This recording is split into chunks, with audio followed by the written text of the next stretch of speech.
ಇಂದು ವಿದ್ಯಾ ಪ್ರೋತ್ಸಾಹ ನಿಧಿ, ಆಸಕ್ತರಿಗೆ ಆರ್ಥಿಕ ನೆರವು, ಅರ್ಹ ಕುಟುಂಬಗಳಿಗೆ ಸಹಾಯ ಹಸ್ತ ಹಾಗೂ ಅಪಾರ ಆಹಾರ ಸಾಮಗ್ರಿಗಳ ಕಿಟ್ ವಿತರಣಾ ಕಾರ್ಯಕ್ರಮಕ್ಕೆ ಬಂದಿರುವ ನಿಮ್ಮೆಲ್ಲರನ್ನು ಭಾಳ ಪ್ರೀತಿಯಿಂದ ಸ್ವಾಗತಿಸ್ತಾ ಇದ್ದೀವಿ.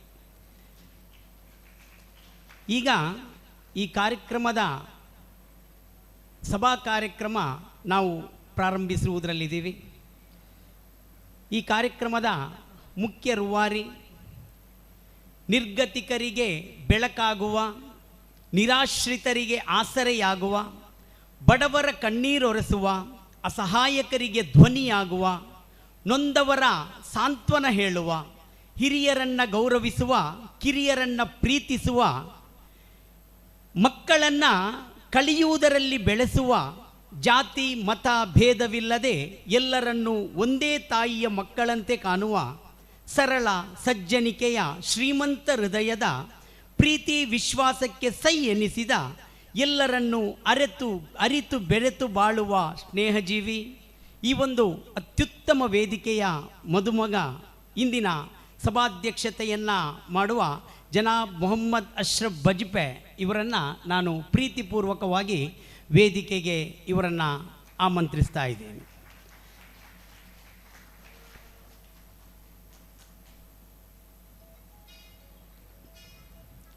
ಇಂದಿನ ಸಮಾರಂಭದ ಗಣ್ಯರಾಗಿ ಸಮಯಕ್ಕೆ ಸರಿಯಾಗಿ ಹಾಜರಿದ್ದು ಸಮಯದ ಬಗ್ಗೆ ಬಹಳಷ್ಟು ಅರಿತಂತಹ ಓರ್ವ ವ್ಯಕ್ತಿ, ಪ್ರಧಾನ ಕಾರ್ಯದರ್ಶಿಗಳು KPCC ಬೆಂಗಳೂರು ಶ್ರೀ ರಕ್ಷಿತ್ ಶಿವರಾಮ್. ಬನ್ನಿ ಸರ್, ದಯವಿಟ್ಟು ಬನ್ನಿ.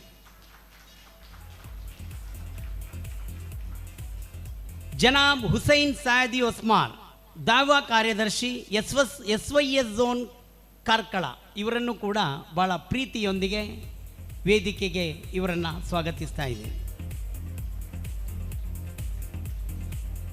ರೆವರೆಂಡ್ ಫಾದರ್ ಬಿಯೋನ್ AJ ನಿರ್ದೇಶಕರು, DKRDS ರಿಜಿಸ್ಟರ್ಡ್ ಬೆಳ್ತಂಗಡಿ ಫಾದರ್ ಅವರನ್ನು ಕೂಡ ವೇದಿಕೆಗೆ ಸ್ವಾಗತಿಸ್ತಾ ಇದ್ದೀನಿ. ಶ್ರೀ BJ ಸುಬ್ಬಾಪುರ ಮಠ ಪೊಲೀಸ್ ಇನ್ಸ್ಪೆಕ್ಟರ್ ಬೆಳ್ತಂಗಡಿ, ಇವರನ್ನು ಕೂಡ ವೇದಿಕೆಗೆ ಭಾಳ ಪ್ರೀತಿಯಿಂದ ಬರಮಾಡಿಕೊಳ್ತಾ ಇದ್ದೀನಿ. ನಮ್ಮೆಲ್ಲರ ಓರ್ವ ಅತ್ಯುತ್ತಮ ವಾಗ್ಮೀಯವಾಗಿ ಇಲ್ಲಿಯ ಅದೆಷ್ಟೋ ವಿದ್ಯಾರ್ಥಿಗಳ ಪಾಲಿಗೆ ಬೆಳಕಾದ ಜನಾಬ್ Rafiq master, talent research foundation Mangaluru, ಇವರನ್ನು ಕೂಡ ಭಾಳ ಪ್ರೀತಿಪೂರ್ವಕವಾಗಿ ವೇದಿಕೆಗೆ ಬರಮಾಡಿಕೊಳ್ತಾ ಇದ್ದೀನಿ. ಜನಾಬ್ ಅಶ್ರಫ್ ಅಲಿ ಕುಂಜಿ ಮುಂಡಾಜೆ, ಪತ್ರಕರ್ತರು ಹಾಗೂ ಮಾಲಕರು, ತಮನ್ನಾ ಹೋಮ್ ಸ್ಟೇ ಬೆಳ್ತಂಗಡಿ, ತಮ್ಮನ್ನು ಕೂಡ ಭಾಳ ಪ್ರೀತಿಯಿಂದ ವೇದಿಕೆಗೆ ಬರಮಾಡಿಕೊಳ್ತಾ ಇದ್ದೇನೆ. ಶ್ರೀ ಸುಕುಮಾರ್ ಜೈನ್, ಪ್ರಾಂಶುಪಾಲರು, ಸರ್ಕಾರಿ ಪದವಿ ಪೂರ್ವ ಕಾಲೇಜು ಬೆಳ್ತಂಗಡಿ, ತಮ್ಮನ್ನು ಕೂಡ ಭಾಳ ಪ್ರೀತಿಯಿಂದ ವೇದಿಕೆಗೆ ಬರಮಾಡಿಕೊಳ್ತಾ ಇದ್ದೀನಿ. ಶ್ರೀ ನಾಣ್ಯಪ್ಪ ಪೂಜಾರಿ, ಮಾಲಕರು, ಸುವರ್ಣ ಆರ್ಕೇಡ್ ಬೆಳ್ತಂಗಡಿ, ತಮ್ಮನ್ನು ಕೂಡ ವೇದಿಕೆಗೆ ಬರಮಾಡಿಕೊಳ್ತಾ ಇದ್ದೀನಿ. ಜನಾಬ್ ಅಕ್ಬರ್ ಸಂಜಯ್ ನಗರ, ಹಿರಿಯ ಸಾಮಾಜಿಕ ಕಾರ್ಯಕರ್ತರು ಬೆಳ್ತಂಗಡಿ, ತಮ್ಮನ್ನು ಕೂಡ ಭಾಳ ಪ್ರೀತಿಪೂರ್ವಕವಾಗಿ ಗೌರವದಿಂದ ವೇದಿಕೆಗೆ ಬರಮಾಡಿಕೊಳ್ತಾ ಇದ್ದೀನಿ. ಶ್ರೀ ಮನೋಹರ್ ಬಳಂಜ, ವರದಿಗಾರರು, ವಿಜಯವಾಣಿ ದೈನಿಕ ಬೆಳ್ತಂಗಡಿ, ತಮ್ಮನ್ನು ಕೂಡ ಭಾಳ ಆತ್ಮೀಯತೆಯಿಂದ ವೇದಿಕೆಗೆ ಬರಮಾಡಿಕೊಳ್ತಾ ಇದ್ದೀನಿ. ಜನಾಬ್ ಹಾಜಿ ಹಸೈನಾರ್ ಶಾಫಿ, ತಮ್ಮನ್ನು ಕೂಡ ಭಾಳ ಪ್ರೀತಿಯಿಂದ ವೇದಿಕೆಗೆ ಸ್ವಾಗತಿಸ್ತಾ ಇದ್ದೀನಿ. ಜನಾಬ್ ಜುಬೈರ್ ಮಂಗಳೂರು, ಲೈಫ್ ಕೋಚ್ ಮತ್ತು ಮೋಟಿವೇಶನ್ ಟ್ರೈನರ್, ತಮ್ಮನ್ನು ಕೂಡ ವೇದಿಕೆಗೆ ಭಾಳ ಪ್ರೀತಿಯಿಂದ ಬರಮಾಡಿಕೊಳ್ತಾ ಇದ್ದೀನಿ. ಅಬ್ದುಲ್ ಖಾದರ್ ಸರ್, ತಮ್ಮನ್ನು ಕೂಡ ಪ್ರೀತಿಯಿಂದ ವೇದಿಕೆಗೆ ಬರಮಾಡಿಕೊಳ್ಳುತ್ತಾ, ವೇದಿಕೆಯ ಮುಂಭಾಗದಲ್ಲಿ ಆಸೀನರಾದ ಹಿರಿಯರು, ಕಿರಿಯರು, ಮಹಿಳಾ ಶಿರೋಮಣಿಗಳು, ವಿದ್ಯಾರ್ಥಿಗಳು, ಪತ್ರಿಕಾ ಪ್ರತಿನಿಧಿಯವರು, ಮಾಧ್ಯಮ ಮಿತ್ರರು, ಎಲ್ಲರನ್ನೂ ಪ್ರೀತಿಯಿಂದ ಈ ಕಾರ್ಯಕ್ರಮಕ್ಕೆ ಸ್ವಾಗತಿಸ್ತಾ ಇದ್ದೀನಿ. ಕಾರ್ಯಕ್ರಮಕ್ಕೆ ಶರೀಫ್ ಕಲಸ, ತಮ್ಮನ್ನು ಕೂಡ ವೇದಿಕೆಗೆ ಭಾಳ ಪ್ರೀತಿಯಿಂದ ಬರಮಾಡಿಕೊಳ್ತಾ ಇದ್ದೀನಿ. ಅಬ್ದುಲ್ ಖಾದರ್ ಸರ್, ತಮ್ಮನ್ನು ಕೂಡ ಪ್ರೀತಿಯಿಂದ ಬರಮಾಡಿಕೊಳ್ತಾ ಇದ್ದೇನೆ.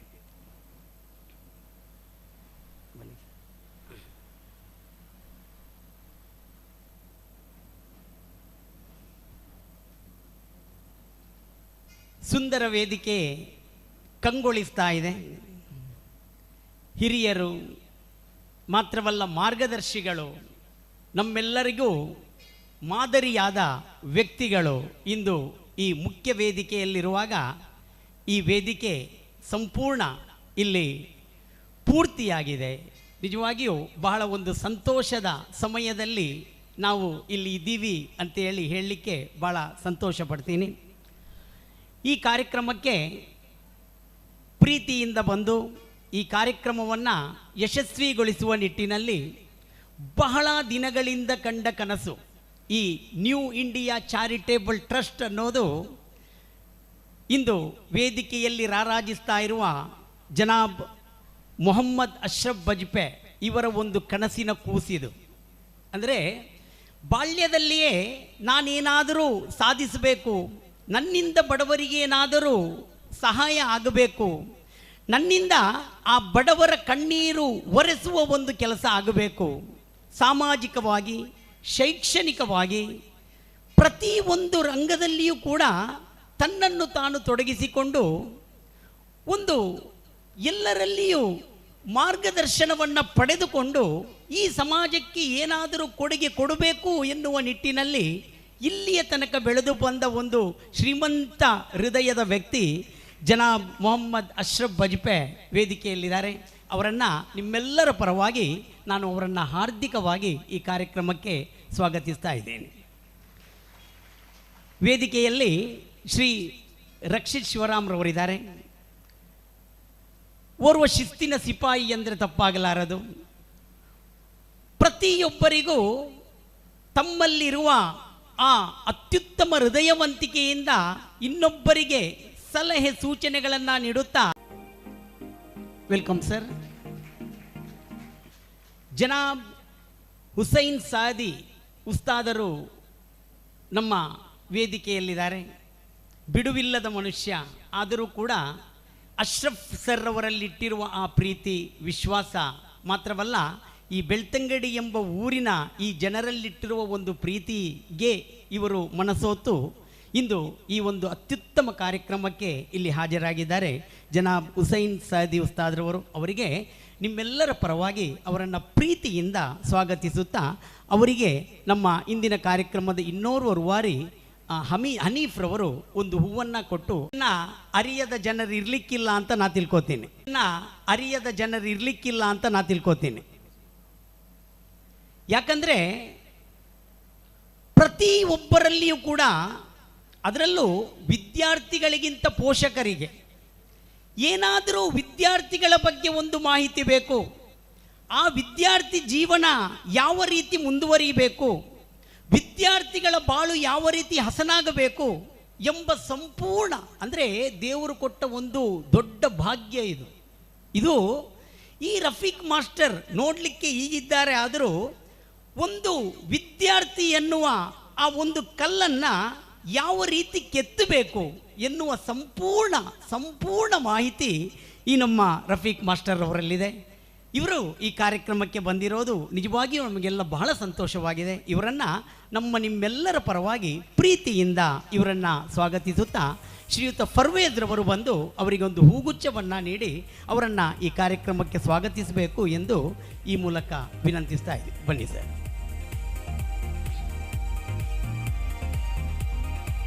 ಈ ಕಾರ್ಯಕ್ರಮ ಇಷ್ಟೊಂದು ಯಶಸ್ವಿಯಾಗಿ ನೀವೆಲ್ಲ ಬಂದು ಇಲ್ಲಿ ಸೇರಿರೋದು, ಈ ವೇದಿಕೆ ಪೂರ್ತಿಯಾಗಿರೋದು, ಇದಕ್ಕೆಲ್ಲ ಮುಖ್ಯ ಕಾರಣಕರ್ತರೊಬ್ಬರಿದ್ದಾರೆ. ಯಾಕಂತ ಹೇಳಿದರೆ, ಈ ಪರಿಸರದವರು, ಪ್ರತಿಯೊಬ್ಬರೊಂದು ಜನರ ಆಗು ಹೋಗುಗಳಿಗೆ ಸ್ಪಂದಿಸುವವರು, ಎಲ್ಲಕ್ಕಿಂತಲೂ ಮುಗಿಲಾಗಿ ಪ್ರತಿಯೊಬ್ಬರ ಚಿರಪರಿಚಿತರು ಆದ ಪತ್ರಕರ್ತರು ಮತ್ತು ತಮನ್ನಾ ಹೋಮ್ ಸ್ಟೇ ಬೆಳ್ತಂಗಡಿ ಇದರ ಮಾಲಕರು ಆದ ಜನಾಬ್ ಅಶ್ರಫ್ ಅಲಿ ಕುಂಜಿ ಮುಂಡಾಜೆ ಇವರನ್ನು ಈ ಕಾರ್ಯಕ್ರಮಕ್ಕೆ ಪ್ರೀತಿಯಿಂದ ಸ್ವಾಗತಿಸ್ತಾ ಇದ್ದೀನಿ. ಇವರಿಗೆ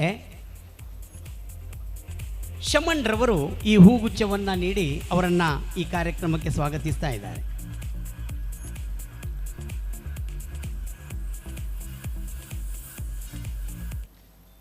ವೇದಿಕೆಯಲ್ಲಿದ್ದಾರೆ ಹಿರಿಯ ಸಾಮಾಜಿಕ ಕಾರ್ಯಕರ್ತರಾದ ಈ ಬೆಳ್ತಂಗಡಿ ಪರಿಸರದ ಓರ್ವ ಸಮಾಜ ಸೇವಕರು, ಪ್ರತಿಯೊಬ್ಬರಿಗೆ ಬೇಕಾದ ಓರ್ವ ವ್ಯಕ್ತಿ ನಮ್ಮಲ್ಲಿರುವ ಜನಾಬ್ ಅಕ್ಬರ್ ಸಂಜಯ್ ನಗರ ಇವರನ್ನು ಕೂಡ ಪ್ರೀತಿಯಿಂದ ಇನ್ನಷ್ಟೇ ಆಗಮಿಸಬೇಕಾಗಿದೆ. ನಮ್ಮ ಜೊತೆಗಿದ್ದಾರೆ ಶ್ರೀ ಮನೋಹರ್ ಬಳಂಜ, ವಿಜಯವಾಣಿ ದೈನಿಕ ಇದರ ವರದಿಗಾರರು.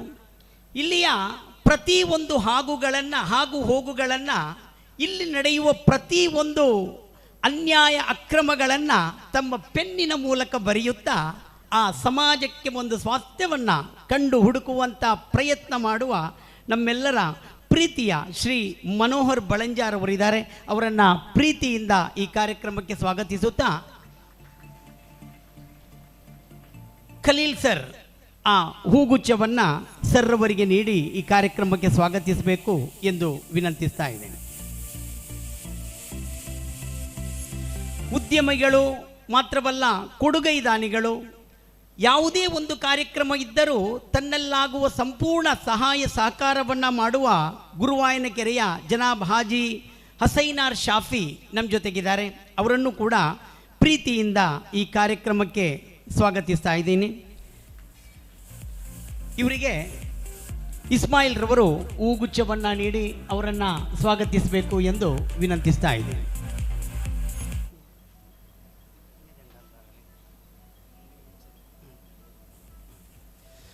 ವೇದಿಕೆಯಲ್ಲಿ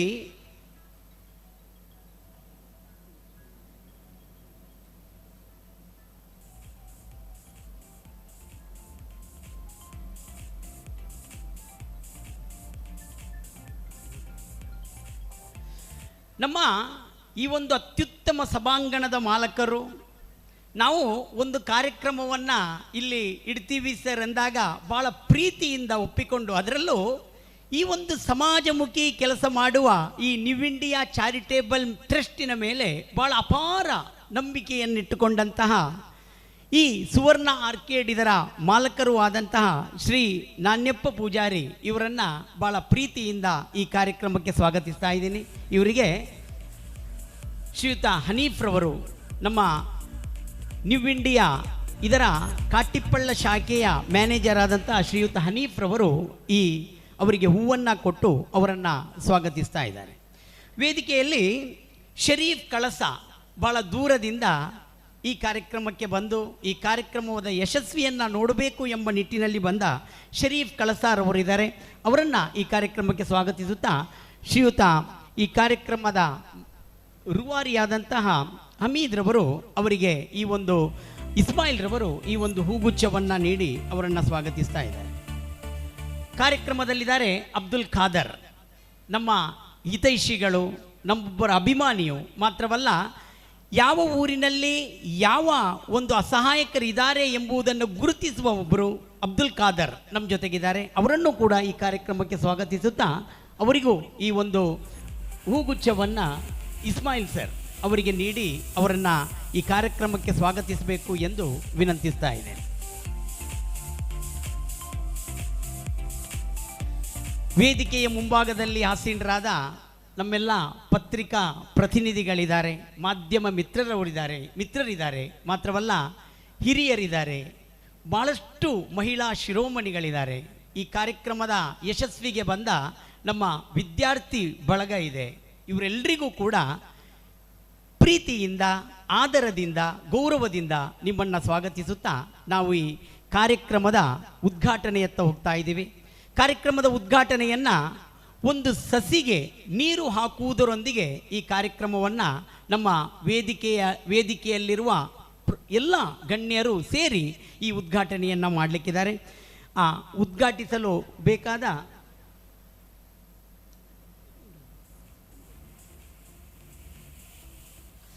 ಸಸಿಗೆ ನೀರು ಹಾಕುವುದರೊಂದಿಗೆ ಈ ಒಂದು ಕಾರ್ಯಕ್ರಮದ ಉದ್ಘಾಟನೆಯನ್ನು ನಮ್ಮ ಎಲ್ಲ ಗಣ್ಯ ನಮ್ಮ ಅತಿಥಿಗಳು, ನಮ್ಮ ಅಧ್ಯಕ್ಷರು ಎಲ್ಲರೂ ಈ ವೇದಿಕೆಯ ಮುಂಭಾಗದಲ್ಲಿ ಬಂದು ಆ ಸಸಿಗೆ ನೀರು ಹಾಕುವುದರೊಂದಿಗೆ ಈ ಒಂದು ಕಾರ್ಯಕ್ರಮ ಯಶಸ್ವಿಯಾಗಲಿ. ಸಸಿ ಆ ನೀರಿನೊಂದಿಗೆ ಯಾವ ರೀತಿ ಬೆಳವಣಿಗೆಯನ್ನು ಕಾಣುತ್ತೋ, ನಮ್ಮ ನ್ಯೂ ಇಂಡಿಯಾ ಚಾರಿಟೇಬಲ್ ಟ್ರಸ್ಟ್ ಅದು ಕೂಡ ಒಂದು ಬೆಳವಣಿಗೆಯ ಹಾದಿಯನ್ನು ಕಾಣಲಿ. ಇನ್ನಷ್ಟು ಅಸಹಾಯಕರಿಗೆ, ನಿರ್ಗತಿಕರಿಗೆ, ಬಡವರಿಗೆ, ಅಸಹಾಯಕರಿಗೆ, ನೊಂದವರಿಗೆ ಇದು ಒಂದು ಬೆಳಕಾಗಲಿ ಎಂದು ಆಶಿಸ್ತಾ ಇದ್ದಾರೆ. ವೇದಿಕೆಯಲ್ಲಿರುವ ನಮ್ಮೆಲ್ಲ ರಕ್ಷಿತ್ ಶಿವರಾಮ್ ಸರ್, ಜನಾಬ್ ಹುಸೈನ್ ಸಹದಿ ಸರ್, ಅದೇ ರೀತಿ ವೇದಿಕೆಯಲ್ಲಿರುವ ನಾಣ್ಯಪ್ಪ ಪೂಜಾರಿ ಸರ್, ರಫೀಕ್ ಮಾಸ್ಟರ್, ಪ್ರತಿಯೊಬ್ಬ ಗಣ್ಯಾದಿ ಗಣ್ಯರು ಕೂಡ ಈ ಒಂದು ಸಸಿಗೆ ನೀರನ್ನು ಹಾಕುವುದರೊಂದಿಗೆ ಈ ಕಾರ್ಯಕ್ರಮದ ಯಶಸ್ವಿಯನ್ನು ಆ ಬೆಳವಣಿಗೆಯೊಂದಿಗೆ ಕಾಣಲಿ ಎಂದು ನಾವು ಈ ಸಂದರ್ಭದಲ್ಲಿ ಆಶಿಸ್ತಾ ಇದ್ದೇವೆ.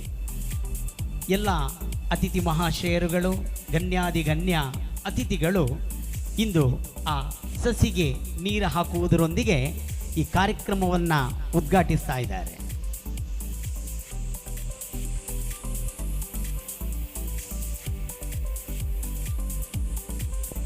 ಕಾರ್ಯಕ್ರಮವನ್ನು ಉದ್ಘಾಟಿಸಿದ ಎಲ್ಲ ಅತಿಥಿ ಮಹಾಶಯರುಗಳಿಗೂ ಧನ್ಯವಾದಗಳನ್ನು ಸಮರ್ಪಿಸಿ, ವೇದಿಕೆಯಲ್ಲಿದ್ದಾರೆ ನಮ್ಮ ಹಿರಿಯರು, ಮಾರ್ಗದರ್ಶಿಗಳು ಆದ ಜನಾಬ್ ಹುಸೈನ್ ಸಹದಿ ಒಸ್ಮಾರ್, ದಾವಾ ಕಾರ್ಯದರ್ಶಿ SYS ಝೋನ್ ಕಾರ್ಕಳ, ಇವರು ಈ ಸಭೆಯನ್ನುದ್ದೇಶಿಸಿ ಒಂದೆರಡು ಹಿತನುಡಿಗಳನ್ನು ಈಗ ಹೇಳಲಿಕ್ಕಿದ್ದಾರೆ. ಬನ್ನಿ ಸರ್.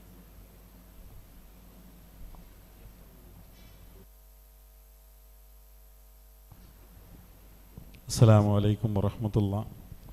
ಎಲ್ಲ ಸಹೋದರ ಧರ್ಮೀಯರಿಗೂ ನಮಸ್ಕಾರಗಳನ್ನು ಸಲ್ಲಿಸ್ತಾ ಇದ್ದೇನೆ. ನ್ಯೂ ಇಂಡಿಯಾ ಚಾರಿಟೇಬಲ್ ಟ್ರಸ್ಟ್ರಿ ಇದರ ಅಧ್ಯಕ್ಷರಾಗಿ, ಕೊಡುಗೈದಾನಿಯಾಗಿ ನಮ್ಮ ಇಂದಿನ ಈ ಸಭಾಧ್ಯಕ್ಷತೆಯನ್ನು ವಹಿಸಿದಂತಹ ಜನಾಬ್ ಮೊಹಮ್ಮದ್ ಅಶ್ರಫ್ ಬಜ್ಪೆ ಅವರೇ, ಅದೇ ರೀತಿ ಈ ಭಾಗದ ಜನಪ್ರಿಯ ರಾಜಕೀಯ ನಾಯಕರು, ಬಡವರ ಬಂಧುವಾಗಿರುವಂತಹ ಶ್ರೀ ರಕ್ಷಿತ್ ಶಿವರಾಮರವರೇ, ಅದೇ ರೀತಿ ಈ ವೇದಿಕೆಯಲ್ಲಿರುವ ವಿದ್ಯಾರ್ಥಿಗಳ ಉತ್ಸಾಹವನ್ನು ಇಮ್ಮಡಿಗೊಳಿಸಿ ಡಿಪ್ರೆಷನ್ಗೆ ಒಳಗಾಗಿದ್ದಂಥ ಅನೇಕ ವಿದ್ಯಾರ್ಥಿಗಳಿಗೆ ಆಪತ್ ಬಾಂಧವನಾಗಿ ತಮ್ಮ ಮಾತಿನ ಮೂಲಕ ಟಾನಿಕ್ ನೀಡುತ್ತಾ ಇರುವಂತಹ ರಫೀಕ್ ಮಾಸ್ಟರ್ ಅವರೇ, ಅದೇ ರೀತಿ ಪತ್ರಕರ್ತರು, ನಮ್ಮ ಆತ್ಮೀಯರು ಅಶ್ರಫ್ ಅಲಿ ಕುಂಜಿ, ಅದೇ ರೀತಿ ನಾಣ್ಯಪ್ಪ ಪೂಜಾರಿ, ಈ ಬಿಲ್ಡಿಂಗಿನ ಮಾಲಕರು, ಮತ್ತಿತರ ಈ ವೇದಿಕೆಯಲ್ಲಿರುವ ಎಲ್ಲ ಗಣ್ಯರೇ, ಹೆಸರು ಹೇಳ್ತಾ ಹೋದರೆ ಸಮಯ ಬಹಳ ಅಭಾವ ಇದೆ, ಸುದೀರ್ಘವಾಗಿ ಮಾತನಾಡಲಿಕ್ಕೆ ಬಯಸುವುದಿಲ್ಲ. ಈ ಒಂದು ಆಹ್ವಾನ ನಮಗೆ ಸಿಕ್ಕಿದಾಗ ನಾನು ಎಣಿಸಿದ್ದೆ, ಇದರ ಅಧ್ಯಕ್ಷರು ಮೊಹಮ್ಮದ್ ಅಶ್ರಫ್ ಬಜ್ಪೆ, ಹಾಗಿದ್ರೆ ಇದು ಕೇವಲ ಮುಸಲ್ಮಾನರಿಗೆ ಸೀಮಿತವಾದಂತಹ ಒಂದು ಚಾರಿಟೇಬಲ್ ಟ್ರಸ್ಟ್ ಆಗಿರ್ಬೋದು ಅಂತ. ಆದರೆ 3ನೇ 4ನೇ ಫ್ಲೋರಿಗೆ ಬಂದು ನೋಡುವಾಗ ಗೊತ್ತಾಯಿತು, ಜಾತಿ, ಮತ, ಪಥ, ಪಂಗಡ ಭೇದ ಇಲ್ಲದ ರೀತಿಯಲ್ಲಿ ಎಲ್ಲರಿಗೂ ಸಹ ಒಂದು ಆಶ್ರಯವಾಗುವ, ಅಭಯವಾಗುವ ಒಂದು ಸರ್ವ ರೀತಿಯ ಸನ್ನಾಹಗಳೊಂದಿಗೆ ಕಾರ್ಯಾಚರಣೆ ನೀವು ಮಾಡ್ತಾ ಇದ್ದೀರಿ. ಆ ದೇವರು ಅದಕ್ಕೆ ಒಳ್ಳೆಯ ಪ್ರತಿಫಲವನ್ನು ನೀಡಲಿ ಎಂದು ಹಾರೈಸ್ತಾ ಇದ್ದೇನೆ. ಪ್ರವಾದಿ ಪೈಗಂಬರ್ ಸಲ್ಲಲ್ಲಾಹು ಅಲೈಹಿ ವಸಲ್ಲಂ ಅವರ ಒಂದು ಸಣ್ಣ ಒಂದು ಸೂಚನೆಯನ್ನು ಮಾತ್ರ ನಾನು ನೀಡಬಯಸ್ತಾ ಇದ್ದೇನೆ. ಪ್ರವಾದಿ ಪೈಗಂಬರ್ ಸಲ್ಲಲ್ಲಾಹು ಅಲೈಹಿ ವಸಲ್ಲಂ ಅವರಿಗೆ ಮೊದಲನೇದಾಗಿ ದೇವಚರರ ದರ್ಶನವಾಗ್ತದೆ. ಜಿಬ್ರೀಲ್ ಅಂತಾರೆ, ಜಿಬ್ರೀಲ್ ಅಲೈಹಿಸ್ಸಲಾಂ ಅವರನ್ನು ಮೊದಲಾಗಿ ನೋಡಿದಾಗ ಅವರಿಗೆ ಬಹಳ ಹೆದರಿಕೆಯಾಗಿ ಮನೆಗೆ ಬಂದು ಬಹಳ ಹೆದರಿಕೆಯಿಂದ ನಡುಗ್ತಾ ಇದ್ದಾರೆ. ಆಗ ಪ್ರೀತಿಯ ಪತ್ನಿ ಬೀಬಿ ಖದೀಜಾ ರಲಿಯಲ್ಲಾಹು ಅನ್ಹಾ ಅವರಿಗೆ ಸಮಾಧಾನ ಹೇಳುವಂತಹ ಒಂದು ಮಾತು, ಯಾ ರಸೂಲಲ್ಲಾ, ಓ ಪ್ರವಾದಿವರ್ಯರೇ, ನೀವು ಹೆದರಬೇಕಾದ ಅಗತ್ಯವಿಲ್ಲ, ನಡುಗ್ತಾ ಇದ್ದೀರಿ, ಹೆದರಬೇಕಾದ ಅಗತ್ಯವಿಲ್ಲ. ಲಾ ಯುಹ್ಜೀಕಲ್ಲಾಹು ಅಬದ, ನಿಮ್ಮನ್ನು ಆ ಅಲ್ಲಾಹು ಯಾವತ್ತೂ ಪರಾಜಯಗೊಳಿಸುವುದಿಲ್ಲ. ಯಾಕೆ ಅಂತ ಹೇಳಿದರೆ, ಫ ಇನ್ನಕ ತಸಿಲುರ್ ರಹಿಂ, ನೀವು ಕುಟುಂಬ ಸಂಬಂಧವನ್ನು ಬೇರ್ಪಡಿಸುವರಲ್ಲ, ಅದನ್ನು ನೀವು ಒಟ್ಟು ಮಾಡುವವರು. ಒಂದನೇ ಅವರ ಗುಣ. ಮತ್ತೊಂದು ವತಹ್ಮಿಲುಲ್ ಕಲ್ಲ, ನಿರಾಶ್ರಿತರಿಗೆ ಅಥವಾ ದುರ್ಬಲರಿಗೆ, ಅಬಲೆಯರಿಗೆ ನೀವು ಬೇಕಾದ ಸೌಕರ್ಯವನ್ನು ಏರ್ಪಡಿಸಿಕೊಡುವವರು ಅಂತ. ಈ 2-3 ವಿಷಯಗಳನ್ನು ಹೇಳುತ್ತಾ ನೀವು ಯಾವತ್ತೂ ಜೀವನದಲ್ಲಿ ಪರಾಜಯಗೊಳ್ಳುವರಲ್ಲ ಎಂಬಂತಹ ಒಂದು ಮಾತನ್ನು ಹೇಳ್ತಾ ಇದ್ರೆ, ಪ್ರೀತಿಯ ಬಂಧುಗಳೇ, ಈ ಪರಸ್ಪರ ವಿಧವೆಗಳನ್ನು, ಅದೇ ರೀತಿ ವಿದ್ಯಾರ್ಥಿಗಳನ್ನು, ಅದೇ ರೀತಿ ಬಡವರನ್ನು ಅವರಿಗೆ ಆರ್ಥಿಕವಾಗಿ ಆಗಲಿ ಯಾವುದೇ ರೀತಿಯಲ್ಲಾಗಲಿ ಹೆಲ್ಪ್ ಮಾಡುವ ಮೂಲಕ, ಸಹಾಯ ಮಾಡುವ ಮೂಲಕ ಅವರನ್ನು ಮೇಲೆತ್ತುವುದು ಅದು ಅತ್ಯಂತ ದೊಡ್ಡ ಒಂದು ಕಾರ್ಯಕ್ರಮವಾಗಿದೆ ಎಂಬುದನ್ನು ಪ್ರವಾದಿ ಪೈಗಂಬರ್ ಸಲ್ಲಲ್ಲಾಹು ಅಲೈಹಿ ವಸಲ್ಲಂ ಅವರು ಹೇಳಿಕೊಟ್ಟ ಕಾರಣದಿಂದಲೇ ನಮ್ಮ ಜನಾಬ್ ಅಶ್ರಫ್ರವರು ಇಂತಹ ಒಂದು ಕಾರ್ಯಕ್ಕೆ ಇಳಿದಿದ್ದಾರೆ. ಈ ಕಾರ್ಯಕ್ರಮವನ್ನು ನೋಡುವಾಗ ಹೇಗೂ ನಮಗೆ ಹೇಳದೇ ಇರಲಿಕ್ಕೆ ನಿರ್ವಾಹ ಇಲ್ಲ. ಹೇಗೋ ನಮ್ಮದು ಕೋಸ್ಟಲ್ ಅಥವಾ ಕರಾವಳಿ ಜಿಲ್ಲೆಗಳು ಯಾವಾಗ ನೋಡಿದರೂ ಇತರ ಜಿಲ್ಲೆಗಳಿಗಿಂತ ಬಹಳ ಹೆಸರು ಅಥವಾ ಬಹಳ ಪ್ರಸಿದ್ಧಿಯಲ್ಲಿರುವಂತಹ ಜಿಲ್ಲೆ. ಮೊದಲೆಲ್ಲ ವಿದ್ಯಾಭ್ಯಾಸದಲ್ಲಿ, ಶಿಕ್ಷಣದಲ್ಲಿ ನಂಬರ್ 1, ನಂಬರ್ 2 ಒಂದು ಉಡುಪಿ ಜಿಲ್ಲೆ ಅಥವಾ ದಕ್ಕ ಜಿಲ್ಲೆ, ದಕ್ಷಿಣ ಕನ್ನಡ ಜಿಲ್ಲೆ ಬರ್ತಾ ಇತ್ತು.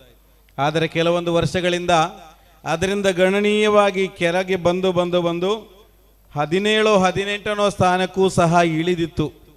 ಯಾವುದರಲ್ಲಿ? ಶೈಕ್ಷಣಿಕವಾದಂತಹ ರಂಗದಲ್ಲಿ. ಆದರೆ ಪರವಾಗಿಲ್ಲ, ಈಗ ಪುನಃ ಏರ್ತಾ ಇದೆ. ಇನ್ನೂ ಸಹ ದಕ್ಕ ಜಿಲ್ಲೆ ಅಥವಾ ಉಡುಪಿ ಜಿಲ್ಲೆ, ಈ ಕರಾವಳಿ ಜಿಲ್ಲೆಗಳು ಇನ್ನೂ ಸಹ ವಿದ್ಯಾರಂಗದಲ್ಲಿ ಬುದ್ಧಿವಂತರ ಜಿಲ್ಲೆ ಎಂದೇ ಆಗಬೇಕು ಎಂಬಂತಹ ಒಂದು ಅಭಿಲಾಷೆ ನಮ್ಮದೆಲ್ಲ. ನಮಗೆ ಹೊರಗಡೆ ಬೇರೆ ಕೆಲವು ಜಿಲ್ಲೆಗಳಿಗೆ ಹೋದಾಗ ಸೌಹಾರ್ದ ಭಾಷಣಕ್ಕೆಲ್ಲ ಕರೀತಾರೆ. ಅಲ್ಲಿ ಹೋದಾಗ ನಿಮ್ಮ ಮಂಗಳೂರಿನಲ್ಲಿ ಬಹಳ ಸೌಹಾರ್ದ ಇದೆಯಾ ಅಂತ ಕೇಳ್ತಾರೆ. ಮಂಗಳೂರು ಕಡೆಯಲ್ಲಿ ಬಹಳ ಸೌಹಾರ್ದ ಇದೆಯಾ ಅಂತ ನಮ್ಮಲ್ಲಿ ಮಾತನಾಡುವಾಗ ಕೇಳ್ತಾರೆ. ಆವಾಗ ಒಂಚೂರು ನಮಗೂ ಮುಜುಗರ ಆಗತ್ತೆ. ಕಾರಣ ಏನಂತ ಹೇಳಿದರೆ, ಇಲ್ಲಿ ಕೇವಲ ಒಂದು ರಾಜಕೀಯಕ್ಕೆ ಬೇಕಾಗಿ ಕೆಲವರನ್ನು ಬಳಸಿಕೊಂಡು ಹಿಂದೂ ಮುಸಲ್ಮಾನರೆಡೆಯಲ್ಲಿ ಕಚ್ಚಾಟವನ್ನು ಉಂಟು ಮಾಡುವಂತಹ ಒಂದು ಚಟುವಟಿಕೆ ನಿರಂತರವಾಗಿ ನಡೀತಾ ಇದೆ. ಆದರೆ ಅದರ ಮಧ್ಯೆನೂ ನಮ್ಮ ಜನಾಬ್ ಅಶ್ರಫ್ರಂತವರ ನಾಯಕತ್ವದಲ್ಲಿ ಈ ಭೇದ ಭಾವ ಮರೆತು ಮುಸ್ಲಿಮರಿಗೆ ಮಾತ್ರ ಅಲ್ಲ, ಹಿಂದೂಗಳಿಗೂ ಕ್ರೈಸ್ತರಿಗೂ ಯಾರೆಲ್ಲ ಅವರಿಗೆ ಅರ್ಹರಿದ್ದಾರೆ ಅವರಿಗೆ ಆ ಸಹಾಯವನ್ನು ತಲುಪಿಸುವಂತಹ ಒಂದು ಕೆಲಸಕ್ಕೆ ಇಳಿತಾ ಇರುವುದು ಅದು ದಕ್ಕ ಮತ್ತು ಉಡುಪಿ ಜಿಲ್ಲೆ ಅಥವಾ ಅವಿಭಜಿತ ದಕ್ಕ ಜಿಲ್ಲೆಯ ಒಂದು ಶ್ರೇಷ್ಠತೆ ಎಂಬುದನ್ನು ಹೇಳಲಿಕ್ಕೆ ಬಯಸ್ತಾ ಇದ್ದೇನೆ.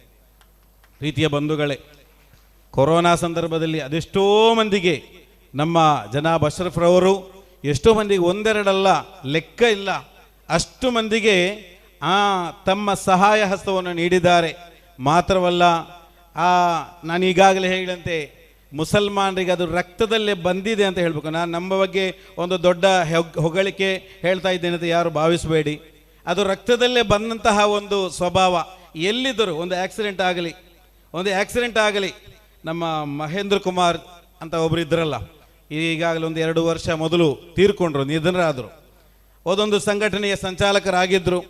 ಮಾತ್ರ ಅಲ್ಲ, ಮುಸಲ್ಮಾನರ ವಿರುದ್ಧ ವಿಪರೀತವಾಗಿ ಕೆಂಡ ಕಾರ್ತಾ ಇದ್ದಂತಹ ಒಬ್ಬ ವ್ಯಕ್ತಿ. ಅದೇ ಸಂದರ್ಭದಲ್ಲಿ ಅವರು ತೀರ್ಥಹಳ್ಳಿಗೆ ಹೋಗುವಂತಹ ದಾರಿಯಲ್ಲಿ, ಅವರೇ ಹೇಳುವಂತಹ ಮಾತು, ತೀರ್ಥಹಳ್ಳಿಗೆ ಹೋಗುವಂತಹ ದಾರಿಯಲ್ಲಿ ಆಕ್ಸಿಡೆಂಟ್ ಆಯಿತು ಗಾಡಿ. ಆವಾಗ ಎಷ್ಟೋ ಮಂದಿ ಗಾಡಿಗಳು ಹೋಗ್ತಾ ಇದ್ರು, ಒಂದು ಮುಸಲ್ಮಾನರ ಗಾಡಿ ನಿಂತಿತು. ಮಾತ್ರವಲ್ಲ, ಅವರಿಗೆ ಬೇಕಾದ ಎಲ್ಲ ರೀತಿಯ ಪರಿಚರಣೆಯನ್ನು ನೀಡಿ ಅವರನ್ನು ಬೇಕಾದ ಸ್ಥಳಕ್ಕೆ ತಲುಪಿಸುವಲ್ಲಿ ಆ ಮುಸಲ್ಮಾನರು ನನಗೆ ಹೆಗಲು ಕೊಟ್ಟರು, ನನಗೆ ಸಹಾಯ ಮಾಡಿದ್ರು ಅಂತ ಅವರು ಹೇಳ್ತಾ ಇದ್ರೆ. ಪ್ರೀತಿಯ ಬಂಧುಗಳು, ಇದಾಗಿದೆ ಇಸ್ಲಾಮಿನ ಪಾಠ. ನಾನೀಗಾಗಲೇ ಹೇಳಿದ ತಹ್ಮಿಲುಲ್ ಕಲ್ಲ, ನಿರಾಶ್ರಿತರಿಗೆ ಅಥವಾ ಅಭಯ ಆದ್ದರಿಂದ ಇಲ್ಲಿ ತುಂಬಾ ಮಂದಿ ಹಿಂದೂ ಸಮಾಜದವರು ಬಂಧುಗಳಿದ್ದೀರಿ, ಕ್ರೈಸ್ತ ಸಮಾಜ ಬಂಧುಗಳಿದ್ದೀರಿ. ಕೆಲವೊಂದು ದ್ವೇಷಕಾರುವ ಭಾಷಣಗಳಿಂದ ಅಲ್ಲಿಂದ ಪ್ರಚೋದಿತರಾಗಿ ಮುಸಲ್ಮಾನರ ಬಗ್ಗೆ ಎಲ್ಲರೂ ಅವರು ನಿಕೃಷ್ಟರು ಎಂಬಂತಹ ಒಂದು ಭಾವನೆಯನ್ನು ಬಿಟ್ಟು ಇಂತಹ ಒಂದು ಸಭೆಗಳನ್ನು ನೋಡಿ ಇದರಲ್ಲಿಯೂ ಸಹ ನಾಯಕತ್ವ ಕೊಡ್ತಾ ಇರುವಂತಹ ಮುಸ್ಲಿಂ ಸಮುದಾಯದಲ್ಲಿ ಹುಟ್ಟಿದ ಒಬ್ಬ ಜನಾಬ್ ಅಶ್ರಫ್ರವರು ಹಿಂದೂ ಅಂತ ನೋಡೋದಿಲ್ಲ, ಮುಸ್ಲಿಂ ಅಂತ ನೋಡೋದಿಲ್ಲ. ಸಾಗರವು ಬತ್ತಿ ಹೋಗುವ ಮುನ್ನ ಕಟ್ಟುವೆವು ನಾವು ಹೊಸ ನಾಡೊಂದನು. ಹಿಂಸೆಯ ನಾಡಾಗ್ತಾ ಇದೆ ಇವಾಗ, ಎಲ್ಲ ರೀತಿಯ ಅನಾಚಾರಗಳ ನಾಡಾಗ್ತಾ ಇದೆ ಇವಾಗ, ಬಡತನದ ಕೊಂಪೆಯಾಗ್ತಾ ಇದೆ. ನಿರುದ್ಯೋಗದ ಕೊಂಪೆಯಾಗ್ತಾ ಇದೆ. ಆದ್ದರಿಂದ ಇಲ್ಲಿ ಸಾಮರಸ್ಯದ ಒಂದು ನಾಡನ್ನು ಕಟ್ಟಬೇಕಾಗಿದೆ, ಸೌಹಾರ್ದದ ಒಂದು ಬೀಡೊಂದನ್ನು ಕಟ್ಟಬೇಕಾಗಿದೆ. ಧರ್ಮಸ್ಥಳವಿದೆ ನಮ್ಮ ಸಮೀಪ, ಅದೇ ಸಮೀಪದಲ್ಲಿ ಕಾಜೂರು ದರ್ಗಾ ಶರೀಫ್ ಇದೆ, ಅದೇ ಸಮೀಪ ಉಜಿರೆಯಲ್ಲಿಯೂ ಅದೇ ರೀತಿ ಹಲವಾರು ಕಡೆಗಳಲ್ಲಿ ಚರ್ಚ್ಗಳಿವೆ. ಇವರೆಲ್ಲರ ಆ ಒಂದು ಮಾತುಗಳು ಒಂದೇ. ಧರ್ಮ ಯಾವುದು ಇರ್ಬೋದು, ನಮ್ಮ ವಿಶ್ವಾಸ ಪ್ರಕಾರ, ನಮ್ಮ ನಂಬಿಕೆ ಪ್ರಕಾರ ನಮ್ಮದು ಶ್ರೇಷ್ಠ ಧರ್ಮ, ಹಿಂದೂಗಳ ನಂಬಿಕೆ ಪ್ರಕಾರ ಹಿಂದೂಗಳದ್ದು ಶ್ರೇಷ್ಠ ಧರ್ಮ. ಶ್ರೇಷ್ಠ ಧರ್ಮ ಯಾವುದೇ ಇರಲಿ, ಈ ಮಾನವೀಯತೆಯ ನಿಲಗಟ್ಟಿನಲ್ಲಿ ಯಾರನ್ನು ಧರ್ಮ ಅಂತ ನೋಡದೆ, ನನಗೊಂದು ಸಣ್ಣ ಒಂದು ನೆನಪಿಗೆ ಬರ್ತಾ ಇದೆ. ನಾನು ಸ್ವತಃ ಒಂದು 11:30 ಆಗುವಾಗ ನಿಲ್ಲಿಸ್ತೇನೆ. ರಾತ್ರಿ 11:30 ಗಂಟೆಗೆ ಒಂದು ಗಾಡಿಯಲ್ಲಿ ಹೋಗ್ತಾ ಇದ್ದೆ, ಬೈಕಲ್ಲಿ ಹೋಗ್ತಾ ಇದ್ದೆ. ಆವಾಗ ಆಟೋಮೆಟಿಕ್ ಏನಾಯಿತು, ಪೆಟ್ರೋಲ್ ಮುಗಿಯಿತು, ನನಗೆ ಗೊತ್ತೇ ಇರಲಿಲ್ಲ. ನಾನು ನಿಲ್ಲಿಸಿದ್ದೆ ಏನು ಮಾಡೋದು ಅಂತ ಹೇಳಿ. ಹಿಂದಿನಿಂದ ಒಬ್ಬರು ಬರ್ತಾ ಇದ್ದಾರೆ, ಒಬ್ಬ ಮಗುವನ್ನು ಕರ್ಕೊಂಡು ಬರ್ತಾ ಇದ್ದಾರೆ. ದಾನಂಡ ಸಾಹೇಬ್ಯಾರೆ ಅತ್ತು ಪೆಟ್ರೋಲ್ ಮುಗಿಂಡು ತೋಜುಂಡು ಹೀಗೆ ಅತ್ತ ಇತ್ತ ನೋಡ್ತಾರೆ. ಬಾಟ್ಲಿ ಮಿನಿ ತಿಕ್ಕುವ ಅಂತ ನೋಡ್ತಾರೆ. ನೋಡುವಾಗ ಸಣ್ಣ ಒಂದು ಬಿಸ್ಲರಿ ಬಾಟ್ಲು ಸಣ್ಣ ಸಿಕ್ತು. ಅದನ್ನು ತಗೊಂಬಂದರು. ಅವರ ಬೈಕಿನ ಪೈಪನ್ನು ಡಿಸ್ಕನೆಕ್ಟ್ ಮಾಡಿ ಅದರಲ್ಲಿ ಒಂದು 100-150 ಮಿಲಿ ಪೆಟ್ರೋಲನ್ನು ಹಾಕಿ ಪುನಃ ಸಿಕ್ಕಿಸಿ ನನ್ನ ಟ್ಯಾಂಕಿಗೆ, ನಮ್ಮ ಪೆಟ್ರೋಲ್ ಟ್ಯಾಂಕಿಗೆ ಅವರೇ ಹಾಕಿಕೊಟ್ರು. ನೋಡುವಾಗ ಅವರು ಒಬ್ಬ ಹಿಂದೂ ಬಂಧುವಾಗಿದ್ದರು. ಮಾತ್ರ ಅಲ್ಲ, ಪುನಃ ಹೇಳ್ತಾರೆ, ಸಾಹೇಬರೇ ಈರ್ ದುಂಬುಲ್ ಹೋಲೆ ಯಾನ ಪಿರಾಡ್ದ ಕೂಡ ಮಿನಿ ಪೆಟ್ರೋಲ್ ಖಾಲಿ ಆಂಡ ಯಾನ ಓಡೆ ದೂರ ಪೋರಂಡ ಅಂತ ಕೇಳ್ತಾ ಇದ್ದೆ ಇಜ್ಜಿ, ಒಂದೇ 2 ಕಿಲೋಮೀಟರ್ ಮಾತ್ರ. ಈ ರೀತಿ ರಾತ್ರಿ 11-11ವರೆಗೆ ಇಂತಹ ಒಂದು ಸಹಾಯ ಹಸ್ತ ನೀಡುವ ಒಂದು ನೇಚರ್, ಒಂದು ಪ್ರಕ್ರಿಯೆ, ಅದು ನಮ್ಮ ದಕ್ಕ ಮತ್ತು ಉಡುಪಿ ಜಿಲ್ಲೆಯಲ್ಲಿ ಮಾತ್ರ ವ್ಯಾಪಕವಾಗಿ ಕಾಣ್ತಾ ಇದೆ. ಅದು ಇನ್ನೂ ಸಹ ವ್ಯಾಪಕವಾಗಬೇಕು ಎಂದು ಮಾತ್ರ ಹೇಳುತ್ತಾ ಈ ಒಂದು ಸಹಾಯ ಹಸ್ತ ಮತ್ತು ಕಿಟ್ ವಿತರಣಾ ಸಮಾರಂಭಕ್ಕೆ ಸರ್ವವಿಧ ಶುಭಾಶಯಗಳನ್ನು ಕೊಡ್ತಾ ಇದ್ದೇವೆ. ಅದೇ ರೀತಿ ವಿದ್ಯಾರ್ಥಿಗಳ ಒಂದು ಸಣ್ಣ ಒಂದು ಕಿವಿ ಮಾತು, ನೀವು ಈ ಒಂದು ಸಹಾಯ ಹಸ್ತ ನೀವು ಪಡೆದು ನೀವು ದೊಡ್ಡ ಒಂದು ಹುದ್ದೆಗೆ ತಲುಪಿದಾಗ ಇವರನ್ನು ಮಾತ್ರವಲ್ಲ, ನಮ್ಮ ಸಮಾಜದಲ್ಲಿ ನಮ್ಮ ಹಿಂದೂಗಳಲ್ಲಿರ್ಬೋದು, ಮುಸಲ್ಮಾನರಲ್ಲಿರ್ಬೋದು, ಕ್ರೈಸ್ತರಲ್ಲಿರ್ಬೋದು ಇದೇ ರೀತಿ ಶೈಕ್ಷಣಿಕವಾಗಿ ಬಹಳ ಹಿನ್ನಡೆಯನ್ನು, ಯಾಕೆ ಆರ್ಥಿಕವಾಗಿ ಹಿನ್ನಡೆಯ ಕಾರಣ ಶಿಕ್ಷಣ ಸಿಗದಂತಹ ಒಂದು ಸ್ಥಿತಿಯಲ್ಲಿರುವ ಅದೆಷ್ಟೋ ವಿದ್ಯಾರ್ಥಿಗಳಿರಬಹುದು. ಆ ವಿದ್ಯಾರ್ಥಿಗಳು ಸಹ ಆಸರೆಯಾಗುವಂತಹ ಒಂದು ನಿರ್ಧಾರವನ್ನು ಈಗಲೇ ಮಾಡಿ ಎಂದು ಮಾತ್ರ ಹೇಳುತ್ತಾ ಅವಕಾಶಕ್ಕೆ ಧನ್ಯವಾದ. ಆಖಿರು ದಅವಾನಾ ಅಲ್ಹಮ್ದುಲಿಲ್ಲಾಹಿ ರಬ್ಬಿಲ್ ಆಲಮೀನ್. ಜೈ ಹಿಂದ್, ಜೈ ಕರ್ನಾಟಕ.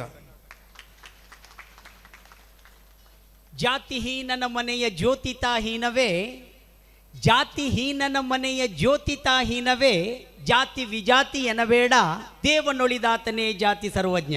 ಆ ಸರ್ವಜ್ಞನ ಮಾತಿಗೆ ಪೂರಕವಾಗುವಂತೆ ಜನಾಬ್ ಹುಸೈನ್ ಸಯದಿ ಒಸ್ಮಾನ್ ಬಹಳ ಸುಂದರವಾಗಿ ಇಲ್ಲಿ ವೇದಿಕೆಯಲ್ಲಿ ತಮ್ಮ ವಿಷಯಗಳನ್ನು ಮಂಡಿಸಿದ್ದಾರೆ.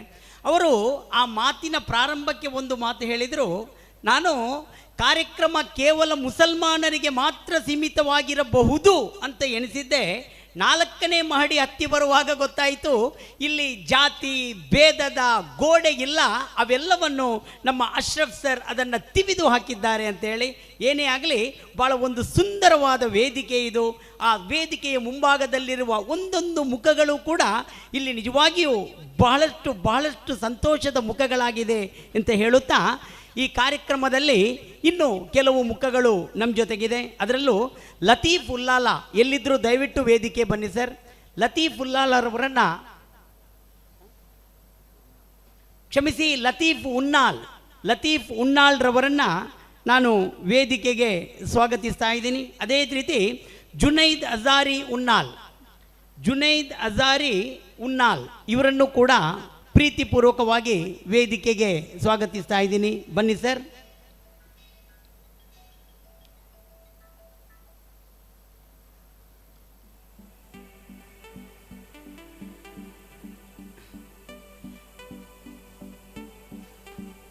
ಆಗಮಿಸಿದ ನಮ್ಮ ಅತಿಥಿಗಳನ್ನು ಸ್ವಾಗತಿಸ್ತೀನಿ. ಅದೇ ರೀತಿ ವೇದಿಕೆಯ ಆಗಮಿಸಿರುವ ಹನೀಫ್, ಅದೇ ರೀತಿ ಖಲೀಲ್, ದೂರದ ಮಡಿಕೇರಿಯ ಇಸ್ಮಾಯಿಲ್, ನಮ್ಮ ಮಂಗಳೂರು ವ್ಯಾಪ್ತಿಯ ಈ ನ್ಯೂ ಇಂಡಿಯಾಕ್ಕೆ ಬಲ ಕೊಟ್ಟ ಪರ್ವೇಜ್, ಅದೇ ರೀತಿ ಹ್ಯಾಪಿ ಲೈಫ್ ಗ್ರೂಪ್ ಇದರ ನಾಯಕರಾದಂತಹ ಸಮನ್ ಸರ್, ಅದೇ ರೀತಿ ವೇದಿಕೆಯಲ್ಲಿ ಇರುವ ಪ್ರತಿಯೊಬ್ಬರನ್ನು ಕೂಡ ಭಾಳ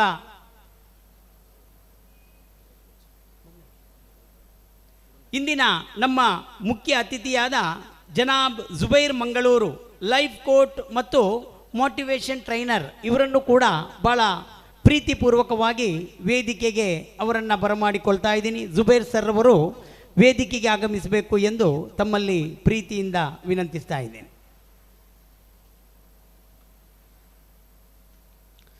ನಾವು ಸಾಂಕೇತಿಕವಾಗಿ ಈಗ ಇಲ್ಲಿ ಅರ್ಹ ವ್ಯಕ್ತಿಗಳಿಗೆ ಒಂದು ಕಿಟ್ ಕೊಡುವ ಕಾರ್ಯಕ್ರಮದಲ್ಲಿ ನಿರತರಾಗ್ತೀವಿ.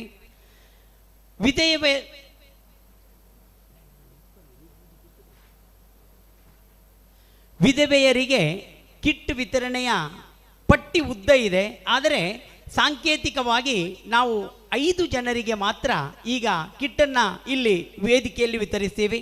ತದನಂತರ ಕಾರ್ಯಕ್ರಮದ ನಂತರ ನಾವು ಇಲ್ಲಿ ಪಟ್ಟಿಯಲ್ಲಿರುವ ಪ್ರತಿಯೊಬ್ಬರಿಗೂ ನಾವು ಅದನ್ನು ಅವರಿಗೆ ವಿತರಿಸಲಿಕ್ಕಿದ್ದೀವಿ. ಇದನ್ನು ಜನಾಬ್ ಮೊಹಮ್ಮದ್ ಅಶ್ರಫ್ ಬಜ್ಪೆ ಅವರ ಜೊತೆಗೂಡಿ ಶ್ರೀ ರಕ್ಷಿತ್ ಶಿವರಾಮ್ ಸರ್ ಅವರಿಗೆ ನೀಡಬೇಕು ಎಂದು ಈ ಮೂಲಕ ವಿನಂತಿಸ್ತಾ ಇದ್ದೀನಿ. ವಿಧವೆಯರ ಕಿಟ್ ವಿತರಣೆಗೆ ರಾಜೇಶ್ವರಿ ಅಮ್ಮ ದಯವಿಟ್ಟು ವೇದಿಕೆಗೆ ಬನ್ನಿ ಅಮ್ಮ. ರಾಜೇಶ್ವರಿ ಬನ್ನಿ ಅಮ್ಮ.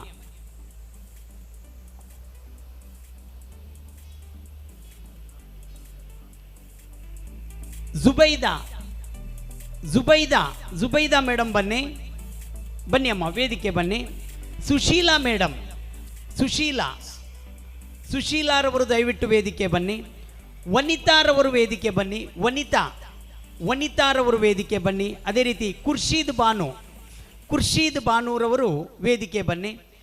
ತುಂಬ ಪಟ್ಟಿ ಇದೆ, ನಾವು ಎಲ್ರಿಗೂ ವಿತರಿಸಲಿಕ್ಕಿದ್ದೀವಿ. ಇದು ಸಾಂಕೇತಿಕವಾಗಿ ನಮ್ಮ ಅತಿಥಿಗಳ ಸಮಕ್ಷಮದಲ್ಲಿ ಇದನ್ನು ವಿತರಿಸ್ತೀವಿ.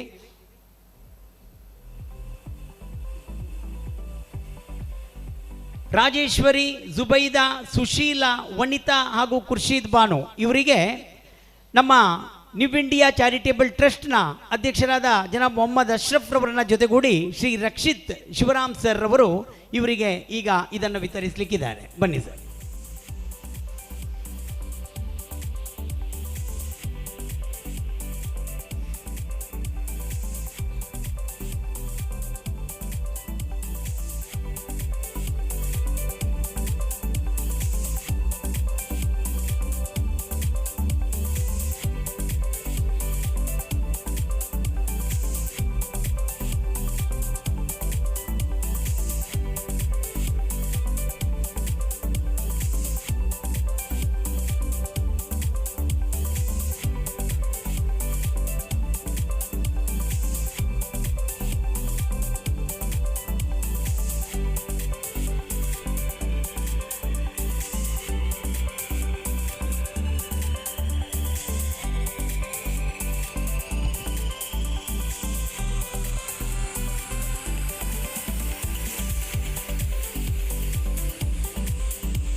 ಸಾಂಕೇತಿಕವಾಗಿ ಇದು ಕೇವಲ 5 ಜನರಿಗೆ ಮಾತ್ರ ಈಗ ಇಲ್ಲಿ ನಾವು ವಿತರಿಸ್ತಾ ಇದ್ದೀವಿ. ಇನ್ನು ಉಳಿದ ಎಲ್ರಿಗೂ ಕೂಡ ಈ ಕಾರ್ಯಕ್ರಮದ ನಂತರ ನಾವು ಅವರಿಗೆ ವಿತರಿಸಲಿಕ್ಕಿದ್ದೀವಿ.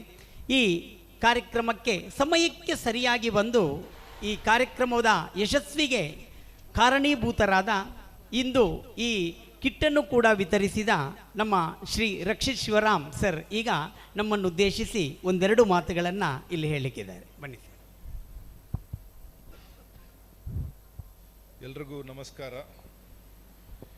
ನ್ಯೂ ಇಂಡಿಯಾ ಚಾರಿಟಬಲ್ ಟ್ರಸ್ಟ್ ಇದರ ಇಂದಿನ ಈ ಅದ್ಭುತವಾದ ಕಾರ್ಯಕ್ರಮದ ಅಧ್ಯಕ್ಷತೆಯನ್ನು ವಹಿಸಿರುವಂಥ ಜನಾಬ್ ಮೊಹಮ್ಮದ್ ಅಶ್ರಫ್ ಬಜ್ಪೇರ್ ಅವರೇ, ಈ ವೇದಿಕೆಯಲ್ಲಿ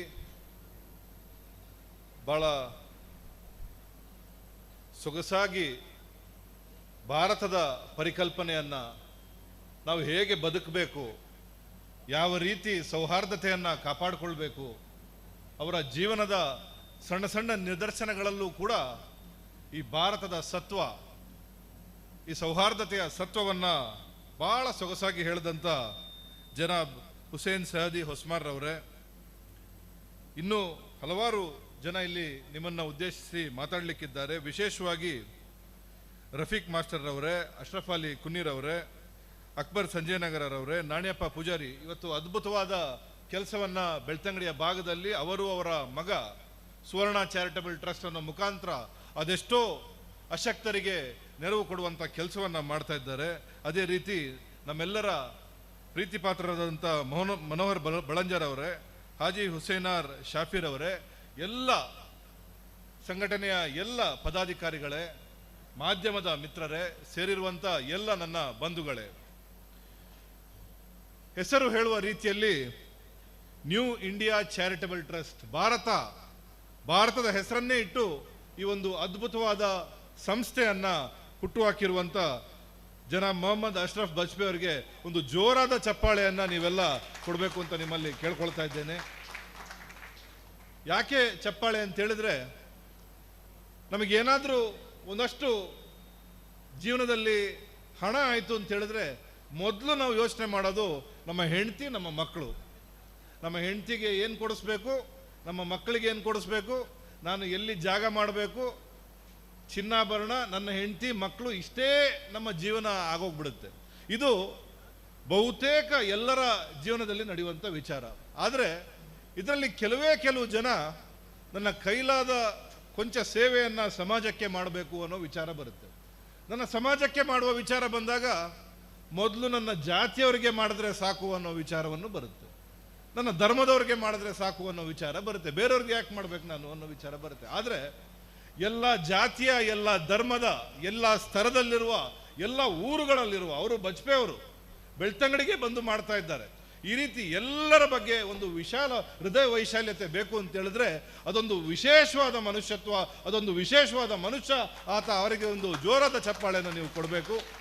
ಅವರ ಈ ಕೆಲಸಕ್ಕೆ ನಾವು ನಂಬಿರುವಂಥ ಎಲ್ಲ ದೇವರು, ಇವಾಗ ಉಸ್ತಾದ್ರವ್ರು ಹೇಳಿದ್ರು, ಈಗ ಒಂದು ತಾಯಿಗೆ ಇಲ್ಲಿ ಕಿಟ್ ಕೊಡುವಾಗ ಹೇಳಿದ್ರು, ದೇವರಿರ ಗೆಡ್ಡೆ ಮನ್ಪಾಡು. ಯಾವ ದೇವರು ಅಂತವ್ರು ಹೇಳಿಲ್ಲ, ದೇವನೊಬ್ಬ ನಾಮ ಹಲವು. ಆದ್ರಿಂದ ನಾವು ನಂಬುವ ದೇವರು ನಮಗೆ ಒಳ್ಳೇದು ಮಾಡಲಿ, ನೀವು ನಂಬುವ ದೇವರು ನಿಮಗೆ ಒಳ್ಳೇದು ಮಾಡಲಿ, ನಾವೆಲ್ಲರೂ ನಂಬುವ ದೇವರು ನಿಮಗೆ ಒಳ್ಳೇದು ಮಾಡಲಿ ಅನ್ನೋ ವಿಚಾರವನ್ನು ನಿಮಗೆ ಈ ಸಂದರ್ಭದಲ್ಲಿ ನಾನು ಹೇಳಲಿಕ್ಕೆ ಇಷ್ಟಪಡ್ತಾ ಇದ್ದೇನೆ. ಇದೊಂದು ಸುಲಭದ ಕೆಲಸ ಅಲ್ಲ. ಇಷ್ಟು ಜನರನ್ನು ಸೇರಿಸಬೇಕು, ಅದರಲ್ಲೂ ಅರ್ಹರನ್ನು ಸೇರಿಸಬೇಕು. ಕೊಡುವಂಥ ಒಂದೇ ಒಂದು ವಸ್ತು ಅದು ಸರಿಯಾದ ಮನೆಗೆ ತಲುಪಬೇಕು, ಸರಿಯಾದ ಕೈಗಳಿಗೆ ತಲುಪಬೇಕು ಅಂತ ಹೇಳಿದ್ರೆ ಅದು ಸುಲಭದ ಕೆಲಸ ಅಲ್ಲ. ಇದರ ಹಿಂದೆ ಒಂದಷ್ಟು ಪರಿಶ್ರಮ ಇದೆ. ಒಂದು ದೊಡ್ಡ ತಂಡವನ್ನು ಇಲ್ಲಿ ಕಟ್ಕೊಂಡಿದ್ದಾರೆ. ಆ ತಂಡದವರು ಸರಿಸುಮಾರು 15 ದಿವಸಗಳಿಂದ ಇದರ ಹಿಂದೆ ಪರಿಶ್ರಮ ಪಟ್ಟು ನಿರಂತರವಾಗಿ ಇಷ್ಟು ಜನರನ್ನು ಸಂಘಟಿಸಿದ್ದಾರೆ. ಅವರಿಗೆಲ್ಲರಿಗೂ, ಅವರೆಲ್ಲ ತಂಡದವರಿಗೂ ಒಂದು ಜೋರಾದ ಚಪ್ಪಾಳೆ ಕೊಟ್ಟು ಈ ಕೆಲಸಕ್ಕೆ ಒಂದು ಶ್ಲಾಘನೆಯನ್ನು ನೀವು ಕೊಡಬೇಕು ಅಂತ ನಿಮ್ಮಲ್ಲಿ ಕೇಳ್ಕೊಳ್ತಾ ಇದ್ದೇನೆ. ಬೆಳ್ತಂಗಡಿಯ ಬಗ್ಗೆ ನಿಮಗಿರುವಂಥ ಪ್ರೀತಿಗೆ ನಾವು ಚಿರಋಣಿಯಾಗಿದ್ದೇವೆ ಸರ್. ಇದು ಕೂಡ ಒಂದು ಸರ್ವ ಜನಾಂಗದ ಶಾಂತಿಯ ತೋಟ. ಇಲ್ಲಿ ಹಿಂದೂ, ಕ್ರೈಸ್ತ, ಮುಸಲ್ಮಾನ, ಜೈನ ಎಲ್ಲರೂ ನಾವು ಅದೆಷ್ಟೋ ವರ್ಷಗಳಿಂದ ಸೌಹಾರ್ದತೆಯಿಂದ ಬದುಕ್ತಾ ಇದ್ದೇವೆ. ನಿಮ್ಮಂಥವರು ಈ ರೀತಿ ನಮ್ಮನ್ನು ಮತ್ತೆ ಮತ್ತೆ ಸೇರಿಸೋ ಮುಖಾಂತರ ಈ ಸೌಹಾರ್ದತೆಗೆ ಇನ್ನೊಂದು ಶಕ್ತಿ ಕೊಡುವಂಥ ಕೆಲಸವನ್ನು ನೀವು ಮಾಡಿದ್ದೀರಿ. ನಾವಿವತ್ತು ಗಿಡಕ್ಕೆ ನೀರೆರೆಯುವ ಕೆಲಸವನ್ನು ಮಾಡ್ತಾ ಇದ್ದೇವೆ. ಇವತ್ತು ಮಾತಾಡುವಾಗ ಹೇಳಿದ್ರು ಬಡವ್ರನ್ನ ಕರೆಸಿದ್ದೀವಿ ಅಂತ. ನಾನು ಯಾವತ್ತೂ ನನ್ನ ಬಾಯಿಯಿಂದ ಬಡವರು ಅನ್ನೋ ವಿಚಾರವನ್ನು ನಾನು ಹೇಳೋದೇ ಇಲ್ಲ. ಅಶಕ್ತರು, ನಾವು ಶಕ್ತಿಹೀನರಾಗಿರ್ತೀವಿ. ಯಾಕಂದರೆ ಎಷ್ಟೋ ಶ್ರೀಮಂತರ ಹತ್ರ ದುಡ್ಡಿರುತ್ತೆ, ಆದರೆ ಪ್ರೀತಿ ವಿಶ್ವಾಸ ಹಂಚುವಂಥ ಹೃದಯವಂತಿಕೆ ಅವ್ರ ಹತ್ರ ಇರಲ್ಲ. ಎಷ್ಟೋ ಶ್ರೀಮಂತರ ಹತ್ರ ಸಂಪತ್ತಿರುತ್ತೆ, ಆದರೆ ಇನ್ನೊಬ್ಬನಿಗೆ ಕೊಡಬೇಕು ಅನ್ನೋ ಕೈ ಅವರಲ್ಲಿ ಮುಂದೆ ಬರಲ್ಲ. ಆದ್ದರಿಂದ ಯಾರೂ ಕೂಡ ಇಲ್ಲಿ ಬಡವರಲ್ಲ. ದೇವರ ಕಣ್ಣಿನಲ್ಲಿ ಯಾರೂ ಕೂಡ ಬಡವರಲ್ಲ. ಎಲ್ಲೋ ಒಂದು ಸ್ವಲ್ಪ ಶಕ್ತಿಹೀನರಾಗಿರ್ತೀವಿ. ಆದರೆ ನಿಮ್ಮಂಥವ್ರು ಬಂದು ಇವತ್ತು ಮತ್ತೆ ನಮಗೆ ಶಕ್ತಿ ತುಂಬುವಂಥ ಕೆಲಸವನ್ನು ಮಾಡಿದ್ದಾರೆ. ನಮ್ಮ ಆ ಸಸಿಗೆ ನೀರು ಹಾಕುವಂಥ ಕೆಲಸ ಮಾಡಿದ್ದಾರೆ. ನೀವು ಕೊಡುವಂಥ ಯಾವುದೇ ವಸ್ತು ಆಗಿರಲಿ, ನೀವು ಕೊಡುವಂಥ ಯಾವುದೇ ಸಹಾಯಧನ ಆಗಿರಲಿ, ಅದು ಎಂದಿಗೂ ವ್ಯರ್ಥ ಆಗಲ್ಲ. ಭಾಳಷ್ಟು ವಿದ್ಯಾರ್ಥಿಗಳು ನಮ್ಮ ಜೂನಿಯರ್ ಕಾಲೇಜ್ ಇರಬೇಕಲ್ವಾ, ಜೂನಿಯರ್ ಕಾಲೇಜಿಂದ ಭಾಳಷ್ಟು ವಿದ್ಯಾರ್ಥಿಗಳು ಇಲ್ಲಿ ಬಂದಿದ್ದೀರಿ. ತಮ್ಮೆಲ್ಲರಿಗೂ ಸಹಾಯ ಹಸ್ತವನ್ನು ನೀಡ್ತಾ ಇದ್ದಾರೆ. ಎಂದೂ ಕೂಡ ಅವರನ್ನು ನೀವು ಮರಿಬಾರ್ದು. ನಾವು ಜೀವನದಲ್ಲಿ ಯಾವುದೇ ಎತ್ತರಕ್ಕೆ ಹೋದರೂ ಕೂಡ ನಾವು ಜೀವನದಲ್ಲಿ ನಮಗೆ ಸಿಕ್ಕದಂಥ ಏಣಿಯನ್ನು ಒದೆಯುವ ಕೆಲಸವನ್ನು ಮಾಡಬಾರ್ದು. ನಾವು ಒಂದು ಸ್ಥಾನಮಾನಕ್ಕೆ ಹೋದಾಗ ಕೂಡ ನಾವು ಅಶಕ್ತರನ್ನು ಕೈ ಹಿಡಿದು ಮೇಲೆ ತರುವಂಥ ಕೆಲಸವನ್ನು ನಾವು ಮಾಡಬೇಕು. ಅದು ಯಾವ ಕ್ಷೇತ್ರವಾದರೂ ಆಗಿರಲಿ. ಕೆಲವರು ಒಳ್ಳೊಳ್ಳೆ ಆಫೀಸಿಗೆ ಸೇರ್ತಾರೆ, ಆಫೀಸಿಗೆ ಸೇರಿ ಅಲ್ಲಿ ಯಾವುದಾದ್ರೂ ಒಂದು ಪೋಸ್ಟ್ ಖಾಲಿ ಇರುತ್ತೆ, ನಾನು ಯಾಕೆ ನಮ್ಮ ಫ್ಯಾಮಿಲಿಯವ್ರನ್ನ ಕರೆಸ್ಬೇಕು, ಅಲ್ಲಿ ಕರೆಸಿದ್ರೆ ನಮ್ಮ ಊರಿನವ್ರನ್ನ ಕರೆಸಿದ್ರೆ ಅವರು ನನ್ನ ಸ್ಥಾನಕ್ಕೆ ಬಂದ್ಬಿಡ್ತಾರೆ ಅನ್ನುವ ಅಸೂಯೆ ನಮ್ಮಲ್ಲಿ ಇರಬಾರ್ದು. ಯಾರೇ ಆಗಿರಲಿ ಅವರಿಗೆ ಕೈ ಎತ್ತಿ ಮೇಲೆ ಎಳೆಯುವಂಥ ಕೆಲಸವನ್ನು ನಾವು ಮಾಡೋಣ. ಕಾಲಿಳಿದು ಕೆಳಗಡೆ ಹೇಳುವಂಥ ಕೆಲಸವನ್ನು ಖಂಡಿತ ಮಾಡಬೇಡಿ. ಯಾರಾದರೂ ನಿಮ್ಮ ಜೀವನದಲ್ಲಿ ದಾರಿದೀಪ ತೋರಿಸಲಿಕ್ಕೆ ಯಾರಾದರೂ ಸಿಗ್ತಾರೆ. ಇದು ಜಗತ್ತಿನ ನಿಯಮ. ದೇವರು ಅವನ ರೂಪದಲ್ಲಿ ಬರ್ತಾನೆ ಅನ್ನೋ ವಿಚಾರವನ್ನು ನಾನು ಹೇಳಲಿಕ್ಕೆ ಇಷ್ಟಪಡ್ತಾ ಇದ್ದೇನೆ. ಇವತ್ತು ಸರ್ಕಾರದ ವತಿಯಿಂದ ಕೂಡ ಎಲ್ಲ ಕಷ್ಟದಲ್ಲಿರುವ ಜನರಿಗೆ ಶಕ್ತಿ ತುಂಬಲಿಕ್ಕೆ ಹಲವಾರು ಕಾರ್ಯಕ್ರಮಗಳನ್ನು ಕೊಡ್ತಾ ಇದ್ದಾರೆ. ಇವತ್ತು 2,000 ರೂಪಾಯಿ ಇವತ್ತು ಯಾವ ನಿಮ್ಮ ಸಣ್ಣ ಪರ್ಸಿನಲ್ಲಿ ಒಂದು ಯಾವತ್ತು ದುಡ್ಡಿಲ್ದಿರುವ ಪರ್ಸಿನಲ್ಲಿ ಇವತ್ತು ಒಂದು ದುಡ್ಡಿದೆ ಅಂತ ಹೇಳಿದ್ರೆ ಅದು ನಿಮ್ಮ ಸ್ವಾಭಿಮಾನದ ದುಡ್ಡು ಅಂತ ಹೇಳಲಿಕ್ಕೆ ಇಷ್ಟಪಡ್ತಾ ಇದ್ದೇನೆ. 2,000 ರೂಪಾಯಿ ಅದು ನಿಮ್ಮ ಸ್ವಾಭಿಮಾನದ ದುಡ್ಡು. ಯಾಕೆ ಅದು ನಿಮ್ಮ ಸ್ವಾಭಿಮಾನ ಅಂತ ಹೇಳಿದ್ರೆ ಯಾರು ನಿಮಗೆ ಕೊಡುವಂಥ ಭಿಕ್ಷೆ ಅಥವಾ ಇನ್ನೊಂದು ದೇಣಿಗೆ ಅದಲ್ಲ. ನೀವು ಕಟ್ಟುವಂಥ ತೆರಿಗೆ ಹಣ. ಇವತ್ತು ಸಣ್ಣ ಸಣ್ಣ ವಸ್ತು ಕೂಡ ತೆರಿಗೆ ಹಣ ಕಟ್ತಾ ಇದ್ದೀರಿ. ನೀವು ಒಂದು ಹೋಗಿ ಗೂಡಂಗಡಿಯಲ್ಲಿ ಒಂದು ಮ್ಯಾಚ್ ಬಾಕ್ಸ್ ಪರ್ಚೇಸ್ ಮಾಡಿದ್ರು ಕೂಡ ಅದಕ್ಕೆ ತೆರಿಗೆ ಹಣ ಕಟ್ಟುವಂಥ ಕೆಲಸವನ್ನು ಮಾಡ್ತಾ ಇದ್ದೀರಿ. ನೀವು ಕಟ್ಟುವಂಥ ಹಣ ಯಾರೋ ಅಂಬಾನಿ ಅದಾನಿ ಅಂತವರು ಲೂಟಿ ಮಾಡ್ತಾ ಇದ್ರು. ಆ ದುಡ್ಡನ್ನು ನಿಮಗೆ ನೇರವಾಗಿ ಇವತ್ತು ಸರ್ಕಾರ ಕೊಡ್ತಾ ಇದೆ. 58,000 ಕೋಟಿ ರೂಪಾಯಿಯಷ್ಟು ದುಡ್ಡನ್ನು ನೇರವಾಗಿ ಬಡವರಿಗೆ ಕೊಡುವಂಥ ಕೆಲಸವನ್ನು ಇವತ್ತು ಸರ್ಕಾರ ಕೊಡ್ತಾ ಇದೆ. ಇವತ್ತು ಸಾಕಷ್ಟು ಒಳ್ಳೆ ವಿಚಾರವನ್ನು ನಾವು ತಿಳ್ಕೊಳ್ತಾ ಇದ್ದೀವಿ. ಕೆಲವರು ಆ ಹಣವನ್ನು ಕೂಡಿಟ್ಟು ಮಕ್ಕಳ ಫೀಸನ್ನು ಕಟ್ತಾ ಇದ್ದಾರೆ, ಕೆಲವು ಹಣವನ್ನು ಕೂಡಿಟ್ಟು ಮನೆಯಲ್ಲಿ ಸಣ್ಣ ಸಣ್ಣ ಕೆಲಸಗಳನ್ನು ಮಾಡ್ತಾ ಇದ್ದಾರೆ, ಕಂತನ್ನು ಕಟ್ಟುವ ಕೆಲಸ, ಈ ರೀತಿ ಎಲ್ಲದನ್ನ ಮಾಡ್ತಾ ಇದ್ದಾರೆ. ಇಲ್ಲಿ ಎಷ್ಟು ಜನರಿಗೆ ಆ 2,000 ಹಣ ಬರ್ತಾ ಇದೆ? ಒಂದ್ಸತಿ ಕೈ ಎತ್ತಿ ನೋಡೋಣ. ಬರ್ತಾ ಇದೆ, ಬಹಳ ದೊಡ್ಡ ಸಂಖ್ಯೆಯಲ್ಲಿ ಬರ್ತಾ ಇದೆ. ಯಾರಿಗಾದ್ರೂ ಹಣ ಬರದೇ ಇದ್ರೆ ದಯಮಾಡಿ ನಮ್ಮನ್ನು ಸಂಪರ್ಕಿಸಿ. ನಮ್ಮ ಕಚೇರಿ ಈ ಕಟ್ಟಡದ ಮುಂಭಾಗದಲ್ಲಿದೆ, ದಯಮಾಡಿ ಸಂಪರ್ಕಿಸಿ, ನಿಮಗೆ ಕೊಡುವಂಥ ಕೆಲಸವನ್ನು ಮಾಡೋಣ. ಇವತ್ತು ನಮ್ಮ ಬಸ್ಸಲ್ಲಿ ಉಚಿತವಾಗಿ ಪ್ರಯಾಣ ಮಾಡ್ತಿದ್ದಾರೆ. ಕೆಲವರು ಹೇಳ್ತಾ ಇದ್ದಾರೆ ಬಸ್ಸಲ್ಲಿ ಉಚಿತವಾಗಿ ಪ್ರಯಾಣ ಯಾಕೆ ಕೊಡ್ತಾ ಇದ್ರಿ ಅಂತ. ಯಾಕೆ ಕೊಡ್ತಾ ಇದ್ದೀವಿ ಅಂತ ಹೇಳಿದ್ರೆ ಈ ಭಾರತ ಏನಾದರೂ ಅಭಿವೃದ್ಧಿ ಆಗ್ಬೇಕಂತ ಹೇಳಿದ್ರೆ ಇಲ್ಲಿರುವ ಮಹಿಳೆಯರು ಅಶಕ್ತರಾಗಬೇಕು. ಮಹಿಳೆಯರಿಗೆ ಯಾವಾಗ ಶಕ್ತಿ ಬರುತ್ತೋ, ಮಹಿಳೆಯರು ಯಾವಾಗ ಮನೆಯನ್ನು ಬಿಟ್ಟು ತಮ್ಮ ಕಾಲ ಮೇಲೆ ತಾವು ನಿಂತು ತಮ್ಮ ಕೆಲಸವನ್ನು ತಾವು ಮಾಡ್ತಾರೋ, ಎಲ್ಲ ಕೆಲಸದಲ್ಲಿ ಯಾವಾಗ ಪ್ರಗತಿಯನ್ನು ಸಾಧಿಸ್ತಾರೋ ಅವತ್ತು ಭಾರತ ದೇಶ ಪ್ರಗತಿಯನ್ನು ಹೊಂದುತ್ತೆ ಅನ್ನೋ ವಿಚಾರದಿಂದ ಇವತ್ತು ಈ ಬಸ್ಸಲ್ಲಿ ಉಚಿತವಾಗಿ ಸಂಚಾರ ಮಾಡುವಂಥ ಕೆಲಸವನ್ನು ಮಾಡ್ತಾ ಇದ್ದೇವೆ. ಇವತ್ತು ಬಸ್ ಟಿಕೆಟ್ ಏನು ದೊಡ್ಡ ಅಮೌಂಟ್ ಅಲ್ಲ, ಆದರೆ ಎಲ್ಲವನ್ನ ಕ್ರೋಢೀಕರಿಸಿದಾಗ ಅಲ್ಲೂ ಕೂಡ ಒಂದು ಸಣ್ಣ ಉಳಿತಾಯ ಆಗುತ್ತೆ. ಇವತ್ತು ಇಷ್ಟು ಮಹಿಳೆಯರು ಕಾಲೇಜ್ಗಾಗಿರಲಿ ಬೇರೆ ಬೇರೆ ಉದ್ಯೋಗಕ್ಕಾಗಿರಲಿ ಉಚಿತವಾಗಿ ಬಸ್ಸಲ್ಲಿ ಹೋಗೋ ಮುಖಾಂತರ ಮಹಿಳೆಯರಿಗೆ ಶಕ್ತಿ ತುಂಬುವಂಥ ಕೆಲಸವನ್ನು ಮಾಡ್ತಾ ಇದ್ದೇವೆ. ಒಂದ್ಸತಿ ಯಾರ್ಯಾರು ಫ್ರೀ ಬಸ್ಸಲ್ಲಿ ಓಡಾಡಿದ್ದವರು ಒಂದ್ಸತಿ ಕೈ ಎತ್ತಿ ನೋಡೋಣ.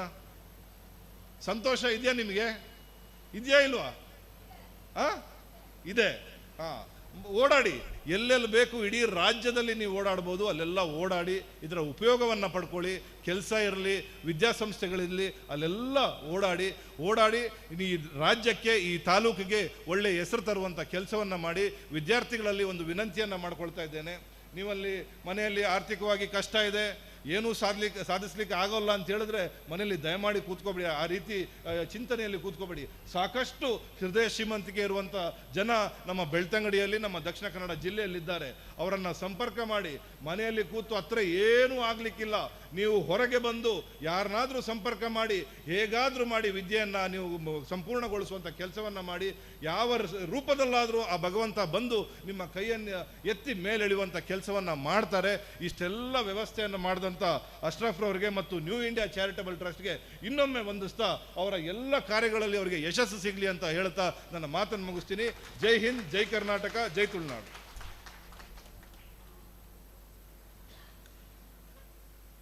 ನ್ಯೂ ಇಂಡಿಯಾ ಚಾರಿಟೇಬಲ್ ಟ್ರಸ್ಟ್ ಮಾಡ್ತಾ ಇರುವ ಈ ಒಂದು ಕೆಲಸಗಳನ್ನು ಮುಕ್ತಗಂಠದಿಂದ ಹೊಗಳಿ ಅಶ್ರಫ್ ಸರ್ ಅವರ ಮುಂದಿನ ಜೀವನ ಯಶಸ್ವಿಯಾಗಲಿ ಎಂದು ಆ ಹೃದಯಪೂರ್ವಕವಾಗಿ ಆಶಿಸಿದ ನಮ್ಮ ಪ್ರೀತಿಯ ಶ್ರೀ ರಕ್ಷಿತ್ ಶಿವರಾಮ್ ಇವರಿಗೆ ತುಂಬು ಹೃದಯದ ಧನ್ಯವಾದಗಳನ್ನು ಸಮರ್ಪಿಸ್ತಾ ಇದ್ದೀವಿ.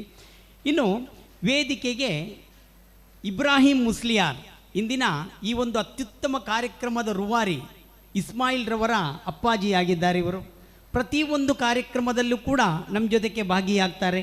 ಕಾರಣಾಂತರಗಳಿಂದ ಸ್ವಲ್ಪ ತಡವಾಗಿ ಆಗಮಿಸಿದ್ದಾರೆ. ಇಬ್ರಾಹಿಂ ಮುಸ್ಲಿಯಾರ್ ಇವರನ್ನು ಭಾಳ ಪ್ರೀತಿಪೂರ್ವಕವಾಗಿ ಮುಖ್ಯ ವೇದಿಕೆಗೆ ನಾವು ಇವರನ್ನು ಸ್ವಾಗತಿಸ್ತಾ ಇದ್ದೀವಿ. ಜನಾಬ್ ಇಬ್ರಾಹಿಂ ಮುಸ್ಲಿಯಾರ್, ದಯವಿಟ್ಟು ವೇದಿಕೆಗೆ ಬನ್ನಿ ಸರ್. ಇನ್ನು ವಿಧವೆಯರಿಗೆ ನಾವು ಹಣ ವಿತರಣೆಯ ಇಲ್ಲಿ ಸಾಂಕೇತಿಕವಾಗಿ ಕೇವಲ 3 ಜನರಿಗೆ ಮಾತ್ರ ಈಗ ವೇದಿಕೆಯಲ್ಲಿ ಕೊಡ್ತೀವಿ. ತದನಂತರ ಎಲ್ರಿಗೂ ಈ ಕಾರ್ಯಕ್ರಮದ ನಂತರ ಎಲ್ರಿಗೂ ಕೊಡ್ತೀವಿ. ನಿಮ್ಮ ಈ ಉಪಸ್ಥಿತಿ ನಾವು ಗೌರವಪೂರ್ವಕವಾಗಿ ಸ್ವೀಕರಿಸ್ತೀವಿ. ಮೊದಲನೇ ವಿಧವೆಯರ ಹಣ ವಿತರಣೆಯ ಪಟ್ಟಿ ಹೀಗಿದೆ. 3 ಜನರನ್ನು ಕರಿತೀನಿ, ಅವರು ದಯವಿಟ್ಟು ವೇದಿಕೆ ಬನ್ನಿ. ಇದನ್ನು ನಮ್ಮ ವೇದಿಕೆಯಲ್ಲಿರುವ ನಮ್ಮ ಇಂದಿನ ವೇದಿಕೆಯಲ್ಲಿರುವ ರಫೀಕ್ ಮಾಸ್ಟರ್ ಅವರು ಜನಾಬ್ ಮೊಹಮ್ಮದ್ ಅಶ್ರಫ್ ಬಜ್ಪೆ ಇವರೊಂದಿಗೆ ಸೇರಿ ಇದು ಅವರಿಗೆ ನೀಡಿ ಗೌರವಿಸಬೇಕು ಎಂದು ವಿನಂತಿಸ್ತಾ ಇದ್ದೀನಿ. ನಸೀಮಾ ಪಿ ಕೆ, ದಯವಿಟ್ಟು ನಸೀಮಾ ಪಿ ಕೆ ಅವರು ವೇದಿಕೆಗೆ ಬನ್ನಿ. ಸುಮಿತ್ರಾರವರು ವೇದಿಕೆ ಬನ್ನಿ. ಸುಮಿತ್ರಾ ಮೇಡಮ್ ದಯವಿಟ್ಟು ವೇದಿಕೆ ಬನ್ನಿ. ಅದೇ ರೀತಿ ಅಸ್ಮಾರವರು ಕೂಡ ವೇದಿಕೆ ಬನ್ನಿ. ನಸೀಮಾ ಪಿ ಕೆ, ಸುಮಿತ್ರಾ ಹಾಗೂ ಅಸ್ಮಾ, ಈ 3 ವೇದಿಕೆ ಬನ್ನಿ. ಅಮ್ಮಂದಿರ ಪಟ್ಟಿ ಭಾಳ ಉದ್ದ ಇದೆ, ಆದರೂ ಎಲ್ರಿಗೂ ಕರೆದರೆ ಇಲ್ಲಿ ನಮ್ಮ ಅತಿಥಿಗಳಿಗೆ ಅವರಿಗೆ ಹೋಗ್ಲಿಕ್ಕಿದೆ. ಆಗೋದಕ್ಕೋಸ್ಕರ ಈ ಕಾರ್ಯಕ್ರಮವನ್ನು ಮುಗಿಸಿ ತಕ್ಷಣ ನಿಮಗೆಲ್ರಿಗೂ ನಾವು ಅದನ್ನು ವಿತರಿಸ್ತೀವಿ. ನಸೀಮಾ ಪಿ ಕೆ, ಸುಮಿತ್ರಾ ಹಾಗೂ ಅಸ್ಮಾ ಇವರಿಗೆ ನಾವು ಈ ಒಂದು ಸಾಂಕೇತಿಕವಾಗಿ ವಿಧವೆಯರಿಗೆ ನಾವೊಂದು ಹಣ ವಿತರಣೆ ಕಾರ್ಯಕ್ರಮ ಮಾಡ್ತೀವಿ. ವೇದಿಕೆಯಲ್ಲಿ ಇರುವ ಎಲ್ಲರೂ ಇದಕ್ಕೆ ಕೈ ಜೋಡಿಸಬೇಕಾಗಿ ವಿನಂತಿಸ್ತಾ ಇದ್ದೇನೆ.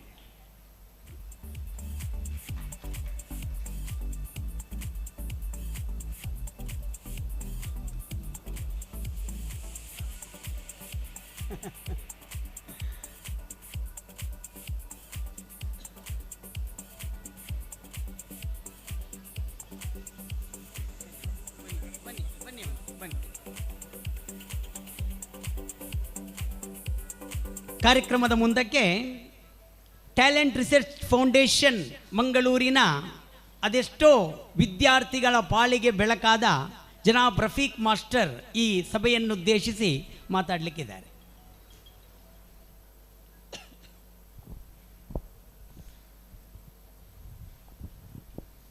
ಅಸ್ಸಲಾಮು ಅಲೈಕುಂ, ನಮಸ್ಕಾರ, ಗುಡ್ ಮಾರ್ನಿಂಗ್, ಶುಭೋದಯ.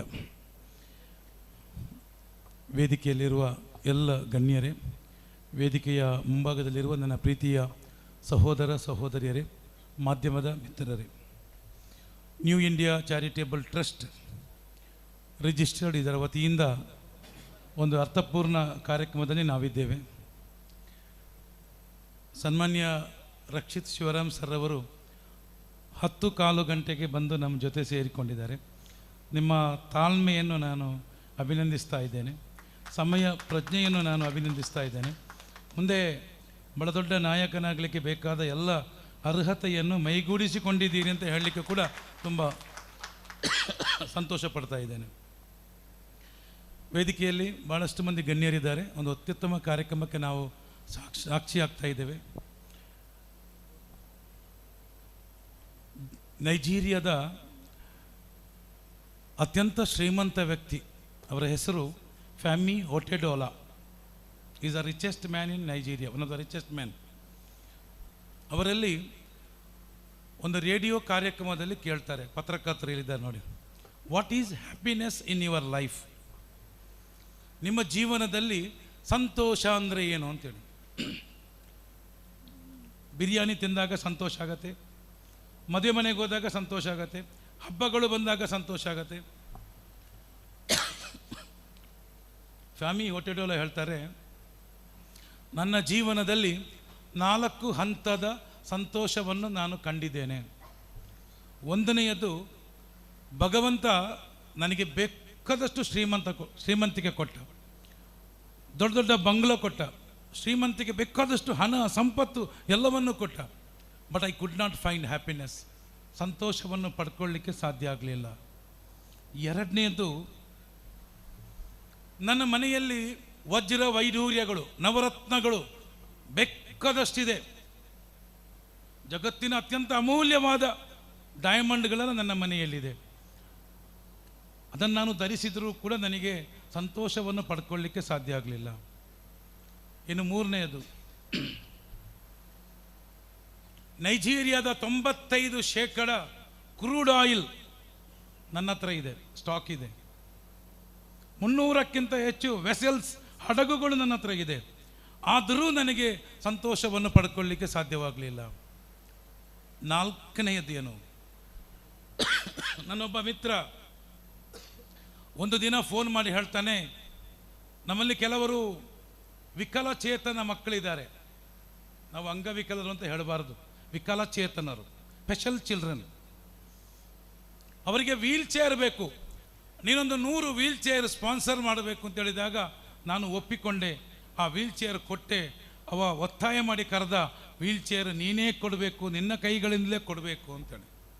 ನಾನೀಗ ಸರ್ ಹತ್ರ ಹೇಳಿದೆ, ಸರ್ ಆ ಕವರ್ ನೀವು ಕೊಡಿ, ನಿಮ್ಮದೆಲ್ಲ ಕೊಡುವ ಕೈ, ನಮ್ಮದು ಜ್ಞಾನ ಹಂಚುವ ನಾಲಗೆ ನಮ್ಮದು.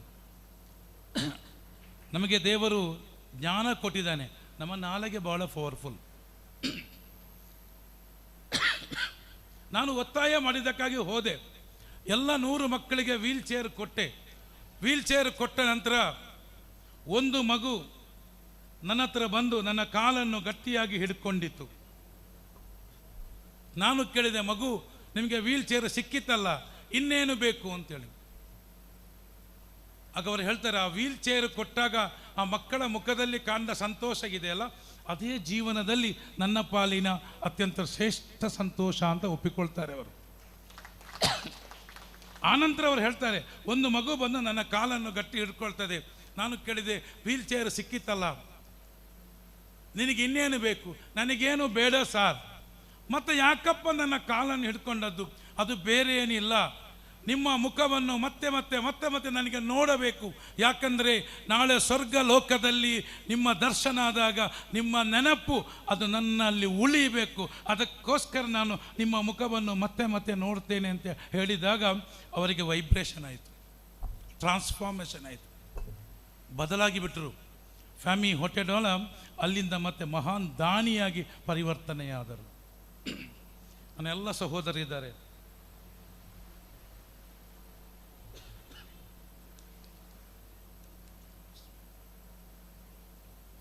ನೋಡಿ, ಇವತ್ತು ಅಶ್ರಫ್ ರವರೊಟ್ಟಿಗೆ ಎಷ್ಟೋ ಸಂಪತ್ತು ಇರ್ಬೋದು, ನನಗೆ ಗೊತ್ತಿಲ್ಲ, ಎಷ್ಟು ಕೋಟಿ ಇದೆ ಗೊತ್ತಿಲ್ಲ. ಆದರೆ ಅತ್ಯಂತ ಸಂತೋಷ ನಮಗೆ ಸಿಗುವುದು ಯಾವಾಗ ಕೇಳಿದರೆ, ಒಂದು ಬಿರಿಯಾನಿಯನ್ನು ತಿಂದರೆ ಎಷ್ಟು ಹೊತ್ತು ನಿಮಗೆ ಸಂತೋಷ ಇಟ್ಕೊಳ್ಬೋದು? ರಕ್ಷಿತ್ ಸರ್, ಎಷ್ಟು ಹೊತ್ತು ಇಟ್ಕೊಳ್ಬೋದು? ಸ್ವಲ್ಪ ಹೊತ್ತು ಇಟ್ಕೊಳ್ಬೋದು. ಅದರ ಸ್ಮೆಲ್ ಕೈಯಲ್ಲಿ ಇರುವ ತನಕ ಇಟ್ಕೊಳ್ಬೋದು. ಅದೇ ನೀವು ಬಿರಿಯಾನಿ ತಿಂದು ಒಂದು ಪ್ಯಾಕೆಟ್ ಬಿರಿಯಾನಿಯನ್ನು ಹಿಡ್ಕೊಂಡು ಬಂದು ದಾರಿಯಲ್ಲಿ ಒಬ್ಬ ಹಸಿದವನಿಗೆ ಕೊಟ್ಟಾಗ ಅವನ ಮುಖದಲ್ಲಿ ಕಾಣ್ತಕ್ಕಂತಹ ಆ ಒಂದು ಸಾರ್ಥಕತೆ, ಅವನ ಮುಖದಲ್ಲಿ ಕಾಣ್ತಕ್ಕಂಥ ನಗು ಇದೆಯಲ್ಲ, ಅದನ್ನು ನಾವು ಜೀವನ ಪೂರ್ತಿ ಮರೆಯಲಿಕ್ಕಾಗಲ್ಲ. ಆ ಮುಖ ನಮ್ಮ ಕಣ್ಣ ಮುಂದೆ ಯಾವತ್ತೂ ಬರುತ್ತಾ ಇರುತ್ತೆ. This is the power, this is the power of charity.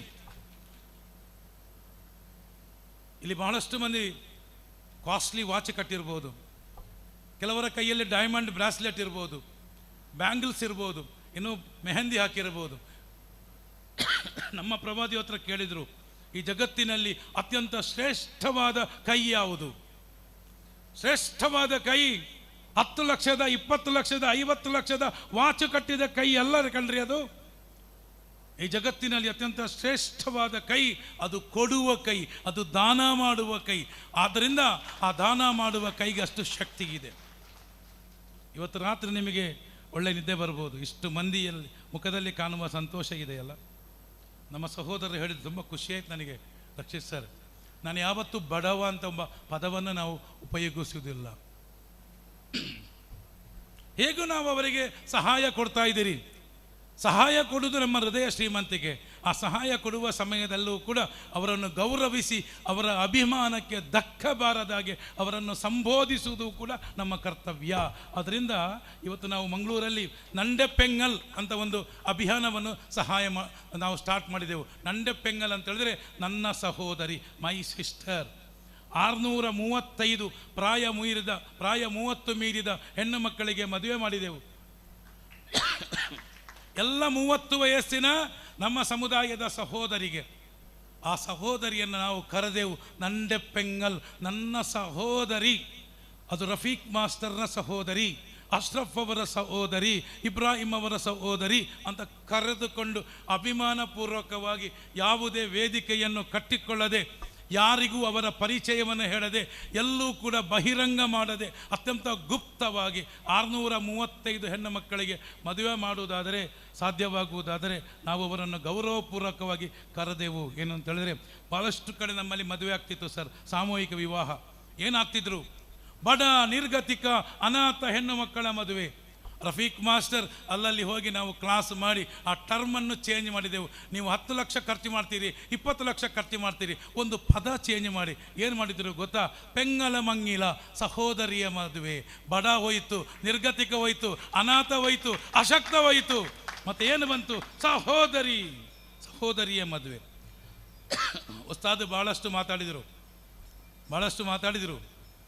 ತುಂಬ ಖುಷಿಯಾಯಿತು. ಸೌಹಾರ್ದ ಭಾರತದ ಬಗ್ಗೆ ಮಾತಾಡಿದರು. ನನ್ನ ಮಗನಿಗೆ 2 ವರ್ಷದ ಮಗುವಿಗೆ ಕಂಪ್ಯೂಟರನ್ನು ಗಿಫ್ಟಾಗಿ ಕೊಟ್ಟದ್ದು ಧರ್ಮಸ್ಥಳದ ವೀರೇಂದ್ರ ಹೆಗ್ಗಡೆಯವರು. 2 ವರ್ಷದ ಮಗುವಿಗೆ. 4 ವರ್ಷದ ಹುಡುಗನಿಗೆ ಲ್ಯಾಪ್ಟಾಪ್, ಪ್ರಿಂಟರ್ 2 ಸಲ ಬೆಂಗಳೂರಿನ ವುಡ್ಲ್ಯಾಂಡ್ಸ್ ಹೋಟೆಲ್ನಲ್ಲಿ ಅಭೂತಪೂರ್ವ ಪ್ರೆಸ್ ಕಾನ್ಫರೆನ್ಸ್ ಮಾಡಿ ಅದಕ್ಕೆ ಬಂದು ಅಲ್ಲಿ ಕೂತು ಆ ಮಗುವಿನ ಜೊತೆ ಎಲ್ಲ ವ್ಯವಸ್ಥೆಯನ್ನು ಮಾಡಿಕೊಟ್ಟವರು ಡಾಕ್ಟರ್ ಮೋಹನ್ ಆಳ್ವಾಸಿನ ಮೋಹನ್ ಆಳ್ವರು. ಇದು ನಮ್ಮ ಕರ್ನಾಟಕ, ಇದು ನಮ್ಮ ಕರಾವಳಿ. ಯಾವತ್ತೂ ಕೂಡ ಈ ಸ್ಥಿತಿಯನ್ನು ಬದಲಾಯಿಸಲಿಕ್ಕೆ ಯಾರಿಂದಲೂ ಸಾಧ್ಯ ಇಲ್ಲ. ಅವತ್ತು 2 ಲಕ್ಷ ಖರ್ಚು ಮಾಡಿದ್ದಾರೆ ಆ ಕಾಲಕ್ಕೆ. ನನ್ನ ಪ್ರೀತಿಯ ಸಹೋದರರೇ, ಇನ್ನೂ ಒಂದು ಘಟನೆ ಹೇಳಿ ಮುಗಿಸ್ತೇನೆ. ನನ್ನ ಪ್ರೀತಿಯ ಮಕ್ಕಳೇ, ಇಲ್ಲಿ ಭಾಳಷ್ಟು ಮಂದಿ ವಿದ್ಯಾರ್ಥಿಗಳಿದ್ದಾರೆ. ರಫೀಕ್ ಮಾಸ್ತರಿಗೆ ಅಂದಾಜು ಒಂದು 2 ಲಕ್ಷ ವಿದ್ಯಾರ್ಥಿಗಳಿದ್ದಾರೆ ಸರ್.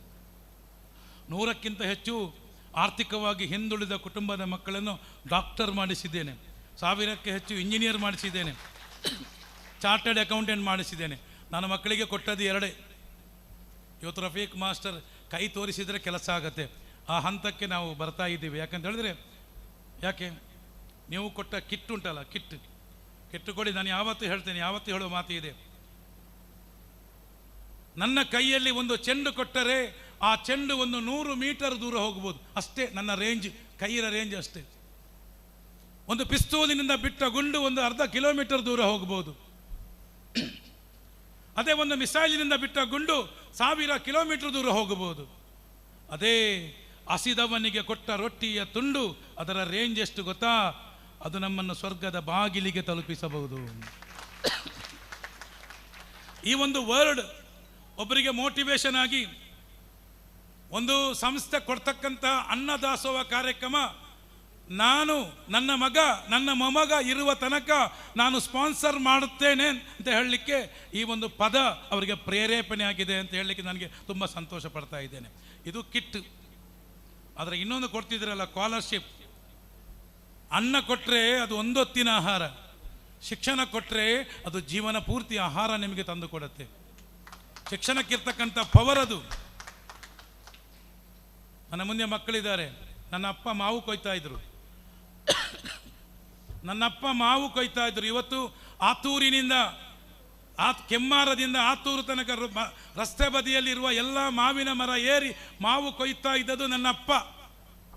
ಇವತ್ತು ರಫೀಕ್ ಮಾಸ್ಟರು ಕೂಡ ಕೊಯ್ಯುವ ಕೆಲಸವನ್ನೇ ಮಾಡ್ತಾ ಇದ್ದೇನೆ. ಏನು ಕೊಯ್ಯುವುದು? ಪ್ರತಿಭೆಗಳನ್ನು ಕೊಯ್ಯುವ ಕೆಲಸ ಮಾಡ್ತಾ ಇದ್ದೇನೆ. ನನ್ನ 5 ವರ್ಷದ ಮಗ ನಮ್ಮ ದೇಶದ ಮಾಜಿ ರಾಷ್ಟ್ರಪತಿ ಸನ್ಮಾನ್ಯ APJ ಅಬ್ದುಲ್ ಕಲಾಂ ಅವರು ಹೆಗಲ ಮೇಲೆ ಕೈ ಇಟ್ಟು ಇನ್ನೊಂದು ಕೈ ತನ್ನ ಕೈಯಲ್ಲಿ ಹಿಡ್ಕೊಂಡು ಹೋಗುವ ಫೋಟೋ ನನ್ನ ಮೊಬೈಲಲ್ಲಿದೆ, ಬೇಕಿದ್ರೆ ತೋರಿಸ್ತೇನೆ ನೋಡಿ. ಮಾವು ಕೊಯ್ಯುವವರ ಮೊಮ್ಮಗ ರಾಷ್ಟ್ರಪತಿಯವರ ಕೈ ಹಿಡ್ಕೊಂಡು ನಡೀಲಿಕ್ಕೆ ಸಾಧ್ಯವಾಗುವುದಾದರೆ ಅದು ಯಾವುದರ ಶಕ್ತಿ ಕೇಳಿದರೆ, that is the power of knowledge. ನ ಹಿ ಜ್ಞಾನೇನ ಸದೃಶಂ. ಜ್ಞಾನಕ್ಕೆ ಸಮಾನವಾದದ್ದು ಯಾವುದೂ ಇಲ್ಲ. ನಾನು ಒಂದು ಎಕ್ಸಾಂಪಲ್ ಹೇಳಿ ಮುಗಿಸ್ತೇನೆ. ನನ್ನ ಹತ್ರ ಒಂದು ಮಗು ಬಂತು. ಏನಮ್ಮ ಹೆಸರು? SLC ಆಗಿದೆ. ಹೆಸರೇನು? ನಯೀಮಾ. ಏನಾಗಬೇಕು? ಡಾಕ್ಟರ್ ಆಗಬೇಕು. ನಾನು ಕೌನ್ಸಿಲಿಂಗ್ ಮಾಡಿದೆ. ನನ್ನ ಮಕ್ಕಳಿಗೆ 2 ಕೊಡೋದು, ರಕ್ಷಿತ್ ಸರ್ 2 ಕೊಡೋದು. ಒಂದು, ಯು ಕ್ಯಾನ್ ಡೂ. 2ನೇದು, how can do. You can do ಎಂಬುದು ಮೋಟಿವೇಶನ್, ಹೌ ಕ್ಯಾನ್ ಡೂ ಎಂಬುದು ಗೈಡೆನ್ಸ್. ಅಷ್ಟೇ, ಎರಡು ಕೊಟ್ಟುಬಿಟ್ರೆ ಸಾಕು ಮಕ್ಕಳಿಗೆ. ಆ ನಯೀಮಾ ಎಂಬ ಹುಡುಗಿಗೆ ನಾನು ಹೇಳಿದ್ದೆ ಡಾಕ್ಟರ್ ಆಗಬೇಕಾ, ಹೀಗೆ PUC ಮಾಡಬೇಕು, ನೀಟ್ ಎಕ್ಸಾಮ್ ಬರೀಬೇಕು. 4 ವರ್ಷ ಬಿಟ್ಟು ಫೋನ್ ಬಂತು ನನಗೆ ಅದೇ ನಂಬರಲ್ಲಿ. ನನ್ನ ಒಂದು ಗುಣ ಇದೆ, ನನ್ನ ಹತ್ರ 13,000 ನಂಬರ್ ಇದೆ ನನ್ನ ಮೊಬೈಲಲ್ಲಿದೆ. ನನ್ನ ಮೊಬೈಲಲ್ಲಿ 13,000 ನಂಬರ್ ಇದೆ. ಯಾವ ಮಗು ಏನನ್ನು ಹೇಳುತ್ತೆ ನಾನು ಹಂಗೆ ಬರ್ಕೊಳ್ತೀನಿ. ಸರ್ IAS, ನಾನು ಇತ್ತೀಚೆಗೆ ಸೈಂಟ್ ಎಲೋಸಿಯಸ್ ಸ್ಕೂಲಿಗೆ ಹೋದೆ. ಮೊನ್ನೆ ಪಾಠ ಮಾಡುವಾಗ ಒಂದು ಮಗು ನೋಡಿದೆ, ಕ್ಲಾಸ್ ಮಾಡುವಾಗ. ಆ ಮಗುವಿನ ಕಣ್ಣು ಇದೆಯಲ್ಲ 100 ವೋಲ್ಟ್ ಬಲ್ಬ್ ಥರ, ಅಂತ ತೇಜಸ್ಸು ಕಣ್ರಿ. ನಮಗೆ ಮಕ್ಕಳನ್ನು ನೋಡುವಾಗ ಗೊತ್ತಾಗುತ್ತೆ. ಸೈಕಾಲಜಿ, ಎಕ್ಸ್ಪೀರಿಯನ್ಸ್, ಅನುಭವ ಇದು. ನಾನು ರಕ್ಷಿತ್ ಸರ್ ಹುಡುಗಿಯನ್ನು ಕರೆದೆ. ಏನಮ್ಮ ಹೆಸರು? ಸ್ನೇಹ. ಅಪ್ಪ ಏನು ಮಾಡ್ತಾರೆ? ಕೂಲಿ ಕೆಲಸ. ಅಮ್ಮ ಏನು ಮಾಡ್ತಾರೆ? ಕೂಲಿ ಕೆಲಸ. ಊರು ಯಾವುದು? ಬಾಗಲಕೋಟೆ. ಮುಂದೇನಾಗಬೇಕು? IAS. ಭಾಳ ಖುಷಿ ಆಯಿತು ಕಣ್ರಿ, ಭಾಳ ಖುಷಿ ಆಯಿತು. ನಾನು ಆ ಮಗುವನ್ನು ಮತ್ತೆ ಕೇಳಿದೆ, ಮತ್ತೆ ಹೇಳಿದೆ, ನೋಡಮ್ಮ ಇವತ್ತು ಮನೆಗೆ ಹೋಗಿ ಒಂದು ವೈಟ್ ಶೀಟ್ ತಗೊಂಡು ಅದರಲ್ಲಿ ದೊಡ್ಡ ಮಾರ್ಕರಲ್ಲಿ ಒಂದು ನೇಮ್ ಪ್ಲೇಟ್ ಮಾಡಬೇಕು. ಏನು? ಸ್ನೇಹ IAS ಅಂತೇಳಿ. ಅದನ್ನು ಗೋಡೆಗೆ ಅಂಟಿಸಬೇಕು ಅಂತೇಳಿ. ಸ್ನೇಹ ಏನು ಹೇಳ್ತಾರೆ ಗೊತ್ತಾ? ಸರ್, ಈಗಾಗಲೇ ನಾನು ಸ್ಟಡಿ ಮಾಡುವ ನಮ್ಮ ಸ್ಟಡಿ ಟೇಬಲ್ ಮೇಲೆ ನಾನು ಹಾಕಿದ್ದೇನೆ ಸರ್, ಸ್ನೇಹ IAS ನೇಮ್ ಬೋರ್ಡ್ ಬರ್ದಾಗಿದೆ ಅಂತ ಹೇಳ್ತಾಳೆ ಅವಳು. ನೋಡಿ ಎಂಥ ಖುಷಿಯಾಯಿತು ಗೊತ್ತಾ. ಮೊನ್ನೆ ಮನೆಗೆ ಕರೆದು ಸನ್ಮಾನ ಮಾಡಿ ಗೌರವಿಸಿ 9ನೇ ಕ್ಲಾಸಿನ ಹುಡುಗಿಗೆ IAS ಫೌಂಡೇಶನ್ ಕೋರ್ಸಿನ ವ್ಯವಸ್ಥೆ ಮಾಡಿದ್ದೇನೆ. ಈಗಾಗಲೇ ಸಂಡೇ ಕ್ಲಾಸಿಗೆ ಆ ಹುಡುಗಿ ಬರ್ತಾ ಇದೆ. ಆಗ ನಯೀಮನ ಅಪ್ಪಂದು ಫೋನ್ ಬಂತು 4 ವರ್ಷ ಬಿಟ್ಟು. ಏನಪ್ಪ, ನನ್ನ ಮಗಳಿಗೆ KMCಯಲ್ಲಿ ಸೀಟ್ ಆಯಿತು, MBBS. ಅದೇನು 4 ವರ್ಷ? 2 ವರ್ಷ PUC, 2 ವರ್ಷ ಲಾಂಗ್ ನೀಟ್. ಹುಡುಗಿ ಒಂದೇ ಹೇಳೋದು, ನಾನು ರಫೀಕ್ ಮಾಸ್ಟರ್ ಹತ್ರ MBBS ಹೇಳಿದ್ದೇನೆ, MBBS ಬಿಟ್ಟು ನಾನು ಯಾವ ಕೋರ್ಸಿಗೆ ಹೋಗಲ್ಲ, ಎಷ್ಟು ವರ್ಷ ಬೇಕಾದರೂ ಲಾಂಗ್ ನೀಟ್ ಬರೀತೇನೆ, I have to become a doctor, MBBS doctor. ಹಾಗೆ ನಾನು ಮಂಗಳೂರಲ್ಲಿ ಕಂಕನಾಡಿಯಲ್ಲಿ ಒಂದು ಸಂಸ್ಥೆಯಲ್ಲಿ ಅವರನ್ನು ಕರೆದು ಸನ್ಮಾನ ಮಾಡುವಾಗ ಅವರಪ್ಪ ಇಷ್ಟೇ ಎತ್ತರ ಇದ್ದಾರೆ, ಸ್ವಲ್ಪ ಅವರು ಹೀಗೆ ಇದ್ದಾರೆ. ಸರ್ ಬದುಕಲಿಕ್ಕೆ ಏನು ಮಾಡ್ತೀರಿ ಕೇಳುವಾಗ ಅವರು ಹೇಳ್ತಾರೆ, ನಾನೊಬ್ಬ ಪ್ಯಾರಾಲಿಸಿಸ್ ಪೇಷಂಟ್, ನನಗೆ ಪಕ್ಷಿವಾತ, ಒಂದು ಸೈಡ್ ಇಲ್ಲ, ನಿಲ್ಲಕ್ಕಾಗಲ್ಲ. ನಾನೊಂದು ಗಂಜಿ ಮಠದ ಒಂದು ಪೆಟ್ರೋಲ್ ಪಂಪಲ್ಲಿ ಕೆಲಸ ಮಾಡ್ತಾ ಇದ್ದೇನೆ. ನನಗೆ ಪೆಟ್ರೋಲ್ ತುಂಬಿಸುವ ಗನ್ ಅದನ್ನು ಹೊತ್ತುವಷ್ಟು ಶಕ್ತಿ ನನ್ನ ಕೈಗಳಿಗಿಲ್ಲ. ಅದಕ್ಕೋಸ್ಕರ ನಾನೇನು ಮಾಡ್ತಾ ಇದ್ದೇನೆ ಕೇಳಿದರೆ, 4 ಟಯರಿನ ಸುತ್ತ ಬಂದು ನಾನು ಪೆಟ್ರೋಲ್ ತುಂಬಿಸುವುದಿಲ್ಲ, ಟಯರಿಗೆ ಗಾಳಿ ತುಂಬಿಸುವ ಕೆಲಸ ಮಾಡ್ತಾ ಇದ್ದೀನಿ. 5,000 ಸಂಬಳ ಇದೆ, ದಿನಕ್ಕೊಂದು 200-300 ರೂಪಾಯಿ ಟಿಪ್ಸ್ ಆಗ್ತದೆ. ಮತ್ತು ಫೀಸ್ ಹೆಂಗೆ ಕಟ್ಟಿದ್ದೀರಿ ಸರ್? 2.5 ಲಕ್ಷ. ನನ್ನ ಪ್ರೀತಿಯ ಸಹೋದರರೇ, ಯಾರೂ ತಿಳ್ಕೊಳ್ಬೇಡಿ, ಸೌಹಾರ್ದ ಕೆಟ್ಟಿಲ್ಲ, ಕೆಟ್ಟಿಲ್ಲ, ಕೆಟ್ಟಿಲ್ಲ. ಸೂರ್ಯ ಚಂದ್ರ ಇರುವ ತನಕ ನಾವು ಹಿಂಗೆ ಇರ್ತೀವಿ. This is the positive. Rafiq master is A positive man. Positive. ಸಂಸ್ಕೃತದಲ್ಲಿ ಒಂದು ಮಾತು ಇದೆ, ಯದ್ಭಾವ ತದ್ಭವತಿ, ಯದ್ಭಾವ ತದ್ಭವತಿ. ನಾವು ಏನು ಭಾವಿಸುತ್ತೇವೆಯೋ ಹಂಗೆ ಆಗತ್ತೆ. ಸೌಹಾರ್ದ ಇದೆ ಅಂತ ಹೇಳಿದರೆ ಸೌಹಾರ್ದ ಇದೆ, ನೋಡುವ ಕಣ್ಣುಗಳು ನಮ್ಮದು ಸರಿಯಾಗಬೇಕು ಅಷ್ಟೇ. ನಾನು ಕೇಳಿದೆ, 2.5 ಲಕ್ಷ ಹೆಂಗೆ ಕಟ್ಟಿದ್ರಿ? ಅದೇನಿಲ್ಲ, ನಮ್ಮ ಪೆಟ್ರೋಲ್ ಪಂಪಿನ ಓನರ್ ಅವರ ಹೆಸರು ಆದಿತ್ಯ ಪೂಂಜಾ, ಸನ್ಮಾನ್ಯ ಆದಿತ್ಯ ಪೂಂಜಾ ಅವರು ಈ ಮಗುವಿನ 2.5 ಲಕ್ಷ ಫೀಸನ್ನು ಕಟ್ಟಿದ್ರು. ಲೆಟ್ರ್ ಕೊಟ್ಟರು, 50,000 ಫ್ರೀ ಕೊಡ್ತಾ ಇದ್ದೀನಿ, 2 ಲಕ್ಷ ಸಾಲ ಕೊಡ್ತಾ ಇದ್ದೀನಿ, ವಾಪಸ್ ಕೊಡಬೇಕು ಅಂತೇಳಿ. ಹಾಗೆ ಅವರ ಎರಡನೇ ಮಗಳು ಮತ್ತೆ MBBS ಸೀಟ್ ಸಿಕ್ಕಿತ್ತು ಮೊನ್ನೆ ಕಣಚೂರು ಮೆಡಿಕಲ್ ಕಾಲೇಜಲ್ಲಿ. ಒಬ್ಬ ಅಪ್ಪನಿಗೆ 2 ಮಕ್ಕಳು ಕಣ್ರಿ, 2 ಮಕ್ಕಳು ಡಾಕ್ಟರ್, 2 ಹೆಣ್ಣು ಮಕ್ಕಳು ಡಾಕ್ಟರ್. ನಮ್ಮ ಮುಂದೆ 2 ಆಯ್ಕೆಗಳಿವೆ. ಎಲ್ಲ ಪೇರೆಂಟ್ಸ್ ಮುಗಿಸ್ತಾ ಇದ್ದೀನಿ. 2 ಆಯ್ಕೆಗಳಿವೆ.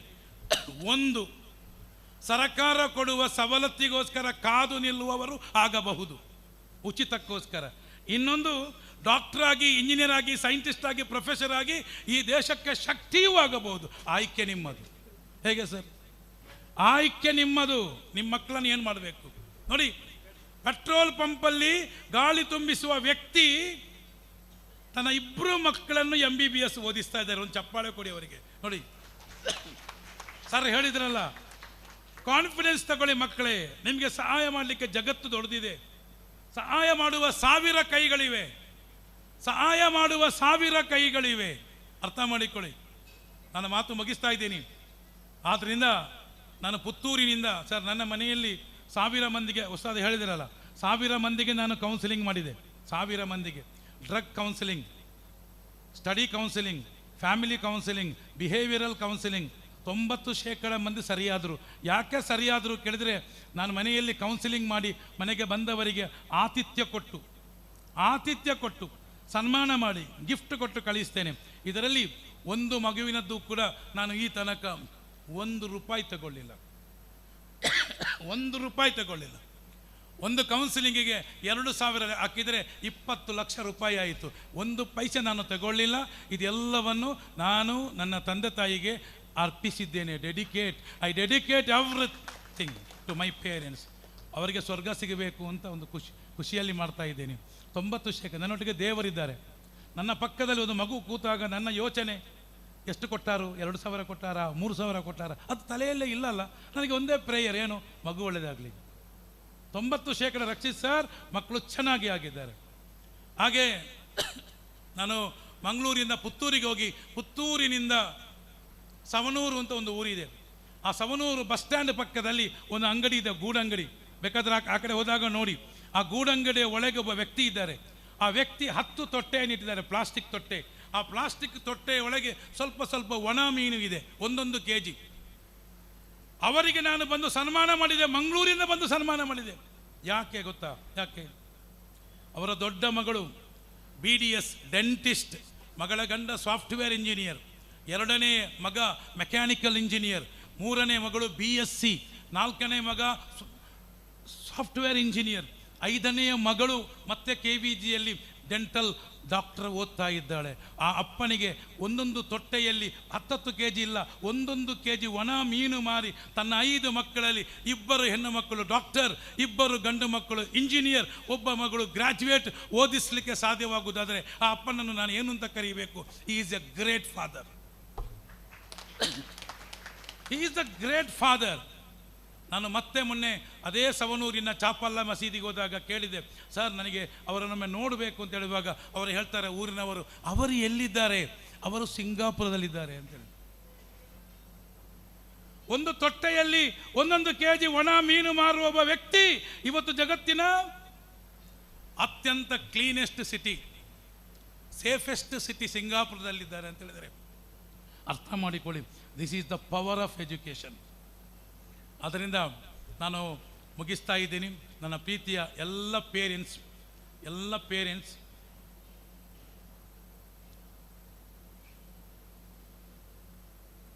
ನನಗೆ ಮನೆ ಇಲ್ಲ, ಮನೆಯಲ್ಲಿ ಫ್ರಿಡ್ಜ್ ಇಲ್ಲ, ವಾಷಿಂಗ್ ಮೆಷಿನ್ ಇಲ್ಲ, ಕಾರ್ ಇಲ್ಲ, ಬಂಗ್ಲೋ ಇಲ್ಲ.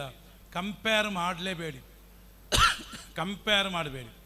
ಒಂದು ಬಹಳ ಖುಷಿ ಪಡಿ, ಈ ಜಗತ್ತಿನಲ್ಲಿ ಅತ್ಯಂತ ಶ್ರೇಷ್ಠವಾದ ಮಕ್ಕಳು ನಮ್ಮ ಜೊತೆ ಇದ್ದಾರೆ. ಮಕ್ಕಳು, the most talented, the best gift, ಅದು ನಮ್ಮ ಜೊತೆಗಿದೆ. ಇದು ಇದ್ದರೆ ನಮ್ಮಷ್ಟು ಶ್ರೀಮಂತರು ಯಾರೂ ಇಲ್ಲ ಅಂತ ಹೇಳುತ್ತಾ, ನಾನು ಇವತ್ತು ಮಂಗಳೂರಿನಲ್ಲಿ ಒಂದು ಚಿಕ್ಕ ಮನೆಯಲ್ಲಿದ್ದೇನೆ. ಪತ್ರಕರ್ತರಿದ್ದಾರೆ, ಬೇಕಾದ್ರೆ ಬಂದು ನೋಡ್ಬೋದು.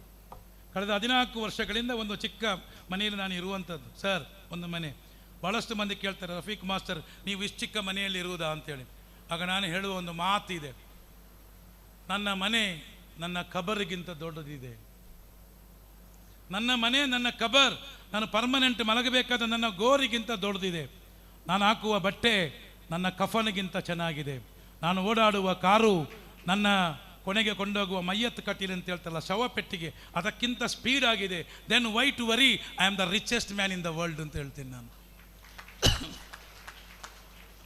ಸೊ ಮಕ್ಕಳನ್ನು ನೋಡಿ, ನಮ್ಮ ಇನ್ಸ್ಪೆಕ್ಟ್ರು ಬಂದಿದ್ದಾರೆ ನೋಡಿ, ಹಿ ಈಸ್ ಅ ರಿಯಲ್ ಇನ್ಸ್ಪಿರೇಷನ್. ಅವರು ಇನ್ಸ್ಪೆಕ್ಟರ್ ಆಗಬೇಕಾದ್ರೆ ಬೆಳಗ್ಗೆ 4 ಗಂಟೆಗೆ ಎದ್ದು ಓದಿದ್ದಾರೆ. ಇಡೀ ಜಗತ್ತು ಮಲಗುವ ಸಂದರ್ಭದಲ್ಲಿ ಎದ್ದು ಓದಿದ್ದಾರೆ, ಶ್ರಮ ಪಟ್ಟಿದ್ದಾರೆ, ತ್ಯಾಗ ಮಾಡಿದ್ದಾರೆ. ಇವತ್ತು ನಾವು ಯಾರು ಅಂತಲೂ ಜಗತ್ತಿಗೆ ಗೊತ್ತಾಗಲ್ಲ, ನಡ್ಕೊಂಡು ಹೋಗೋ ಗೊತ್ತಾಗಲ್ಲ.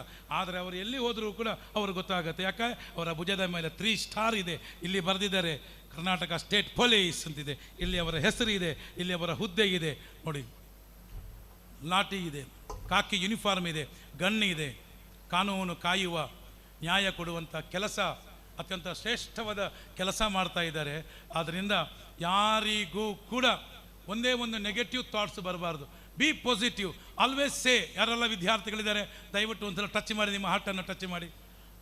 ನಾನು ಮೊನ್ನೆ ನೋಡಿದೆ, 2008ರಲ್ಲಿ 2008ರಲ್ಲಿ ಸೌರವ್ ಗಂಗೂಲಿ ಒಟ್ಟಿಗೆ ಶಾರುಖ್ ಖಾನ್ ಹೇಳುವಂಥ ಮಾತು. ಶಾರುಖ್ ಖಾನ್ ಹೇಳ್ತಾನೆ, ನಾನು ಈ ಬಾಲಿವುಡ್ ಇಂಡಸ್ಟ್ರಿಗೆ ಬರುವಾಗ ನಾನು ಹೃತಿಕ್ ರೋಷನ್ ಅಷ್ಟು ಚಂದನೂ ಇಲ್ಲ, ಸೈಫ್ ಅಲಿ ಖಾನ್ ಅಷ್ಟು ಚಂದನೂ ಇಲ್ಲ, ನಾನೊಬ್ಬ ಒಳ್ಳೆಯ ಡ್ಯಾನ್ಸರೂ ಇಲ್ಲ, ನನಗೆ ಒಳ್ಳೆಯ ಬ್ಯಾಕ್ಗ್ರೌಂಡೂ ಇಲ್ಲ, ಆದರೆ today I am ruling the Bollywood ಬಾದ್ಶಾ.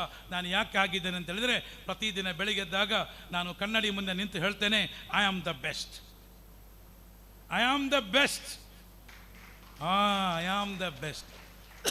ಮಕ್ಕಳು ಪ್ರಾಕ್ಟೀಸ್ ಮಾಡಬೇಕು ಇದನ್ನು ಪ್ರತಿದಿನ.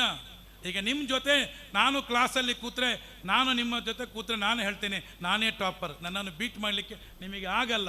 ಯಾಕಂದರೆ ನಾನೊಂದು ಮಂತ್ರ ನನ್ನ ಒಳಗೆ ಹೇಳ್ತೀನಿ, ಏನಂತ ಹೇಳಿದ್ರೆ, I am the topper, I am the topper, I am the champion, I am the best, I can do, I am the winner ಅಂತ ಹೇಳ್ತೀನಿ. ಇದನ್ನು ಪ್ರಾಕ್ಟೀಸ್ ಮಾಡಿ. When you go to bed, when you get up in the morning, ಈ ಮಂತ್ರ ನಿಮ್ಮ ಜೊತೆ ಇರಲಿ. ಬೆಳಿಗ್ಗೆ 4:15 ಗಂಟೆಗೆ ಬ್ರಹ್ಮ ಮುಹೂರ್ತಕ್ಕೆ ಏಳುವ ಅಭ್ಯಾಸ ಮಾಡಿಸ್ಕೊಳ್ಳಿ. 4:15 ಗಂಟೆಗೆ ಅತ್ಯಂತ ಪ್ರಸಕ್ತವಾದಂಥ ಸಮಯ ಬ್ರಹ್ಮ ಮುಹೂರ್ತ. ನಮ್ಮಲ್ಲಿ ತಹಜ್ಜುದ್ ನಮಾಜ್ ಅಂತ ಇದೆ.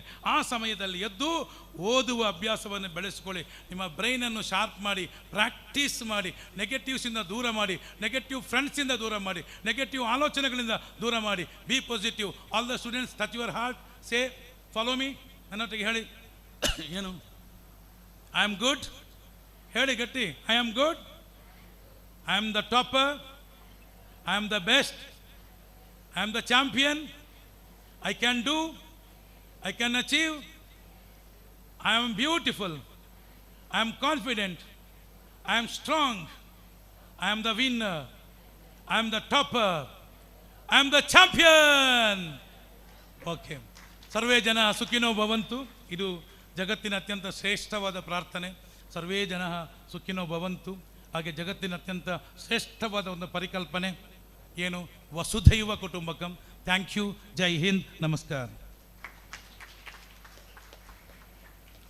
ಬಹಳ ಸುಂದರವಾಗಿ ಈ ವೇದಿಕೆಯಲ್ಲಿ ಮಾತಾಡಿದ ರಫೀಕ್ ಸರ್ ಅವರಿಗೆ ಧನ್ಯವಾದಗಳು. ರಫೀಕ್ ಸರ್ ಅವರ ಆ ಮಾತಿನ ಬಗ್ಗೆ ನಾನು ಒಂದು ಮಾತು ಹೇಳಲೇಬೇಕು. ಯಾಕಂತ ಹೇಳಿದರೆ, ಆಗಸ್ಟ್ 15ನೇ ದಿವಸ ನನ್ನ ಊರು ಕಾಟಿಪಳ್ಳ.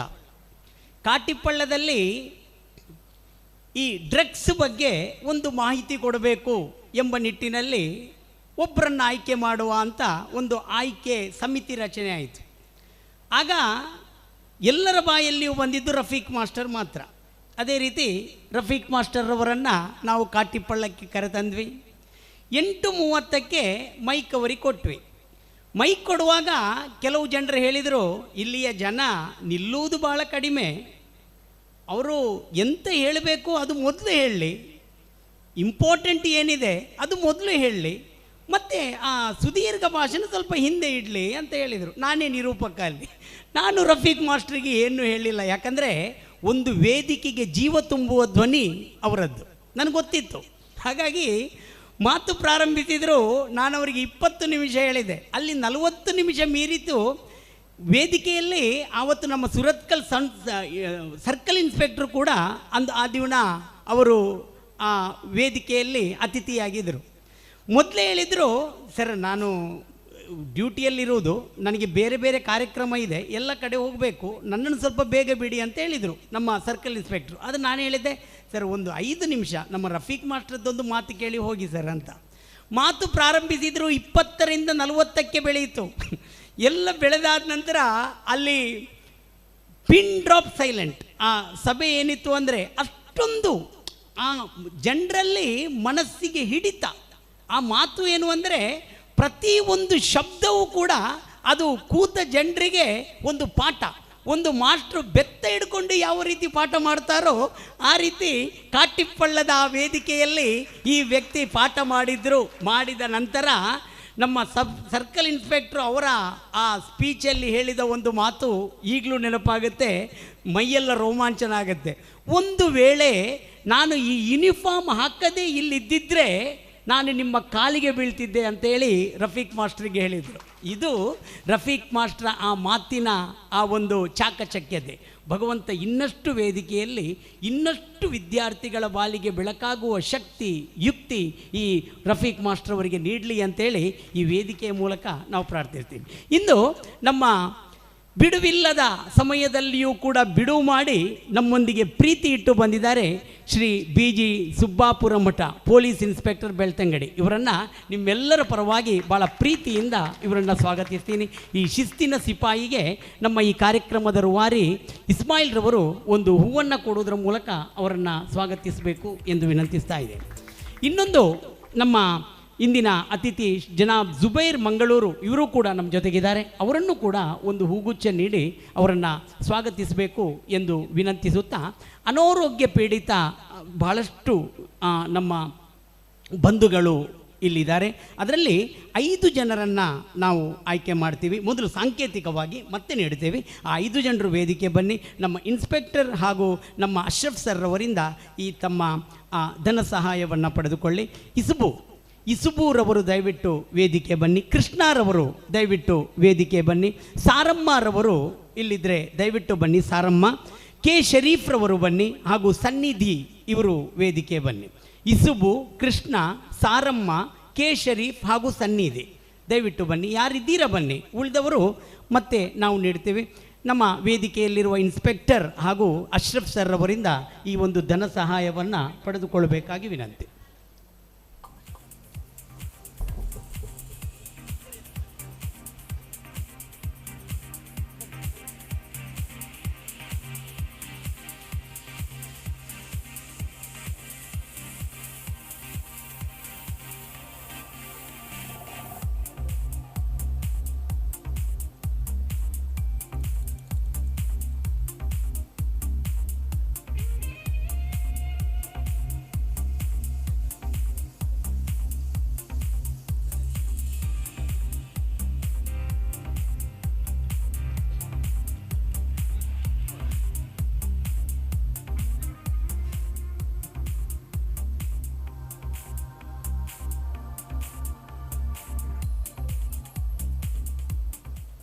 ಬೇರೆ ಒಂದು ಕಾರ್ಯಕ್ರಮದಲ್ಲಿ ಪಾಲ್ಗೊಳ್ಳುವ ನಿಮಿತ್ತ ದಯವಿಟ್ಟು ಇಸುಬು ಬನ್ನಿ ಸರ್.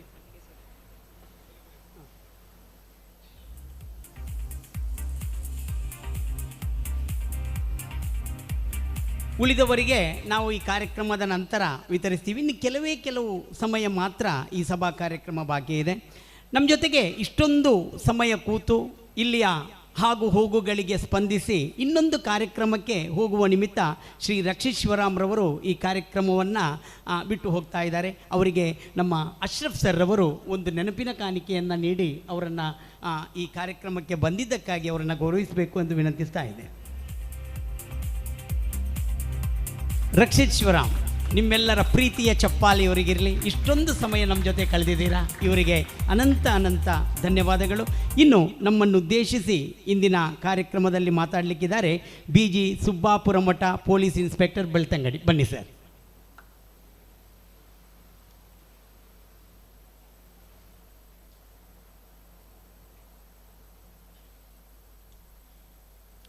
ಎಲ್ಲರಿಗೂ ನಮಸ್ಕಾರ.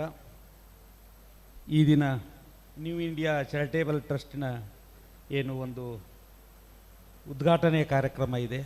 ಈ ಕಾರ್ಯಕ್ರಮಕ್ಕೆ ನನಗೆ ಪಾಲ್ಗೊಳ್ಳಲು ಅವಕಾಶ ಸಿಕ್ಕಿದ್ದಕ್ಕೆ ಮೊದಲು ಅವರೆಲ್ಲರಿಗೂ ಧನ್ಯವಾದಗಳನ್ನು ತಿಳಿಸ್ತಾ ಇದ್ದೇನೆ.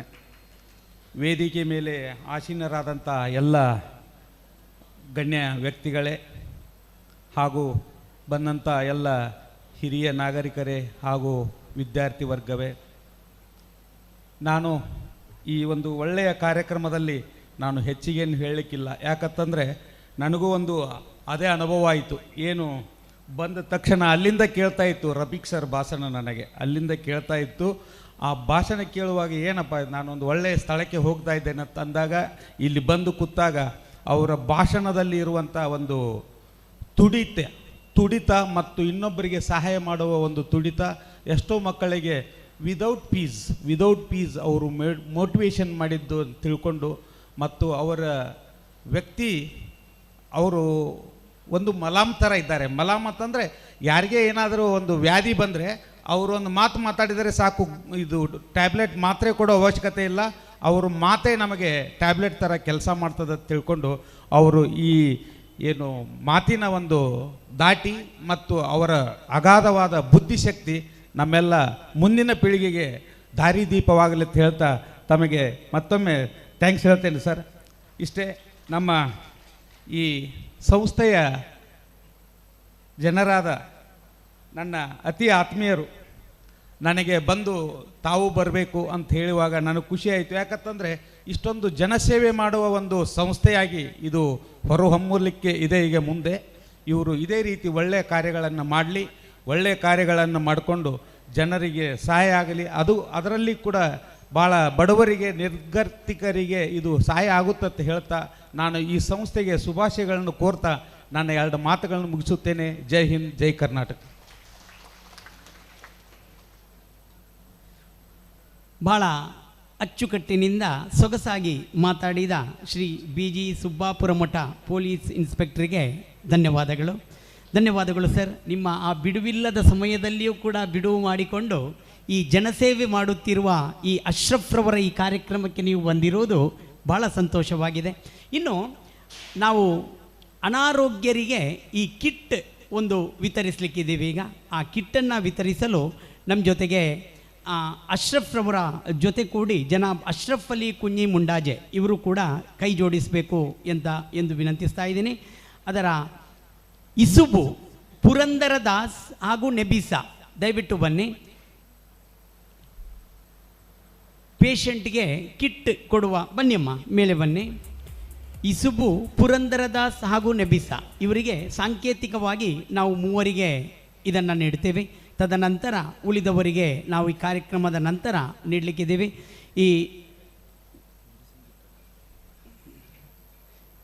ಇದನ್ನು ಜನಾಬ್ ಮೊಹಮ್ಮದ್ ಅಶ್ರಫ್ ಬಜ್ಪೆ ಇವರ ಜೊತೆಗೂಡಿ ಜನಾಬ್ ಅಶ್ರಫ್ ಅಲಿ ಕುಂಜಿ ಮುಂಡಾಜೆ ಇವರು ನೀಡಿ ಎಲ್ಲರೂ ಎಲ್ಲ ಗಣ್ಯರು ಇದಕ್ಕೆ ಸಹಕಾರ ವ್ಯಕ್ತಪಡಿಸಿ.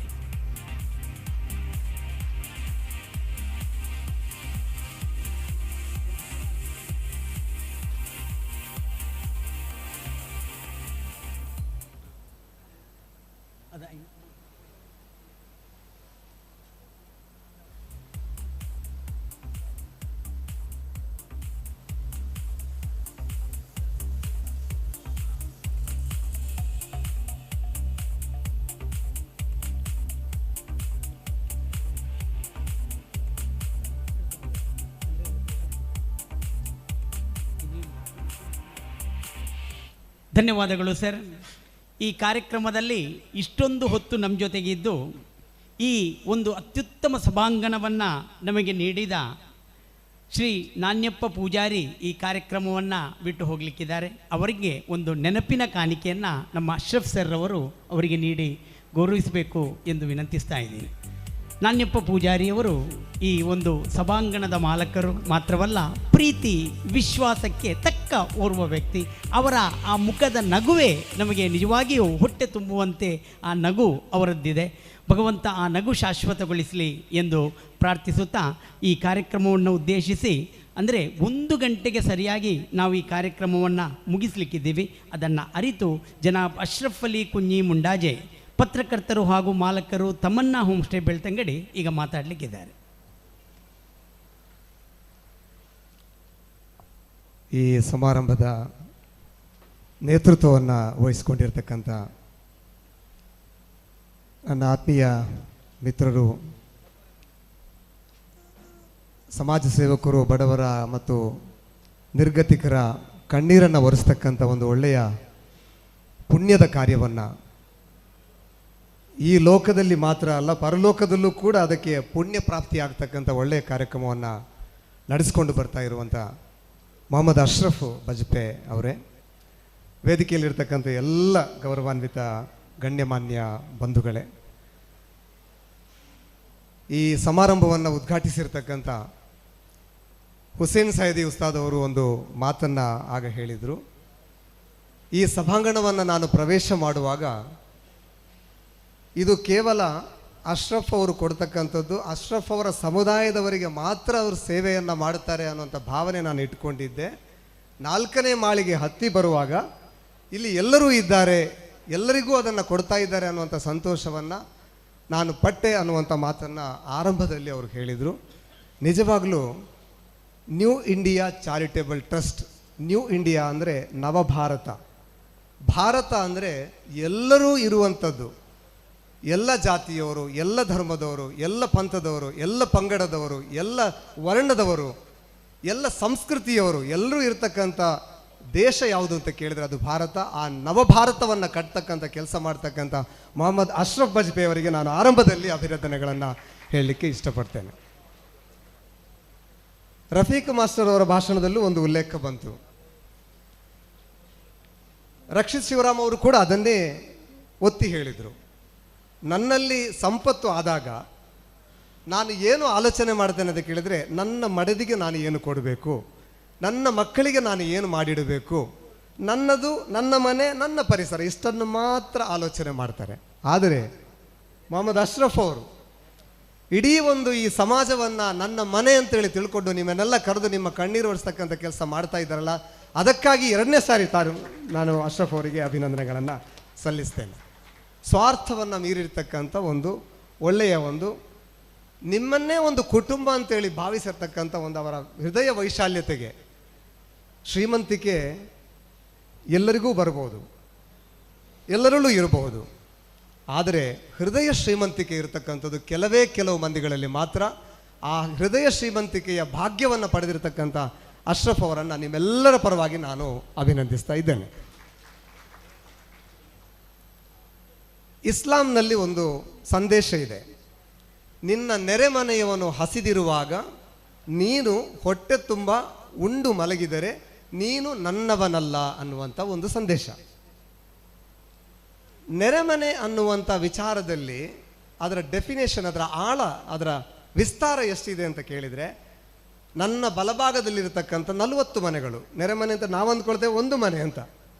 ನನ್ನ ಬಲಭಾಗದಲ್ಲಿರ್ತಕ್ಕಂಥ 40 ಮನೆ, ನನ್ನ ಮುಂಭಾಗದಲ್ಲಿರ್ತಕ್ಕಂಥ 40 ಮನೆ, ನನ್ನ ಎಡಭಾಗದಲ್ಲಿರ್ತಕ್ಕಂಥ 40 ಮನೆ, ನನ್ನ ಹಿಂಭಾಗದಲ್ಲಿರ್ತಕ್ಕಂಥ 40 ಮನೆ, ಅಂದರೆ 4 × 4 160 ಮನೆಗಳು. ಅಲ್ಲಿ 160 ಮನೆಗಳಲ್ಲೂ ಕೂಡ ಯಾರೊಬ್ಬರೂ ಕೂಡ ಹಸಿದಿರಬಾರದು. ಆ ರೀತಿಯ ಭಾವನೆಯಿಂದ ನಿಮ್ಮಲ್ಲಿರ್ತಕ್ಕಂಥದ್ದನ್ನು ನೀವು ಇನ್ನೊಬ್ಬರಿಗೆ ಹಂಚಿ ತಿಂತೀರೋ ಆಗಲೇ ಇಸ್ಲಾಮಿನ ಒಂದು ಸೌಂದರ್ಯ ಪರಿಪೂರ್ಣ ಆಗತಕ್ಕಂಥದ್ದು. ಆ ಒಂದು ಸಂದೇಶವನ್ನು ಪರಿಪಾಲಿಸುವಂಥ ಕೆಲಸವನ್ನು ಕೂಡ ಅಶ್ರಫ್ ಅವರು ಇಲ್ಲಿ ಈ ವೇದಿಕೆ ಮೂಲಕ ಮಾಡಿದ್ದಾರೆ. ಅದಕ್ಕಾಗಿ ಅವರಿಗೆ ನಾನು ಮತ್ತೊಮ್ಮೆ ಅಭಿನಂದನೆಗಳನ್ನು ಸಲ್ಲಿಸ್ತೇನೆ. ಅಶ್ರಫ್ ಅವರ ಬಗ್ಗೆ ನಾನು ತಿಳ್ಕೊಂಡಾಗ ಅವರು ಕೇವಲ ಈ ರೀತಿ ಒಂದು ಸಮಾರಂಭ ಮಾಡಿ ಇಷ್ಟು ಮಂದಿಗೆ ಏನೋ ಒಂದು ಕೊಟ್ಟು ಏನೋ ಒಂದು ಉದ್ದೇಶವನ್ನು ಇಟ್ಟುಕೊಂಡು ಮಾಡ್ತಕ್ಕಂಥ ಕೆಲಸ ಅಲ್ಲ ಅಂತೇಳಿ ನಾನು ತಿಳಿಲಿಕ್ಕೆ ಸಾಧ್ಯ ಆಯಿತು. ನಾನು ತಿಳ್ಕೊಂಡಾಗ ನಿನ್ನೆ ಅಲ್ಲ ಮೊನ್ನೆ ಒಂದು ಮಸೀದಿಯ ಉದ್ಘಾಟನಾ ಕಾರ್ಯಕ್ರಮ ನಡೀತಾ ಇತ್ತು ಒಂದು ಕಡೆ. ಆ ಮಸೀದಿಯ ನಿರ್ಮಾಣ ಕಾರ್ಯದಲ್ಲಿ ಬಹಳ ದೊಡ್ಡ ಕೊಡುಗೆಯನ್ನು ಅಶ್ರಫ್ ಅವರು ಕೊಟ್ಟಿದ್ದಾರೆ. ನಮ್ಮ ಬೆಳ್ತಂಗಡಿ ತಾಲೂಕಿನಲ್ಲಿ ಇಲ್ಲಿ ಕೊಯ್ಯೂರು ಗ್ರಾಮದ ಉಣ್ಣಾಲು ಅಂತೇಳುವ ಅಲ್ಲಿಯ ಉಸ್ತಾದ್ ಅವರು ನಮ್ಮ ಜೊತೆಗೆ ಇದ್ದಾರೆ.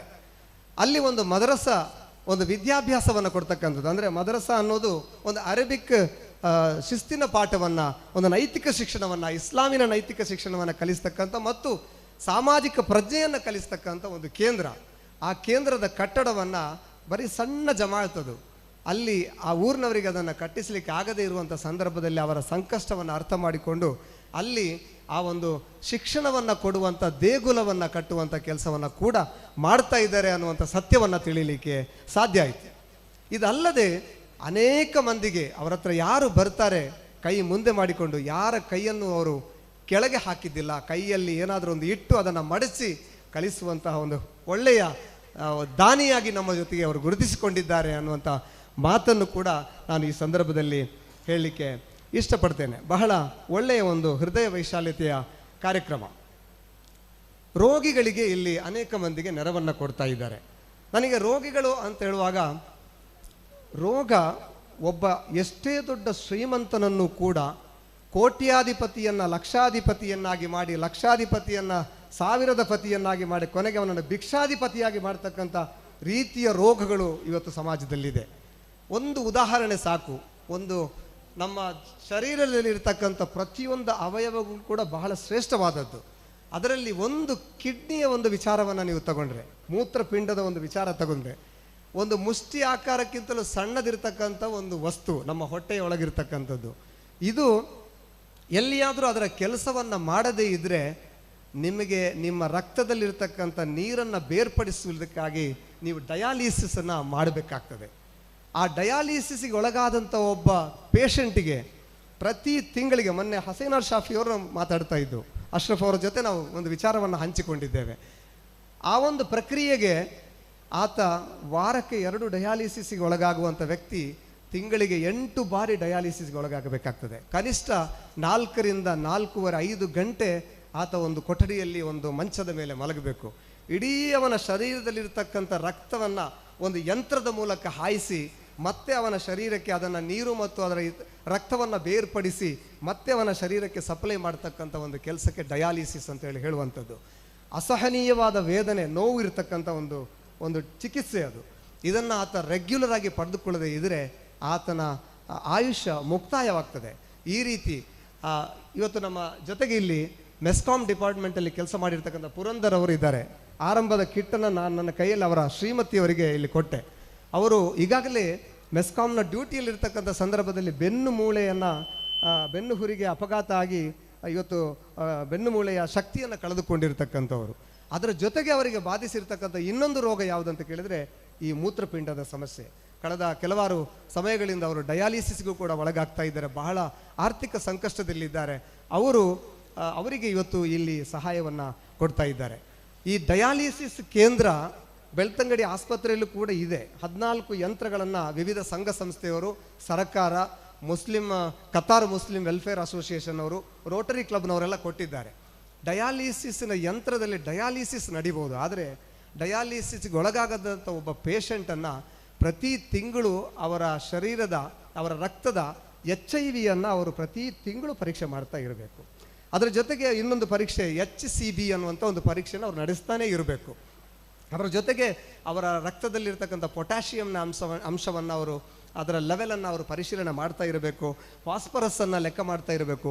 ಈ ಚಿಕಿತ್ಸೆಗೆ ಸ್ವಲ್ಪ ಹಣ ಖರ್ಚು ಬೀಳ್ತದೆ. ಡಯಾಲಿಸಿಸ್ ಫ್ರೀ ನಡೀತದೆ ಅಂತ ನಾವು ಅಂದ್ಕೊಂಡಿರ್ತೇವೆ. ಆರಾಗ ಡಯಾಲಿಸಿಸ್ ಆಪುಂಡು ಬೆಳ್ತಂಗಡಿ ಗೌರ್ಮೆಂಟ್ ಆಸ್ಪತ್ರೆ ಅಂತೇಳಿ. ಆದರೆ ಪ್ರತಿ ತಿಂಗಳು ಈ ಒಂದು ರಕ್ತದ ಪರೀಕ್ಷೆಗಾಗಿ ಈ ಪರೀಕ್ಷೆ ನಡೆಸ್ತಕ್ಕಂಥ ಕೇಂದ್ರ ಇಲ್ಲೆಲ್ಲೂ ಕೂಡ ಇಲ್ಲ. ಅದು ಒಂದು ವಿಶೇಷ. ಮಂಗಳೂರಿನಲ್ಲೂ ಕೂಡ ಇಲ್ಲ ಸುಭಾಪುರ್ ಭಟ್ ಸರ್. ಅದು ಬೆಂಗಳೂರಿಗೆ ಅಥವಾ ಬೇರೆ ಯಾವುದೋ ಪ್ರದೇಶಕ್ಕೆ ಇಲ್ಲಿನ ರಕ್ತದ ಸ್ಯಾಂಪಲನ್ನು ಕಳಿಸಿ ಅಲ್ಲಿ ಅದು ಪರೀಕ್ಷೆ ಆಗಬೇಕು. ಅದಕ್ಕೆ ಖಾಸಗಿಯಾಗಿ ನಡೆಸ್ತಕ್ಕಂಥ ಪರೀಕ್ಷೆ ಆದರೆ 1800 ರೂಪಾಯಿ 1200 ರೂಪಾಯಿನ ಮೇಲ್ಪಟ್ಟು ಅದಕ್ಕೆ ಪಾವತಿ ಮಾಡಬೇಕು. ಈ ರೋಗಿ ಈಗಾಗಲೇ ತಿಂಗಳಿಗೆ 9 ಬಾರಿ ಡಯಾಲಿಸಿಸ್ಗೆ ಒಳಗಾಗಬೇಕು. ಅವನ ಮನೆಯಿಂದ ಡಯಾಲಿಸಿಸ್ ಕೇಂದ್ರಕ್ಕೆ ಬರಲಿಕ್ಕೆ ಪ್ರತಿ ತಿಂಗಳಿಗೆ ಅವರು ರಿಕ್ಷಾ ಬಾಡಿಗೆ ಕೊಟ್ಟು ಬರಬೇಕು ಅಥವಾ ವಾಹನ ಮಾಡಿಕೊಂಡು ಬರಬೇಕು. ಅಥವಾ ಅವನ ಮನೆಯಲ್ಲಿ ಅನ್ನಕ್ಕೆ ಊಟಕ್ಕೆ ವ್ಯವಸ್ಥೆ ಇಲ್ಲದಿದ್ದರೂ ಕೂಡ ಡಯಾಲಿಸಿಸನ್ನು ನಿಲ್ಲಿಸ್ತಕ್ಕಂಥ ಸಂದರ್ಭ ಅವನಿಗೆ ಇಲ್ಲ. ಈ ಸಂದರ್ಭ ಇರುವಾಗ ಅವನಿಗೆ ಈ ಇತರ ಚಿಕಿತ್ಸೆಗಳು, ಈ ಪರೀಕ್ಷೆ ನಡೆಸ್ತಕ್ಕಂಥ ಚಿಕಿತ್ಸೆ ಮಾಡತಕ್ಕಂಥ ವ್ಯವಸ್ಥೆ ಇರುವುದಿಲ್ಲ. ಅದರಿಂದಾಗಿ ಡಯಾಲಿಸಿಸ್ ಯಾರು ಫ್ರೀ ಒಳಗಾಗ್ತಾರೆ ಅವರಿಗೆ ನಿಜವಾಗಲೂ ನಾವು ಆರ್ಥಿಕವಾದಂಥ ಶಕ್ತಿಯನ್ನು ತುಂಬುವ ಅವಶ್ಯಕತೆ ಇದೆ ಅನ್ನೋದನ್ನು ನಾವು ತಿಳ್ಕೊಳ್ಬೇಕು ಅನ್ನುವಂಥ ಮಾತನ್ನು, ಆ ಒಂದು ಗುರುತಿಸುವಿಕೆಯನ್ನು ಅಶ್ರಫ್ ಅವರು ಮಾಡಿದ್ದಾರೆ. ಆದ್ದರಿಂದಾಗಿ ಅವರ ಈ ಸೇವೆಗೆ ನಾವು ವಿಶೇಷವಾಗಿ ನಿಮಗೆ ತಲೆಬಾಗಿ ನಮಸ್ಕಾರಗಳನ್ನು ನಾವು ಸಲ್ಲಿಸ್ತಾ ಇದ್ದೇವೆ ಸರ್. ಇದು ಅವರ ಪ್ರಾಣದ ಭಿಕ್ಷೆ. ಅವರ ಪ್ರಾಣವನ್ನು ನೀವು ಎಷ್ಟು ದಿನ ಅವರಿಗೆ ಈ ಚಿಕಿತ್ಸೆಯನ್ನು ಕೊಡ್ತೀರಿ ಅಷ್ಟು ದಿನ ಅವರ ಆಯುಷ್ಯ ಮುಂದೆ ಹೋಗ್ತಾ ಇರ್ತದೆ. ಇಲ್ಲದಿದ್ದರೆ ಅವರು ಇಷ್ಟು ದಿನಾಂಕದ ಬರೆದು ಆ ದಿನಾಂಕಕ್ಕೆ ಅವರು ಸಾಯ್ಬೋದು. ಅಷ್ಟು ಕ್ರಿಟಿಕಲ್ ಆಗಿರತಕ್ಕಂಥ ಒಂದು ವಿಚಾರ. ಆದ್ದರಿಂದಾಗಿ ಈ ಒಂದು ಒಳ್ಳೆಯ ಕೆಲಸವನ್ನು ನಾವು ಒಂದು ಬೇಡಿಕೆ ಅಶ್ರಫ್ ಅವ್ರ ಹತ್ರ ಈಗಾಗಲೇ ಡಿಸ್ಕಸ್ ಮಾಡಿದ್ದೇವೆ. ಯಾಕೆ ಅಂತಂದರೆ ತುಂಬ ಮಂದಿ ಅಶಕ್ತರಿಗೆ ನೀವು ನೆರವನ್ನು ಕೊಡ್ತಾ ಇರುವ ಬದಲಾಗಿ ನೀವು ಬೆಳ್ತಂಗಡಿಯಲ್ಲಿ ಸರ್ ಒಂದು ಡಯಾಲಿಸಿಸ್ ನಿಮ್ಮ ಖಾಸಗಿ ಯೂನಿಟನ್ನು ನೀವು ಪ್ರಾರಂಭ ಮಾಡಬೇಕು ಅನ್ನುವಂಥ ಒಂದು ವಿನಂತಿಯನ್ನು ನಾವು ಅಶ್ರಫ್ ಅವ್ರ ಹತ್ರ ಈಗಾಗಲೇ ಮಾಡಿದ್ದೇವೆ. ನೀವೆಲ್ಲ ಅದಕ್ಕೆ ಬಹಳ ಜೋರಾಗಿ ಚಪ್ಪಾಳೆ ತಟ್ಟಿದರೆ ಅವರು ನಿರ್ಣಯ ತಗೊಳ್ತಾರೆ ಅಂತ ನಾನು ಭಾವಿಸ್ತೇನೆ. ಅದರ ಜೊತೆಗೆ ರಕ್ತದ ಪರೀಕ್ಷೆಯ ಒಂದು ವ್ಯವಸ್ಥೆಯನ್ನು ಕೂಡ ಅವರು ಮಾಡಬೇಕು. ಅದಕ್ಕೂ ಕೂಡ ಒಂದು ವ್ಯವಸ್ಥೆಯನ್ನು ಪೂರಕವಾಗಿ ಕಲ್ಪಿಸಬೇಕು ಅನ್ನುವಂಥ ಒಂದು ಬೇಡಿಕೆಯನ್ನು ಕೂಡ ನಾನು ಎಲ್ಲ ತಾಲೂಕಿನ ಜನತೆಯ ಪರವಾಗಿ ನಾನು ಅವರ ಜೊತೆ ಮಾಡಲಿಕ್ಕೆ ಬಯಸ್ತೇನೆ. ಇನ್ನು ವಿದ್ಯೆಗೆ ಅವರು ಇವತ್ತು ಪ್ರೋತ್ಸಾಹವನ್ನು ಕೊಡ್ತಕ್ಕಂಥ ಕೆಲಸವನ್ನು ಮಾಡಿದ್ದಾರೆ. ನಿಜವಾದ ವಿದ್ಯಾಪ್ರೇಮಿ, ವಿದ್ಯಾ ಪ್ರೋತ್ಸಾಹಕ ರಫೀಕ್ ಮಾಸ್ಟರ್ ಅವರು ನಮ್ಮನ್ನು ಉದ್ದೇಶಿಸಿ ಇಲ್ಲಿ ಮಾತನಾಡಿದ್ದಾರೆ. ನಿಮ್ಮಲ್ಲಿ ಒಂದು ಪ್ರತಿಜ್ಞೆಯನ್ನು ಕೂಡ ಮಾಡಿಸಿದ್ದಾರೆ. ನಾನೇ ಶಕ್ತಿವಂತ, ನಾನೇ ವಿಜಯಶಾಲಿ ಅನ್ನುವಂಥ ಎದೆಗೆ ನಿಮ್ಮ ಮೇಲೆ ಕೈ ಇಟ್ಟು ನಿಮ್ಮಿಂದ ಪ್ರತಿಜ್ಞೆಯನ್ನು ಮಾಡಿಸಿದ್ದಾರೆ. ಈ ಮಂತ್ರವನ್ನು ನೀವು ಮುಂದುವರಿಸಿ ಅಂತಹ ವಿದ್ಯೆಯನ್ನು ಕೊಡ್ತಕ್ಕಂಥ, ವಿದ್ಯೆಗೆ ಪ್ರೋತ್ಸಾಹವನ್ನು ಕೊಡ್ತಕ್ಕಂಥ ಕೆಲಸವನ್ನು ಕೂಡ ಇವತ್ತು ಅಶ್ರಫ್ ಅವರು ಇಲ್ಲಿ ಮಾಡ್ತಾ ಇದ್ದಾರೆ. ಮುಂದೆ ಕೂಡ ಅವರು ಮಾಡಲಿಕ್ಕಿದ್ದಾರೆ ಅನ್ನುವಂಥ ಸಂತೋಷವನ್ನು, ಅದಕ್ಕೂ ಅವರಿಗೆ ಅಭಿನಂದನೆಗಳನ್ನು ಸಲ್ಲಿಸ್ತಾ, ನಾವು ಯಾವತ್ತೂ ಕೂಡ ಒಂದು ಕಿವಿ ಮಾತು ನಿಮಗೆ, ಯಾವತ್ತೂ ನಾವು ಕೇವಲ ಪಡೆಯುವವರು ಮಾತ್ರ ಆಗಬಾರದು, ನಾವು ಕೊಡುವವರಾಗಬೇಕು.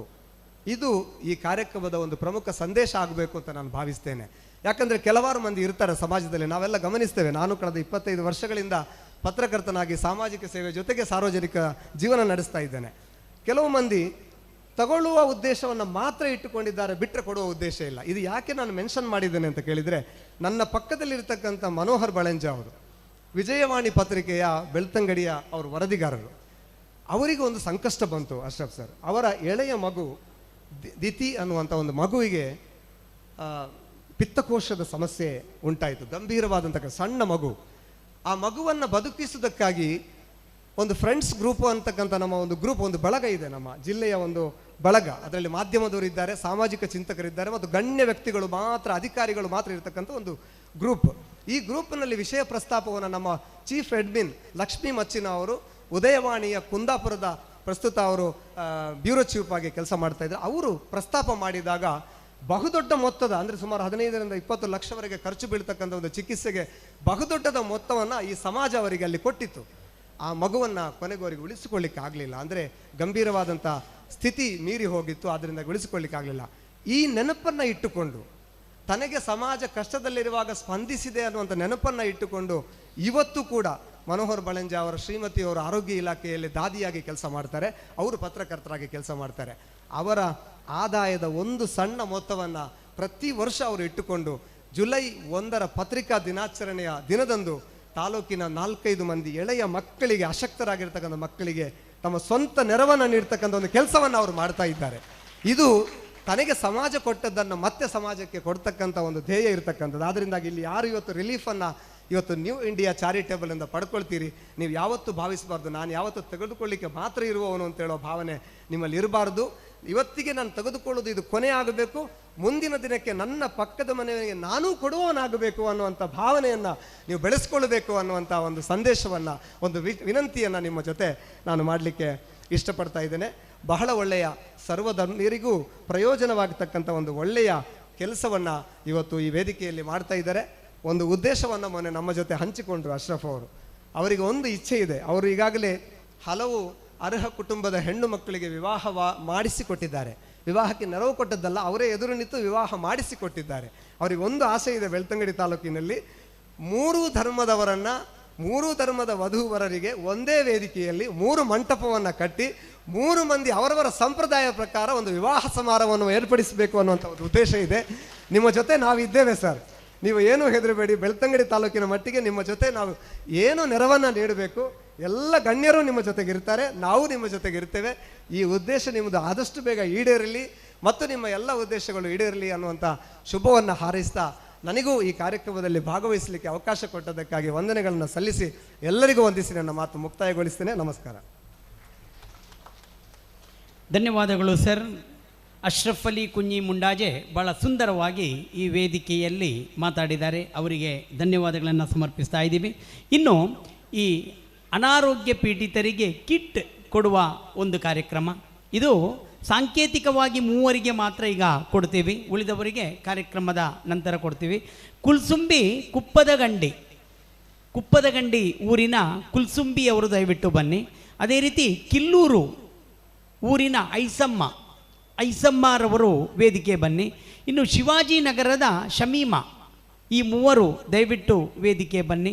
ಉಳಿದವರಿಗೆ ನಾವು ನಂತರ ಅವರ ಆ ಕಿಟ್ಟನ್ನು ನೀಡಲಿಕ್ಕಿದ್ದೀವಿ.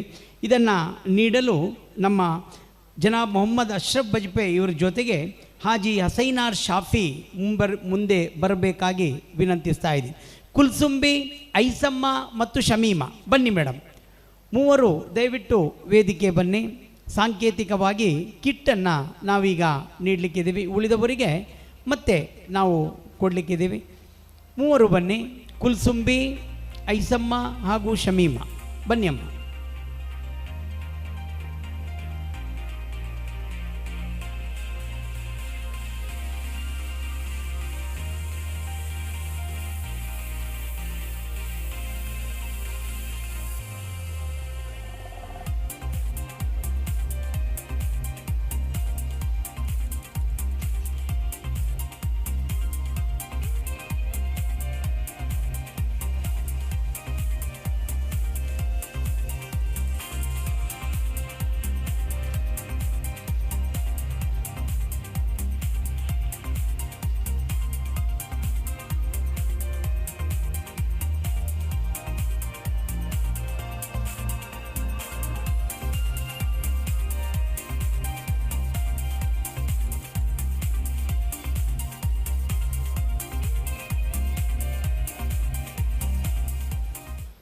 ಧನ್ಯವಾದಗಳು.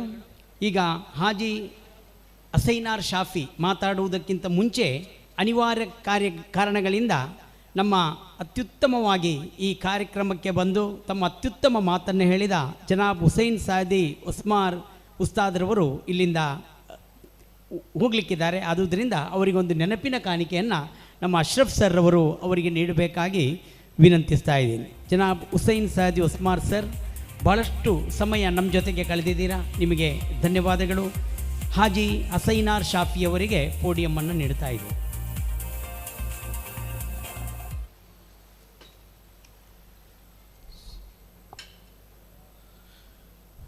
ನ್ಯೂ ಇಂಡಿಯಾ ಚಾರಿಟೇಬಲ್ ಟ್ರಸ್ಟ್ ಇದರ ಆಶ್ರಯದಲ್ಲಿ ಅಶಕ್ತರಿಗೆ ನೀಡುವಂತಹ ಸಹಾಯಧನ ಹಾಗೂ ಕಿಟ್ ವಿತರಣೆ ಸಮಾರಂಭದ ವೇದಿಕೆಯಲ್ಲಿ ಉಪಸ್ಥಿತರಿರುವ ಗಣ್ಯಮಾನ್ಯ ಅತಿಥಿಗಳೇ, ಸಮಾರಂಭದ ಅಧ್ಯಕ್ಷತೆಯನ್ನು ವಹಿಸಿರುವಂತಹ ಜನಾಬ್ ಮೊಹಮ್ಮದ್ ಅಶ್ರಫ್ ರವರೇ, ಈಗಾಗಲೇ ಅತಿಯಾದರೆ ಅಮೃತವು ವಿಷ ಅಂತ ಹೇಳಿ ನಾವೆಲ್ಲರೂ ಕೇಳಿದ್ದೇವೆ.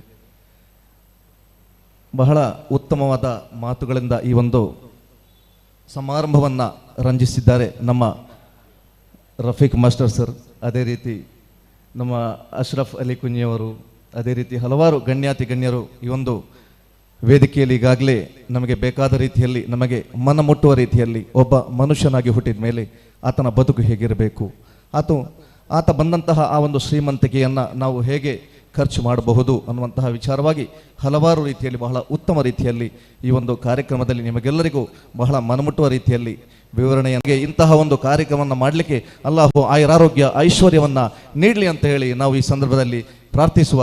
ಖಂಡಿತಕ್ಕೂ ನಾನು ದೊಡ್ಡ ಮಾತುಗಾರನೇನಲ್ಲ, ಆದರೆ ಒಂದು 5 ನಿಮಿಷ ಈ ಒಂದು ಸಮಾರಂಭದಲ್ಲಿ ಅತಿಥಿಯಾಗಿ ನೀವು ಮಾತಾಡಬೇಕಂತ ಕೇಳೋದಕ್ಕೆ ಮಾತ್ರ ನಾನು ಎದ್ದು ನಿಂತದಾಗಿದೆ. ಒಂದು ಸಣ್ಣ ವಿಚಾರವನ್ನು ತಮ್ಮ ಮುಂದೆ ಇಡ್ತೇನೆ. ನಮಗೆಲ್ಲರಿಗೂ ಗೊತ್ತಿದೆ 2019 ಒಂದು ದುರಂತ ವರ್ಷ, ಕೋವಿಡ್-19. ನಾವು ನಮ್ಮ ಎಲ್ಲ ಹಲವಾರು ಅಶ್ರಫ್ರಂತಹ ಅಲಿ ಕುಂಜಿ, ಅದೇ ರೀತಿ ನಮ್ಮ ಮೊಹಮ್ಮದ್ ಅಶ್ರಫ್ ಸರ್ ಮಾಡಿದ ಹಲವಾರು ಕಿಟ್ ದಾನಗಳು, ಅದೇ ರೀತಿ ಯಾವುದೇ ಜಾತಿ ಧರ್ಮವನ್ನು ಲೆಕ್ಕಿಸದೆ ತನ್ನ ಮೂಲಕ ತನ್ನ ಹೆಗಲಿಗೆ ಹೆಗಲು ಕೊಟ್ಟು ಎಲ್ಲ ಜಾತಿಯವರ ಹೆಣಗಳನ್ನು ಹೂಡುವಲಿಕ್ಕೆ ಅಥವಾ ಅದನ್ನು ಬರ್ನ್ ಮಾಡುವಂತಹ ಎಲ್ಲ ಕೆಲಸದಲ್ಲಿ ಕೈ ಜೋಡಿಸಿದಂತಹ ಈ ಸಮಾಜ ಇವತ್ತು ಖಂಡಿತಕ್ಕೂ ದಕ್ಷಿಣ ಕನ್ನಡ ಜಿಲ್ಲೆ ಆಗಲಿ, ಉಡುಪಿ ಜಿಲ್ಲೆ ಆಗಲಿ ಸೌಹಾರ್ದತೆಗೆ ಕೊರತೆ ಇಲ್ಲ ಎನ್ನುವಂತಹ ಒಂದು ನಿದರ್ಶನವನ್ನು ನಮಗೆ ತೋರಿಸಿಕೊಟ್ಟಿದ್ದಾರೆ. ಒಂದು ಸಣ್ಣ ಉದಾಹರಣೆ ನಾನು ಹೇಳ್ತೇನೆ. ಕಾರುಣ್ಯದಲ್ಲಿ ನಾವು ಹೇಗೆ ನಮ್ಮ ಕರ್ತವ್ಯವನ್ನು ನಮಗೆ ನಿರ್ವಹಿಸಲಿಕ್ಕೆ ಸಾಧ್ಯ ಇದೆ ಅನ್ನೋದ ವಿಚಾರಕ್ಕೆ ನಾನು ಹೇಳ್ತೇನೆ. ಪ್ರವಾದಿ ಸಲ್ಲಲ್ಲಾಹು ಅಲೈಹಿ ವಸಲ್ಲಂ ಅವರು ಹೇಳಿದರು, ನಿನ್ನಲ್ಲಿ ದೊಡ್ಡ ಶ್ರೀಮಂತಿಕೆ ನಿನಗೆ ಬೇಕಂತೆ ಅಗತ್ಯ ಇಲ್ಲ. ಒಬ್ಬ ಅಶಕ್ತನನ್ನು ಕಂಡಾಗ ಒಂದು ನಗುಮುಖವನ್ನು ನೀನು ತೋರಿಸಿದರೆ ಅದು ಸಹ ನೀನು ಕೊಡುವಂತಹ ಒಂದು ದೊಡ್ಡ ಶ್ರೇಷ್ಠ ದಾನವಾಗಿರ್ತದೆ. ಆದ್ದರಿಂದ ಅಶಕ್ತರಿಗೂ ಸಹ ದಾನ ಮಾಡಲಿಕ್ಕೆ ಸಮಾಜದಲ್ಲಿ ಅವಕಾಶ ಇದೆ. ಆದ್ದರಿಂದ ನಾವು ನಮ್ಮ ಎದುರುಗೊಳ್ಳುವಂತಹ ಒಬ್ಬ ದುಃಖಿತ ವ್ಯಕ್ತಿ ಅಥವಾ ಆತನ ಸಮಸ್ಯೆಗಳನ್ನು ಹೇಳಿಕೊಂಡು ಬರುವಂತಹ ವ್ಯಕ್ತಿಯನ್ನು ನಾವು ನಗುಮುಖದಿಂದ ಅವನನ್ನು ಒಂದು ಮಾತನಾಡಿಸಿದಾಗ ಖಂಡಿತಕ್ಕೂ ಅವನಲ್ಲಿರುವಂತಹ ಆ ಒಂದು ಅಶಕ್ತತೆ ಒಂದು ಕಡಿಮೆ ಆಗಲಿಕ್ಕೆ ಅದು ಕಾರಣ ಆಗ್ತದೆ. ಆದ್ದರಿಂದ ಆ ಮೂಲಕವಾದರೂ ನಾವು ನಮ್ಮ ಆ ದಾನದ ಒಂದು ಕ್ರಮವನ್ನು ನಾವು ಪರಿಪೂರ್ಣಗೊಳಿಸಲಿಕ್ಕೆ ನಾವೆಲ್ಲರೂ ಶ್ರಮಿಸಬೇಕು ಅಂತ ಹೇಳಿ ನಿಮ್ಮಲ್ಲಿ ವಿನಂತಿ ಮಾಡ್ತಾ ಇದ್ದೇನೆ. ಅದೇ ರೀತಿ 2019 ಕೋವಿಡ್-19 ಸಂದರ್ಭದಲ್ಲಿ ಕೇರಳದಲ್ಲಿ ಒಂದು ಗ್ರೂಪನ್ನು ಕಟ್ಟಿಕೊಂಡ್ರು. ಅದರಲ್ಲಿ ವೃದ್ಧರು ಹಾಗೂ ವಿದ್ಯಾರ್ಥಿಗಳು, ದುಡಿಲಿಕ್ಕೆ ಉತ್ಪತ್ತಿ ಇಲ್ಲದವರು ಸೇರಿಕೊಂಡು ಒಂದು ಯೂನಿಟನ್ನು ಮಾಡಿದರು. ಆಗ ಈ ಯೂನಿಟನ್ನು ಮಾಡಿ ಅವರು ಏನು ಹೇಳಿದ್ರು ಅಂತ ಹೇಳಿದ್ರೆ, ಈ ಕೋವಿಡ್ ಸಂದರ್ಭದಲ್ಲಿ ಸಮಾಜದಲ್ಲಿ ನಮ್ಮಿಂದ ಆಗುವಂತಹ ಒಂದು ಉತ್ತಮ ಚಟುವಟಿಕೆಯನ್ನು ನಾವು ಈ ಸಮಾಜದಲ್ಲಿ ಮಾಡಬೇಕು ಅಂತ ಹೇಳಿ ನಿರ್ಧಾರ ತೆಗೆದುಕೊಂಡಾಗ ಈಗ ನಮ್ಗೆ ಗೊತ್ತಿದೆ ಏನಂತ ಹೇಳಿದ್ರೆ, ಇಲ್ಲಿ SSLC ಕಲಿಯುವಂತಹ ನಮ್ಮ ಜೂನಿಯರ್ ಕಾಲೇಜಿನ ವಿದ್ಯಾರ್ಥಿಗಳು ಇದ್ದಾರೆ. ಅವರು ಈಗ ಟೀನೇಜ್ ಅಂತ ಹೇಳಿದ್ರೆ 13ರಿಂದ 19 ವರ್ಷದವರೆಗೆ ಟೀನೇಜ್ ವಯಸ್ಸು ಅಂತ ಹೇಳಿ ನಾವು ಏನು ಹೇಳ್ತೇವೆ. ಆ ವಯಸ್ಸಿನಲ್ಲಿ ನಮ್ಮ ತಲೆ ಕೂದಲನ್ನು ಬಹಳ ಎಷ್ಟು ನಮಗೆ ಸಾಧ್ಯ ಆಗ್ತದೆ ಅಂದರೆ ನಮ್ಮ ಭಾವನೆಗೂ ಮೀರಿ ನಾವು ಒಬ್ಬ ಸಲೂನ್ನವನಿಗೆ ಕನ್ಫ್ಯೂಷನ್ ಆಗ್ತದೆ, ಇವನಿಗೆ ಯಾವ ಥರ ನಾನು ಕಟ್ಟಿಂಗ್ ಮಾಡಿ ಕೊಡಬೇಕು ಅಂತೇಳಿ. ಅಂತಹ ಒಂದು ಕಟ್ಟಿಂಗನ್ನು ಇಷ್ಟಪಡುವಂತಹ ಒಂದು ಯೌವನದ ಕಾಲದಲ್ಲಿ ಇರುವಂತಹ ವಿದ್ಯಾರ್ಥಿಗಳಾಗಿದ್ದಾರೆ ನೀವೆಲ್ಲ ಸೇರಿರುವವರು. ಆದರೆ ಆ ಸಂದರ್ಭದಲ್ಲಿ ಆ ಒಂದು ಗ್ರೂಪ್ನಲ್ಲಿ ಒಬ್ಬ ವಿದ್ಯಾರ್ಥಿ ಕೂಡ ಆ ಒಂದು ಗ್ರೂಪಿನ ಸದಸ್ಯನಾಗಿದ್ದ. ಆತ ಏನು ಮಾಡ್ತಾನೆ ಅಂತ ಹೇಳಿದ್ರೆ, ಅವನ ತಾಯಿ ಒಂದು ದಿವಸ, ಇದು ನಾನು ನಿಮಗೆ ಒಂದು ನೈಜ ಘಟನೆಯನ್ನು ಹೇಳ್ತಾ ಇದ್ದೇನೆ, ಇದು ನಡೆದಿರುವಂಥ ಘಟನೆ ಕೇರಳದಲ್ಲಿ. ಆ ವಿದ್ಯಾರ್ಥಿ ಏನು ಮಾಡ್ತಾನೆ ಅಂದರೆ, 15 ವರ್ಷದ ವಿದ್ಯಾರ್ಥಿ ತನ್ನ ತಾಯಿ ತನಗೆ 70 ರೂಪಾಯಿ ಸೆಲೂನ್ಗೆ ಹೇರ್ ಕಟ್ಟಿಂಗ್ ಅಂತ ಹೇಳಿ ಕೊಟ್ಟು ಆ ಹುಡುಗನನ್ನ ಸೆಲೂನಿಗೆ ಕಳಿಸ್ತಾರೆ. ಆಗ ನೇರವಾಗಿ ಆ ವಿದ್ಯಾರ್ಥಿ ಏನು ಮಾಡ್ತಾನೆ ಅಂತ ಹೇಳಿದ್ರೆ, ಸೆಲೂನಿಗೆ ಹೋಗ್ತಾನೆ. ಸೆಲೂನಿಗೆ ಹೋಗಿ ಅಲ್ಲಿ ಕೇಳ್ತಾನೆ, ಸರ್ ಸರ್ ಇದು ಹೇರ್ ಕಟ್ಟಿಂಗ್ ಮಾಡಿದ್ರೆ ಎಷ್ಟು ಅಂತೇಳಿ.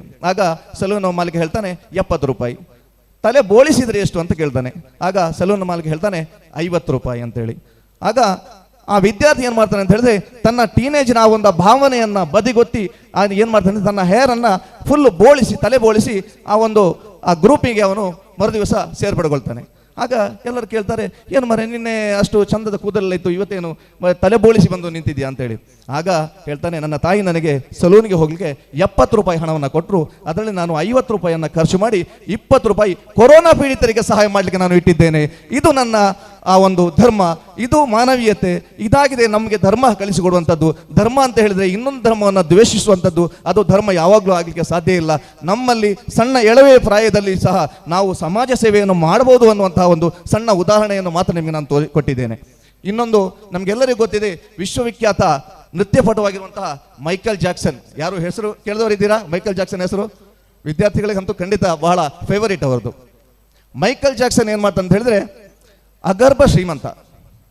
ಆತನಿಗೆ ಈ ಭೂಮಿಯಲ್ಲಿ ಜೀವಿಸುವಾಗ ನಾನು ಬರೀ 50 ವರ್ಷ ಅಲ್ಲ, ಒಂದು 150 ವರ್ಷ ಜೀವಿಸಬೇಕು ಅಥವಾ ಬದುಕಬೇಕು ಅಂತ ಒಬ್ಬ ಆಶೆಯನ್ನು ಹೊಂದಿದ್ದ. ಆತ ಏನು ಮಾಡ್ತಾನೆ ಅಂತ ಹೇಳಿದ್ರೆ ಕ್ಯಾಲಿಫೋರ್ನಿಯಾ ಅಂದರೆ ಅಮೆರಿಕದ ಕ್ಯಾಲಿಫೋರ್ನಿಯಾದ 12 ವಿಶ್ವವಿಖ್ಯಾತ ವೈದ್ಯಾಧಿಕಾರಿಗಳನ್ನು ನೇಮಿಸಿಕೊಂಡು ಆತನ ಚಿಕಿತ್ಸೆಗಾಗಿ ಯಾವಾಗಲೂ ಡೈಲಿ ಅವನಿಗೆ BP, ಶುಗರು, ಅದು ಎಲ್ಲ ಏನೆಲ್ಲ ಚಿಕಿತ್ಸೆಗೆ ಅವಶ್ಯಕತೆ ಇದೆ, ಒಬ್ಬ ವ್ಯಕ್ತಿ ಆರೋಗ್ಯವಂತನಾಗಿರಲಿಕ್ಕೆ ಏನೆಲ್ಲ ಅವಶ್ಯಕತೆ ಇದೆ, ಅದನ್ನೆಲ್ಲ ಮಾಡಿಸುವಂಥ ವ್ಯವಸ್ಥೆ ಇರುವಂಥ ಒಂದು 12 ಸುಪ್ರಸಿದ್ಧ ವೈದ್ಯಾಧಿಕಾರಿಗಳನ್ನ ನೇಮಿಸಿಕೊಂಡು ತನ್ನ ಮನೆಯಲ್ಲಿ ಇಟ್ಕೊಂಡಿದ್ದ. ಮಾತ್ರ ಅಲ್ಲ, ಆತನ ಪರಿಚಾರಿಕೆಗೋಸ್ಕರ ಸುಮಾರು 15 ಜನರನ್ನು ನೇಮಕ ಮಾಡಿಕೊಂಡಿದ್ದ. ಏನೋ ವ್ಯಾಯಾಮ ಮಾಡಲಿಕ್ಕೆ ಅಥವಾ ಆತನಿಗೆ ಏನಾದರೂ ಒಂದು ತೆಗೆದು ತಂದು ಕೊಡಲಿಕ್ಕೆ ಅಥವಾ ಏನಾದರೂ ಹೋಗುವಾಗ ಏನಾದರೂ ಸಮಸ್ಯೆ ಆದರೆ ಆಗ 15 ಜನ ಇತರ ವ್ಯಕ್ತಿಗಳನ್ನು ನೇಮಕ ಮಾಡಿದ್ದ. ಇನ್ನು ಮುಂದುವರಿದು ಏನು ಮಾಡಿದ ಅಂತ ಹೇಳಿದರೆ, ಕೋವಿಡ್ ಸಮಯದಲ್ಲಿ ನಾವು ಆಕ್ಸಿಜನ್ ಕೊರತೆ ಅಂತ ಹೇಳಿ ನಾವು ಕೇಳಿದ್ದೇವೆ. ಆಕ್ಸಿಜನ್ ಇಲ್ಲದೆ ಎಷ್ಟೋ ಜನ ಜೀವ ಹೋಗಿರುವಂತಹ ವಿಚಾರಗಳು ನಮ್ಗೆ ಗೊತ್ತಿದೆ. ಇದೇನು ಮಾಡಿದಂತೆ ಅತ್ಯಾಧುನಿಕ ತಂತ್ರಜ್ಞಾನದ ಒಂದು ಆಕ್ಸಿಜನ್ ಬೆಡ್ಡನ್ನು ಸಹ ಆತನ ವ್ಯವಸ್ಥೆಯನ್ನು ಮಾಡಿಕೊಂಡ. ಯಾಕಂದರೆ ನಾನು 150 ವರ್ಷ ಬದುಕಬೇಕು ಅನ್ನುವಂತಹ ಒಂದು ಆಸೆ. ಆಮೇಲೆ ಮುಂದುವರೆದು ಅಲ್ಲಿಂದ ಮತ್ತೆ ಏನು ಮಾಡ್ತಾನೆ ಅಂತ ಹೇಳಿದ್ರೆ ಮಲಗುವ ಹಾಸಿಗೆಯಲ್ಲಿ ಆಕ್ಸಿಜನ್ ವ್ಯವಸ್ಥೆಯನ್ನು ಮಾಡಿದ. ಅಂಗಾಂಗ ಏನಾದರೂ ಈಗ ನಮ್ಮ ಅಶ್ರಫ್ ಸರ್ ಹೇಳಿದ್ರು ಏನಂತ ಹೇಳಿದ್ರೆ ಒಂದು ಕೈ ಮುಷ್ಟಿ ಹಿಡಿಯುವಂತಹ ಒಂದು ಕಿಡ್ನಿ. ಈಗ ಕಿಡ್ನಿಗೆ ಏನು ವ್ಯಾಲ್ಯೂ ಇದೆ ಈ ಸಮಾಜದಲ್ಲಿ? ದೇವರು ಕೊಟ್ಟಂತಹ ನಮ್ಮ ಅಂಗದ ಒಂದು ಪಾರ್ಟ್ ಇದೆ, ಅದರ ವ್ಯಾಲ್ಯೂವನ್ನು ನಾವು ಲೆಕ್ಕ ಮಾಡಲಿಕ್ಕೆ ಯಾರಿಂದಲೂ ಸಾಧ್ಯ ಇಲ್ಲ. ಆದರೆ ಒಂದು ಕಿಡ್ನಿ, ಹಾಗಾದರೆ ಅವನಿಗೆ ಏನಾದರೂ ಕಿಡ್ನಿಯ ಸಮಸ್ಯೆ ಬಂದಾಗ ಕಿಡ್ನಿಯನ್ನು ದಾನ ಮಾಡಲಿಕ್ಕೆ 12 ಜನ ವ್ಯಕ್ತಿಗಳನ್ನು ಅವರಿಗೆ ಹಣ ಕೊಟ್ಟು, ಬೇಕಾದಷ್ಟು ಅವ್ರು ಕೇಳಿದಷ್ಟು ಹಣ ಕೊಟ್ಟು ಏನು ಅವನಿಗೆ ಪಾರ್ಟ್ನ ಅವಶ್ಯಕತೆ ಇರ್ತದೆ ಆಗ ಆ ಪಾರ್ಟನ್ನು ಕೊಡುವಂಥ 12 ಜನರನ್ನು ಸಹ ಅಲ್ಲಿ ನೇಮಕ ಮಾಡಿಕೊಂಡ. ಮತ್ತೆ ತನಗೆ ಬರುವಂಥ ಆಹಾರ ಡೈಲಿ ಏನು ಅವನ ಸೇವನೆ ಮಾಡ್ತಾನೆ ಅದು ಲ್ಯಾಬೋರೇಟರಿಯಲ್ಲಿ ಪರೀಕ್ಷೆ ಮಾಡಿ ಅವನಿಗೆ ಕೊಡುವಂಥ ವ್ಯವಸ್ಥೆ. ಏನಂದರೆ ಆಹಾರದಲ್ಲಿ ಫುಡ್ ಪಾಯ್ಸನ್ ಆಯ್ತು ಅಂತ ಹೇಳ್ತೇವೆ, ಅದಕ್ಕೆ ಆಗಿಲ್ಲ. ಅವನು ಬರೋ ಮುಂಚೆನೇ ಅದನ್ನು ಲ್ಯಾಬೋರೇಟರಿಲಿ ಟೆಸ್ಟ್ ಆಗಬೇಕು. ಆ ಫುಡ್ ಆದಮೇಲೆ ಅವನ ಹತ್ರ ಬರಬೇಕು. ಈ ಥರ ವ್ಯವಸ್ಥೆ ಮಾಡಿಕೊಂಡಿರುವಂತಹ ಮೈಕಲ್ ಜಾಕ್ಸನ್ ಬದುಕಿದ್ದು ಕೇವಲ 50 ವರ್ಷ ಮಾತ್ರ. ಹಾಗಾದರೆ ನಮಗೆ ಇಲ್ಲಿ ಏನು ಇದರಿಂದ ಪಾಠ ಆಗ್ತದೆ ಅಂತ ಹೇಳಿದ್ರೆ, ನಮ್ಮಲ್ಲಿ ಶ್ರೀಮಂತಿಕೆ, ಅಂತಸ್ತು, ಐಶ್ವರ್ಯ ಇದು ಯಾವುದು ನಮ್ಮನ್ನು ದೀರ್ಘಾಯುಷ್ಯಕ್ಕೆ ಕೊಂಡು ಹೋಗಲಿಕ್ಕೆ ಸಾಧ್ಯ ಇಲ್ಲ. ಸಮಾಜದಲ್ಲಿ ಅಶ್ರಫ್ರಂತಹ ಉತ್ತಮ ಕೆಲಸವನ್ನು ಮಾಡಿದಾಗ ಮಾತ್ರ ಈ ಸಮಾಜ ಅವನನ್ನು ಗುರ್ತು ಹಿಡಿದುಕೊಂಡಿರ್ತದೆ. ಯಾಕಂತ ಹೇಳಿದರೆ ನೋಡಿ, ಇವಾಗ ಒಬ್ಬ ವ್ಯಕ್ತಿ ಮೃತಪಟ್ಟ ಅಂತ ಹೇಳಿದರೆ ಅವನು ಎಷ್ಟೇ ದೊಡ್ಡ ಶ್ರೀಮಂತನಾದರೂ ಅಲ್ಲಿ ಮನೆಯಲ್ಲಿ ಕೇಳ್ತಾ ಇರೋನೆಂದರೆ ಪುನಃ ಬತ್ತನ ಅಂತ ಹೇಳಿ ತುಳುವಿನಲ್ಲಿ ಕೇಳ್ತಾರೆ. ನಮ್ಮಲ್ಲಿ ಮಯ್ಯತ್ತು ಬಂತ ಅಂತ ಕೇಳ್ತಾರೆ, ಅಲ್ಲಿ ಹೆಸರು ಅವನು ಮಾಯ ಆಯಿತು. ಹಾಗಾದರೆ ಸತ್ತ ನಂತರ ಅವನು ಉಳಿಯುವುದು ಏನು? ಇಂತಹ ಒಳ್ಳೆಯ ಕಾರ್ಯಕ್ರಮಗಳು ಅವನು ಈ ಸಮಾಜಕ್ಕೆ ಕೊಟ್ಟಿರುವಂತಹ ಒಳ್ಳೆಯ ಏನಿದೆ ಆ ಒಂದು ದಾನ ಧರ್ಮಗಳು ಅದು ಖಂಡಿತಕ್ಕೂ ಈ ಸಮಾಜದಲ್ಲಿ ನಿರಂತರವಾಗಿ 10 ಜನರ ಬಾಯಿಯಲ್ಲಿ ಮಾತು ಅವನ ಬಗ್ಗೆ ಉತ್ತಮವಾದ ರೀತಿಯಲ್ಲಿ ಅವನು ಒಳ್ಳೆಯ ವ್ಯಕ್ತಿ ಅನ್ನುವಂತಹ ಆ ಒಂದು ವ್ಯಕ್ತಿತ್ವ ಏನಿದೆ ಅವನು ಬೆಳೆಸಿಕೊಂಡಿರುವಂಥದ್ದು ಅದು ಖಂಡಿತಕ್ಕೂ ಈ ಸಮಾಜದಲ್ಲಿ ಅಜರಾಮರವಾಗಿರುತ್ತದೆ.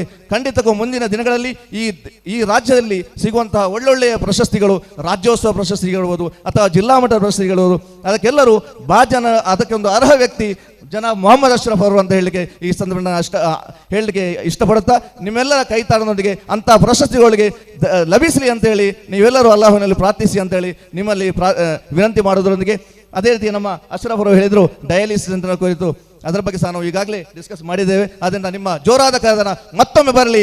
ಈ ಒಂದು ಬೆಳ್ತಂಗಡಿ ಸೆಂಟರ್ಗೆ ಅವರ ಒಂದು ಡಯಾಲಿಸಿಸ್ ಸೆಂಟರ್ನ ಕೊಡುವಂತಹ ಒಂದು ಮನಸ್ಸು ಅವರಿಗೆ ಕೊಡಲಿ ಅಂತೇಳಿ ನಾವೆಲ್ಲರೂ ಆಶಿಸೋಣ. ಖಂಡಿತಕ್ಕೂ ನ್ಯೂ ಇಂಡಿಯಾ ಚಾರಿಟೇಬಲ್ ಟ್ರಸ್ಟ್ ಇನ್ನು ಎತ್ತರಕ್ಕೆ ಬೆಳೆಯಲಿ. ಹೇಗೆ ನಾವು ಉದ್ಘಾಟನೆಯಲ್ಲಿ ಒಂದು ಸಣ್ಣ ಸಸಿಗೆ ನೀರೆರೆಸಿ ಅದು ಹೆಮ್ಮರವಾಗಿ ಬೆಳೆಯುವಂತಹ ಸಸಿ ಆಗಬೇಕು, ಅದೇ ರೀತಿ ನ್ಯೂ ಇಂಡಿಯಾ ಚಾರಿಟೇಬಲ್ ಟ್ರಸ್ಟ್ ದೇಶಾದ್ಯಂತ ಹೆಮ್ಮರವಾಗಿ ಬೆಳೆದು ಆ ಮೂಲಕ ಚಾರಿಟಿಯಲ್ಲಿ ಅಗ್ರಗಣ್ಯ ಸಂಸ್ಥೆಯಾಗಿ ರೂಪೀಕರಣಗೊಳ್ಳಿ, ಆ ಮೂಲಕ ಮೊಹಮ್ಮದ್ ಅಶ್ರಫ್ ಅವರು ಈ ಸಮಾಜದ ಕೇಂದ್ರ ವ್ಯಕ್ತಿಯಾಗಿ ಮೂಡಿ ಬರಲಿ ಅಂತ ಹೇಳಿ ನಾವೆಲ್ಲರೂ ಆಶಿಸ್ತಾ ಈ ಮಾತಾಡಲಿಕ್ಕೆ ಅವಕಾಶ ಕೊಡಿ ನಿಮಗೆಲ್ಲರಿಗೂ ಅಭಿನಂದಿಸ್ತಾ ನನ್ನ ಮಾತನ್ನು ಗೊಳಿಸ್ತೇನೆ. ಜೈ ಹಿಂದ್. ಜನಾಬ್ ಹಾಜಿ ಹಸೈನಾರ್ ಶಾಫಿ ಇವರಿಗೆ ಧನ್ಯವಾದಗಳು. ನಮ್ಮ ಅಶ್ರಫ್ ಸರ್ ಅವರ ನಿಕಟವರ್ತಿಯು, ನಮ್ಮ ನ್ಯೂ ಇಂಡಿಯಾ ಚಾರಿಟೇಬಲ್ ಟ್ರಸ್ಟ್ ಬಗ್ಗೆ ಬಹಳಷ್ಟು ಗಮನವಿರುವಂತಹ ಓರ್ವ ವ್ಯಕ್ತಿ ಹಾಜಿ ಹಸೈನಾರ್ ಶಾಫಿ ಇವರಿಗೆ ಧನ್ಯವಾದಗಳನ್ನು ಸಮರ್ಪಿಸ್ತಾ ಇದ್ದೀನಿ. ಇನ್ನು ವಿಕಲಚೇತಕರಿಗೆ ನಾವು ಕಿಟ್ ಕೊಡುವ ಒಂದು ಕಾರ್ಯಕ್ರಮದಲ್ಲಿ ಮುಂದುವರಿತೀವಿ. ಭಾಳ ಜನ ಇದ್ದಾರೆ, ಆದರೆ ಇಬ್ಬರಿಗೆ ಇಲ್ಲಿ ಸಾಂಕೇತಿಕವಾಗಿ ಕೊಡ್ತದೆ. ಒಂದು ಸುರೇಶ ವೇಣೂರು, ಅದೇ ರೀತಿ ಹಾಜಿರಾ ಪಣಕಜೆ. ಸುರೇಶ ವೇಣೂರು ಹಾಗೂ ಹಾಜಿರಾ ಪಣಕಜೆ ಬನ್ನಿ. ಅದೇ ರೀತಿ ವಿಕಲಚೇತಕರಿಗೆ ಕ್ಯಾಶ್ ಕೊಡುವಂಥ ಒಂದು ಕಾರ್ಯಕ್ರಮದಲ್ಲಿ ಸಫಿಯಾ, ಹರ್ಷಿತಾ ಹಾಗೂ ಅಸ್ಮಾ, ಈ 5 ಜನರು ದಯವಿಟ್ಟು ವೇದಿಕೆಗೆ ಬನ್ನಿ. ಸಫಿಯಾ, ಹರ್ಷಿತಾ, ಅಸ್ಮಾ, ಸುರೇಶ ಹಾಗೂ ಹಾಜಿರಾ ಇವರ ಜೊತೆಗೆ ನಮ್ಮ ಜನಾಬ್ ಜುಬೇರ್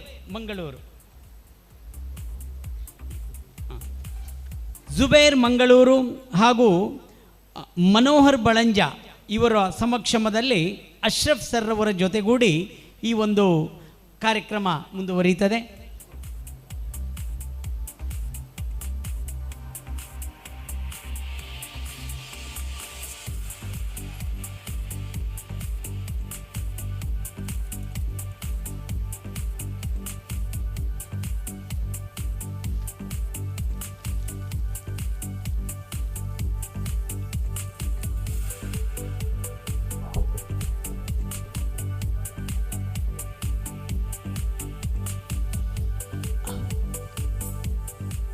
ಸುರೇಶ ವೇಣೂರು ಹಾಗೂ ಹಾಜಿರಾ ಪಣಕಜೆ, ಸಫಿಯಾ, ಹರ್ಷಿತಾ ಹಾಗೂ ಅಸ್ಮಾ ಇವರಿಗೆ ಒಂದು ಕ್ಯಾಶ್ ಸಹಾಯವನ್ನು ಇಲ್ಲಿ ಒದಗಿಸಲಾಗುತ್ತೆ ನ್ಯೂ ಇಂಡಿಯಾ ಚಾರಿಟೇಬಲ್ ಟ್ರಸ್ಟ್ ವತಿಯಿಂದ.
ಧನ್ಯವಾದಗಳು ಸರ್. ನಮ್ಮನ್ನು ಉದ್ದೇಶಿಸಿ ಸಮಯದ ಅಭಾವವನ್ನು ಅರಿತು ಜನಾಬ್ ಜುಬೇರ್ ಮಂಗಳೂರು ಈಗ ಮಾತಾಡಲಿಕ್ಕಿದ್ದಾರೆ.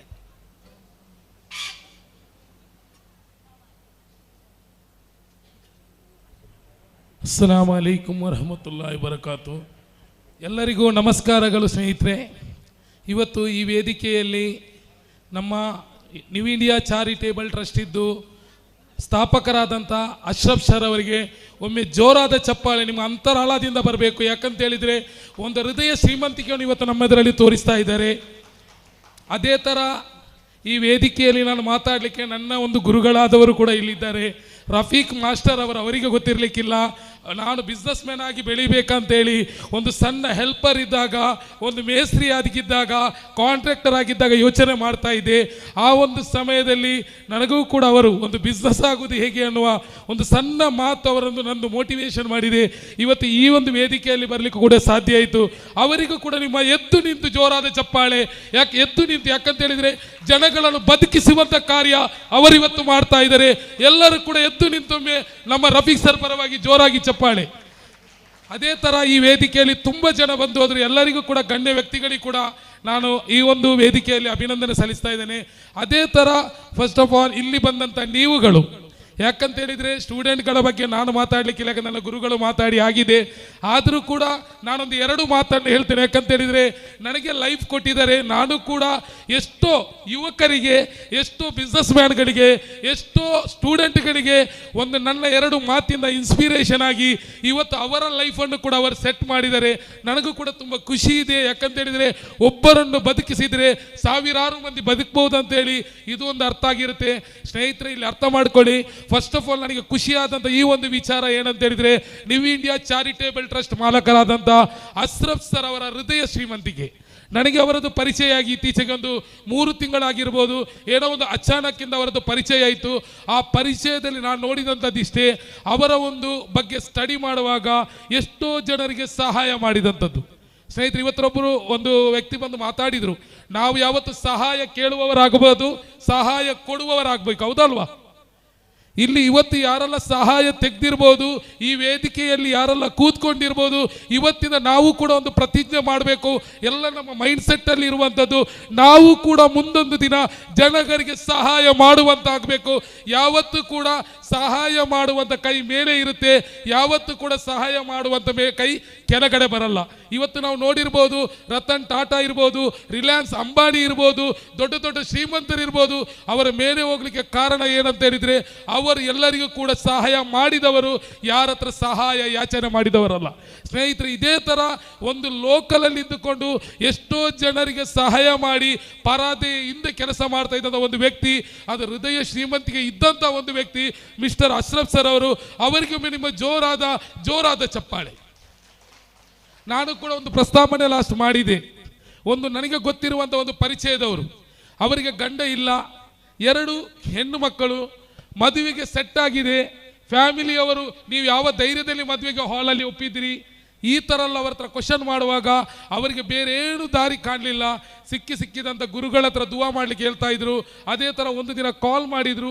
ಆದರೂ ಕೂಡ ನಾನು ಮತ್ತು ನನ್ನ ಫ್ರೆಂಡ್ ಸರ್ಕಲ್ ಇದ್ವಿ. ನಾನೊಂದು ದಿನ ಅಶ್ರಫ್ ಸರ್ ಹತ್ರ ಈ ವಿಚಾರವನ್ನು ನಾನು ಮಾತಾಡಿದೆ. ನಿಜವಾಗಿ ನಾನು ಹೇಳುವಂಥ ಈ ಮಾತು ಅವ್ರಿಗೆ ಇಷ್ಟ ಆಗಲಿಕ್ಕಿಲ್ಲ, ಆದರೂ ಅವರ ಹತ್ರ ನಾನು ಹೇಳಿದ ತಕ್ಷಣ ಅವರ ಮುಖದಲ್ಲಿ ಬಂದಂಥ ಖುಷಿ ಯಾವ ಥರ ಇತ್ತು ಅಂತ ಹೇಳಿದರೆ, ಒಂದು ಬಿಸ್ನೆಸ್ಸಲ್ಲಿ ಕೋಟಿ ಸಿಕ್ಕಿದರೆ ಎಷ್ಟು ಖುಷಿ ಇದೆ, ಆ ಖುಷಿಯನ್ನು ನಾನು 3 ತಿಂಗಳಲ್ಲಿ ಆ ಒಂದು ದಿನದಲ್ಲಿ ನಾನು ಅಶ್ರಫ್ ಸರನ್ನು ನೋಡಿದೆ. ಯಾವ ಥರ ಖುಷಿ ಅಂತ ಹೇಳಿದರೆ, ಜುಬೇರ್ ಸರ್ ಹೋಗುವ, ನಿಮಗೆ ಪರಿಚಯ ಇದೆಯಲ್ಲ, ಹೋಗುವ ಈ ಥರ ಒಂದು ಖುಷಿ. ನಾನು ತಿಳ್ಕೊಂಡೆ, ಹೋಗಿ ಏನೋ ಅವರ ಹತ್ರ ಮಾತಾಡಿ ಒಂದು 25,000 50,000 ಕೊಡ್ಬೋದು. ಮನೆಯವರ ಪರಿಸ್ಥಿತಿಯನ್ನು ನೋಡಿದರು, ಮನೆಯವರ ಬಗ್ಗೆ ಮಾತಾಡಿದ ನಂತರ ಒಂದು ಮಾತು ಹೇಳಿದರು. ನಿಜವಾಗಿ ನಾನು ಒಂದು 2 ದಿನ ನನ್ನ ಫ್ರೆಂಡ್ಸ್ಗಳು ಕಾಲ್ ಮಾಡುವಾಗ ಜ್ವರ ಅಂತ ಹೇಳ್ತಾ ಇದೆ. ಯಾಕಂತ ಹೇಳಿದ್ರೆ 2 ದಿನ ನನಗೆ ಮಾತಾಡ್ಲಿಕ್ಕಾಗಿಲ್ಲ, ನನ್ನ ಬಾಯಿ ಬಂದಾಗಿತ್ತು. ಆ ಮನೆಯ ಪರಿಸ್ಥಿತಿ ನೋಡಿ ಅವರು ಹೇಳಿದಂಥ ಒಂದೇ ಒಂದು ಮಾತು, ನಿಮ್ಮ ಮಗಳಿಗೆ ಮದುವೆ ಆಗುತ್ತೆ, ನಿಮ್ಮ ಮಗಳ ಗೋಲ್ಡ್ಗೆ ನೀವು ಚಿಂತೆ ಮಾಡಬೇಡಿ, ನಿಮ್ಮ ಮಗಳ ನನ್ನ ತಂಗಿ ಅದು, ಅವಳಿಗೆ ಏನೆಲ್ಲ ಬೇಕು ಎಲ್ಲವನ್ನು ನಾನು ನೋಡ್ತೇನೆ ಅಂತ ಹೇಳುವಾಗ ನನಗೆ ತುಂಬ ಶಾಕ್ ಆಯಿತು. ಆ ಮದುವೆಗೆ ನಿಮ್ಮನ್ನು ಕೂಡ ನಾನು ಆಹ್ವಾನಿಸ್ತಾ ಇದ್ದೇನೆ. ನಾಡಿದ್ದು ನಮ್ಮದು ಡಿಸೆಂಬರ್ 1ಕ್ಕೆ ಮಿತ್ತಬೈಲ್ ಜುಮಾ ಮಸೀದಿ ಹಾಲಲ್ಲಿ ನಡೀತಾ ಇದೆ. ಅದಕ್ಕೆ ಎಲ್ಲ ಕೂಡ ಸಹಕಾರ ಮಾಡುವಂಥ ಒಂದು ದೊಡ್ಡ ವ್ಯಕ್ತಿ ಅಂತ ಹೇಳಿದರೆ ಮಿಸ್ಟರ್ ಅಶ್ರಫ್ ಸರ್. ನನಗೆ ತುಂಬ ಖುಷಿಯಾಗಿದೆ. ಒಂದು 25,000 ಒಂದು 50,000 ಕೊಟ್ಟರೆ ಸಾಕು ಅಂತೇಳಿ ಕರ್ಕೊಂಡು ಹೋದಂಥ ಒಂದು ವ್ಯಕ್ತಿ. ಅಷ್ಟೇ ಅಲ್ಲ, ಆ ಹುಡುಗಿ ನನ್ನ ಸಿಸ್ಟರ್, ಅವರಿಗೆ ಏನೆಲ್ಲ ಬೇಕು, ನಾಳೆ ಅವರದ್ದು ಒಂದು ಮೆಹಂದಿ ಕಾರ್ಯಕ್ರಮ ಮಾಡ್ತಾ ಇದ್ದಾರೆ.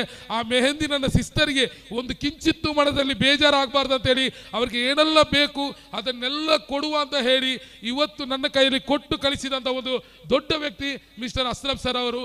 ಇವತ್ತು ಅರ್ಥ ಮಾಡ್ಕೊಳ್ಳಿ ಸ್ನೇಹಿತರೆ, ನಾವು ಅವರು ಕೊಡ್ತಾರಂತೇಳಿ ಮತ್ತೆ ನಾವು ಕೇಳುವವರಾಗಬಾರ್ದು. ಇವತ್ತು ಈ ವೇದಿಕೆಯಲ್ಲಿ ನಾವು ಕೂತ್ಕೊಂಡು ಯೋಚನೆ ಮಾಡಬೇಕು, ಅವರ ಥರ ನಾವು ಕೂಡ ಮುಂದೊಂದು ದಿನ ಆಗಬೇಕು. ಇವತ್ತು ನಮ್ಮ ರಫೀಕ್ ಮಾಸ್ಟರ್ ಸರ್ ಹೇಳಿದರು, ನಾವು ಏನು ಯೋಚನೆ ಮಾಡ್ತೇವೆ, ಕ್ಯಾ ಸೋಚ್ತಾಯೇ ಓ ಮಿಲ್ತಾಯ್. ನಾವು ಏನು ಯೋಚನೆ ಮಾಡಲ್ಲ ಅದು ನಮಗೆ ಸಿಗಲ್ಲ.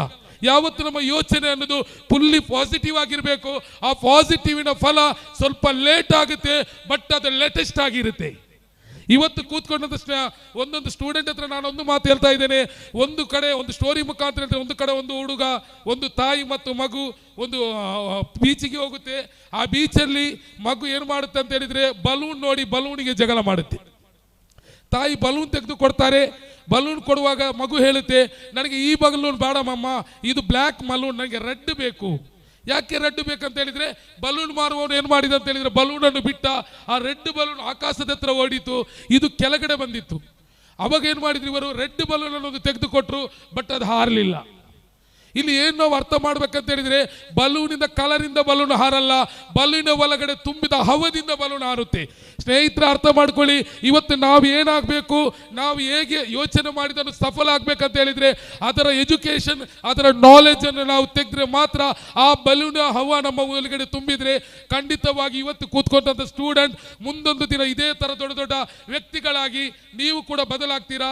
ಒಂದು ರಿಕ್ವೆಸ್ಟ್ ಮಾಡ್ತಾ ಇದ್ದೇನೆ, ಪ್ರತಿಯೊಂದು ಸ್ಟೂಡೆಂಟ್ಗಳು ಕೂತ್ಕೊಂಡಿದ್ದೀರಾ, ದೊಡ್ಡ ವ್ಯಕ್ತಿಗಳಾಗಿ ನೀವು ಬದಲಾಗುವುದಂತೂ ಗ್ಯಾರಂಟಿ. ಬಟ್ ಬದಲಾದಾಗ ಇವತ್ತು ನಾವು ಏನು ಕಾರ್ಯಕ್ರಮ ನಮ್ಮ ನ್ಯೂ ಇಂಡಿಯಾ ಚಾರಿಟೇಬಲ್ ಟ್ರಸ್ಟ್ ಮಾಡ್ತಾ ಇದೆ, ಅದನ್ನು ತಾವುಗಳು ಕೂಡ ಮಾಡ್ಬೇಕಂತೇಳಿ ಈ ಹಾಲಿಂದ ಒಂದು ನಿರ್ಧಾರವನ್ನು ತೆಗಿಬೇಕು. Are you ready? Are you ready? ಜೋರಾಗಿ are you ready? Are you ready? ನಮ್ಮ ಇಲ್ಲಿಂದ ನಿರ್ಧಾರ ಬಂದರೆ ಖಂಡಿತವಾಗಿ ನಾವು ಕೂಡ ಮುಂದೊಂದಿನ ದೊಡ್ಡ ಬದಲಾವಣೆ ಆಗ್ಬೋದು. ಇನ್ನೊಂದು ಮಾತು ಏನಂತ ಹೇಳಿದ್ರೆ, ಅಶ್ರಫ್ ಸರ್ನ ನ್ಯೂ ಇಂಡಿಯಾ ಚಾರಿಟೇಬಲ್ ಟ್ರಸ್ಟ್ ಬಗ್ಗೆ ನಾನು ಒಂದು ಎರಡು ಮಾತಾಡ್ತೇನೆ. ತುಂಬ ಜನರಿಗೆ ನಾನು ನೋಡಿದೆ, ಅವರು ಕೊಟ್ಟದ್ದನ್ನು ಹೇಳಲಿಕ್ಕೆ ಅವರಿಗೆ ಇಷ್ಟನೂ ಇಲ್ಲ. ಅದು ಎಷ್ಟೋ ಜನರಿಗೆ ಕೊಟ್ಟಿದ್ದಾರೆ. ಆದರೂ ಕೂಡ ಇವತ್ತು ನಾವು ಹೇಳುವಂಥದ್ದಿಷ್ಟೇ, ಅವರು ಏನು ಮಾಡ್ತಾ ಇದ್ದಾರೆ ಅದಕ್ಕೆ ಅವರಿಗೂ ಕೂಡ ನಾವು ತುಂಬ ರೀತಿಯಲ್ಲಿ ಸಪೋರ್ಟ್ ಮಾಡಬೇಕಾಗುತ್ತೆ. ನಮಗೆ ಎಲ್ಲ ರೀತಿಯಲ್ಲಿ ಅವರು ಸಪೋರ್ಟ್ ಮಾಡ್ತಾರೆ ಅಂತ ಹೇಳುವಾಗ ಅವರಿಗೂ ಕೂಡ ನಾವು ಸಪೋರ್ಟ್ ಮಾಡಬೇಕಾಗುತ್ತೆ. ಇವತ್ತು ನ್ಯೂ ಇಂಡಿಯಾ ಚಾರಿಟೇಬಲ್ ಅನ್ನೋ ಸಂಸ್ಥೆ ಬಗ್ಗೆ ನಾವು ಮಾತಾಡಬೇಕಾದ್ರೆ, ಒಂದು ರೋಗಿಗಳಿಗೆ ಒಂದು ಹೆಲ್ಪ್ ಆಗುವಂಥ ಒಂದು ಸಂಸ್ಥೆ, ಒಂದು ಬಡವರಿಗೆ ಹೆಲ್ಪ್ ಆಗುವಂಥ ಒಂದು ಸಂಸ್ಥೆ, ಒಂದು ಮದುವೆ ಆಗಲಿಕ್ಕೆ ಹುಡುಗಿ ಮನೆಯಲ್ಲಿ ಬಾಕಿ ಆದರೆ ಅದಕ್ಕೆ ಹೆಲ್ಪ್ ಆಗುವಂಥ ಒಂದು ಸಂಸ್ಥೆ. ಇನ್ನೊಂದು ಮಾತಾಡ್ಬೇಕಂತ ಹೇಳಿದ್ರೆ, ದೊಡ್ಡ ಕನಸು ಏನಂತ ಹೇಳಿದ್ರೆ, ಉದ್ಯೋಗ ಇಲ್ಲ ನಮ್ಮ ಭಾರತದಲ್ಲಿ, ಉದ್ಯೋಗ ಇಲ್ಲ. ಆ ಉದ್ಯೋಗ ಸೃಷ್ಟಿ ಮಾಡುವಂತ ಒಂದು ಸಂಸ್ಥೆ ನ್ಯೂ ಇಂಡಿಯಾ ಚಾರಿಟೇಬಲ್ ಟ್ರಸ್ಟ್. ಇವತ್ತು ಆ ಉದ್ಯೋಗ ನಿರ್ಮಾಣ ಹೇಗೆ ಮಾಡಬೇಕಂತೇಳಿ ನಾವು ನಮ್ಮವರಿಗೆ ಒಂದು 3 ತಿಂಗಳಿಂದ ಕೊಟ್ಟಿದ್ದೇವೆ. ಆ 3 ತಿಂಗಳಲ್ಲಿ ಇವತ್ತು ಎಷ್ಟು ಜನರಂತ ಹೇಳಿದ್ರೆ, ಹತ್ತಿರ 3 ತಿಂಗಳಲ್ಲಿ ಅದು 100 ಜನರಿಗೆ ಉದ್ಯೋಗ ಕೊಟ್ಟಾಯಿತು. ಅವರ ಮನೆ ಕೂಡ ಇವತ್ತು ಅಶ್ರಫ್ ಸರಿಂದ ಬೆಳಗಿಸ್ತಾ ಇದೆ. ಸಮಯದ ಅಭಾವ ಇರುವುದರಿಂದ ಎಲ್ಲರಿಗೂ ಕೂಡ ಥ್ಯಾಂಕ್ಸ್ ಹೇಳುತ್ತಾ, wish you all the best. ಜೈ ಹಿಂದ್, ಜೈ ನ್ಯೂ ಇಂಡಿಯಾ, ಜೈ ಜೈ ನ್ಯೂ ಇಂಡಿಯಾ. ಧನ್ಯವಾದ ಜುಬೇರ್ ಅವರೇ. ಆ ಒಂದು ಮಾತು ಜುಬೇರ್ ಬೈ ಯಾವ ರೀತಿ ಮಾತಾಡ್ತಾನೆ ಅಂದರೆ, ಮಾತಿನ ಮಲ್ಲ ಅಂತ ಇವರಿಗೆ ಹೆಸರಿದೆ. ಒಂದು ವೇದಿಕೆಯಲ್ಲಿ ಒಂದು ಮೈಕ್ ಕೊಟ್ಟರೆ ಆ ಸಂದರ್ಭಕ್ಕನುಸಾರವಾಗಿ ನಿಮ್ಮೆಲ್ಲರನ್ನು ಮಂತ್ರಮುಗ್ಧರನ್ನಾಗಿಸು ಮಾಡುವ ಒಂದು ಚತುರ ನಮ್ಮ ಜುಬೇರ್ ಬೈ ಇಲ್ಲಿ ಆಗಮಿಸಿದ್ದಾರೆ. ಭಾಳ ಅತ್ಯುತ್ತಮವಾದ ಮಾತು ಹೇಳಿದ್ದಾರೆ. ಆದರೂ ಸಂದರ್ಭಕ್ಕನುಗುಣವಾಗಿ ಒಂದು ಚೀಟಿ ಇಲ್ಲಿಟ್ಟಾಗಲೇ ಅಲ್ಲಿಗೆ ಪೂರ್ಣ ವಿರಾಮ ಹಾಕಿದ್ದಾರೆ. ಧನ್ಯವಾದಗಳು ಸರ್. ಯಾಕಂದರೆ ವಿಶೇಷತೆ ನಮ್ಮ ಅಕ್ಕಂದಿರು, ಅಣ್ಣಂದಿರು, ತಮ್ಮಂದಿರು, ತಂಗಿಯಂದಿರು ಇಲ್ಲಿ 9 ಗಂಟೆಗೆ ಈ ಸಭಾಂಗಣದಲ್ಲಿ ಹಾಜರಿದ್ದಾರೆ. ಅವರ ತಾಳ್ಮೆ ಹೆಚ್ಚು ಪರೀಕ್ಷೆ ಅಂದರೆ ಅವರೆಲ್ಲರೂ ಕಾಯ್ತಾ ಇರುವುದು ನಮ್ಮ ಅಶ್ರಫ್ ಸರ್ ಅವರ ಭಾಷಣವನ್ನು. ಹಾಗಾಗಿ ನಮ್ಮ ಜೊತೆಗೆ ಮನೋಹರ್ ಬಳಂಜಾರ್ ಅವರಿದ್ದಾರೆ. ದಯವಿಟ್ಟು ಮುಂದೆ ಬನ್ನಿ ಸರ್. ಈಗ ನಾವು ವಿದ್ಯಾರ್ಥಿ ವೇತನ ನೀಡುವ ಒಂದು ಸಾಂಕೇತಿಕವಾಗಿ ನೀಡುವ ಇದರಲ್ಲಿದ್ದೀವಿ. ಅಫ್ನಾರವರು ಬನ್ನಿ. ಅದೇ ರೀತಿ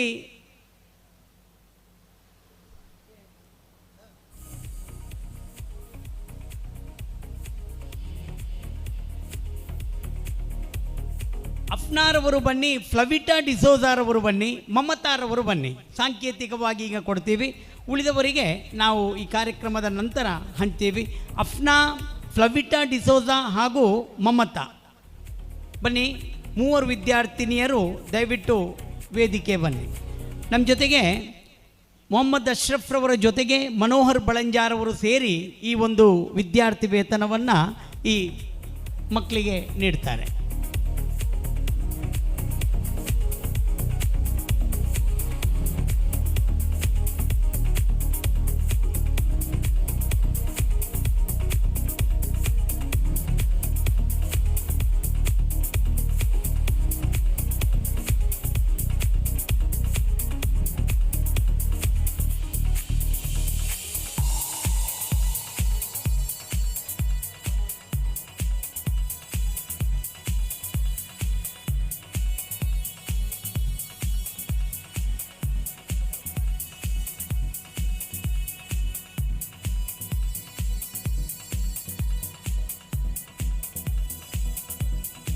ಮನೋಹರ್ ಬಳಂಜ ಈಗ ನಿಮ್ಮನ್ನು ಉದ್ದೇಶಿಸಿ ಮಾತಾಡ್ತಾರೆ. ನಂತರ ಭಾಳ ದೂರದಿಂದ ಬಂದ ನಮ್ಮವರು ಆತ್ಮೀಯರು ಒಂದೆರಡು ಮಾತುಗಳೊಂದಿಗೆ ನಾವು ಅಶ್ರಫ್ ಸರ್ ಅವರಿಗೆ ಮತ್ತೆ ನಿಮ್ಮೆಲ್ಲರ ಕಾತರದಿಂದ ಇರುವ ಅಶ್ರಫ್ ಸರ್ ಅವರ ಮಾತಿಗಾಗಿ ನಾವು ಮುಂದುವರಿಯೋಣ. ಈಗ ನಿಮ್ಮ ಮುಂದೆ ಮನೋಹರ್ ಬಳಂಜ.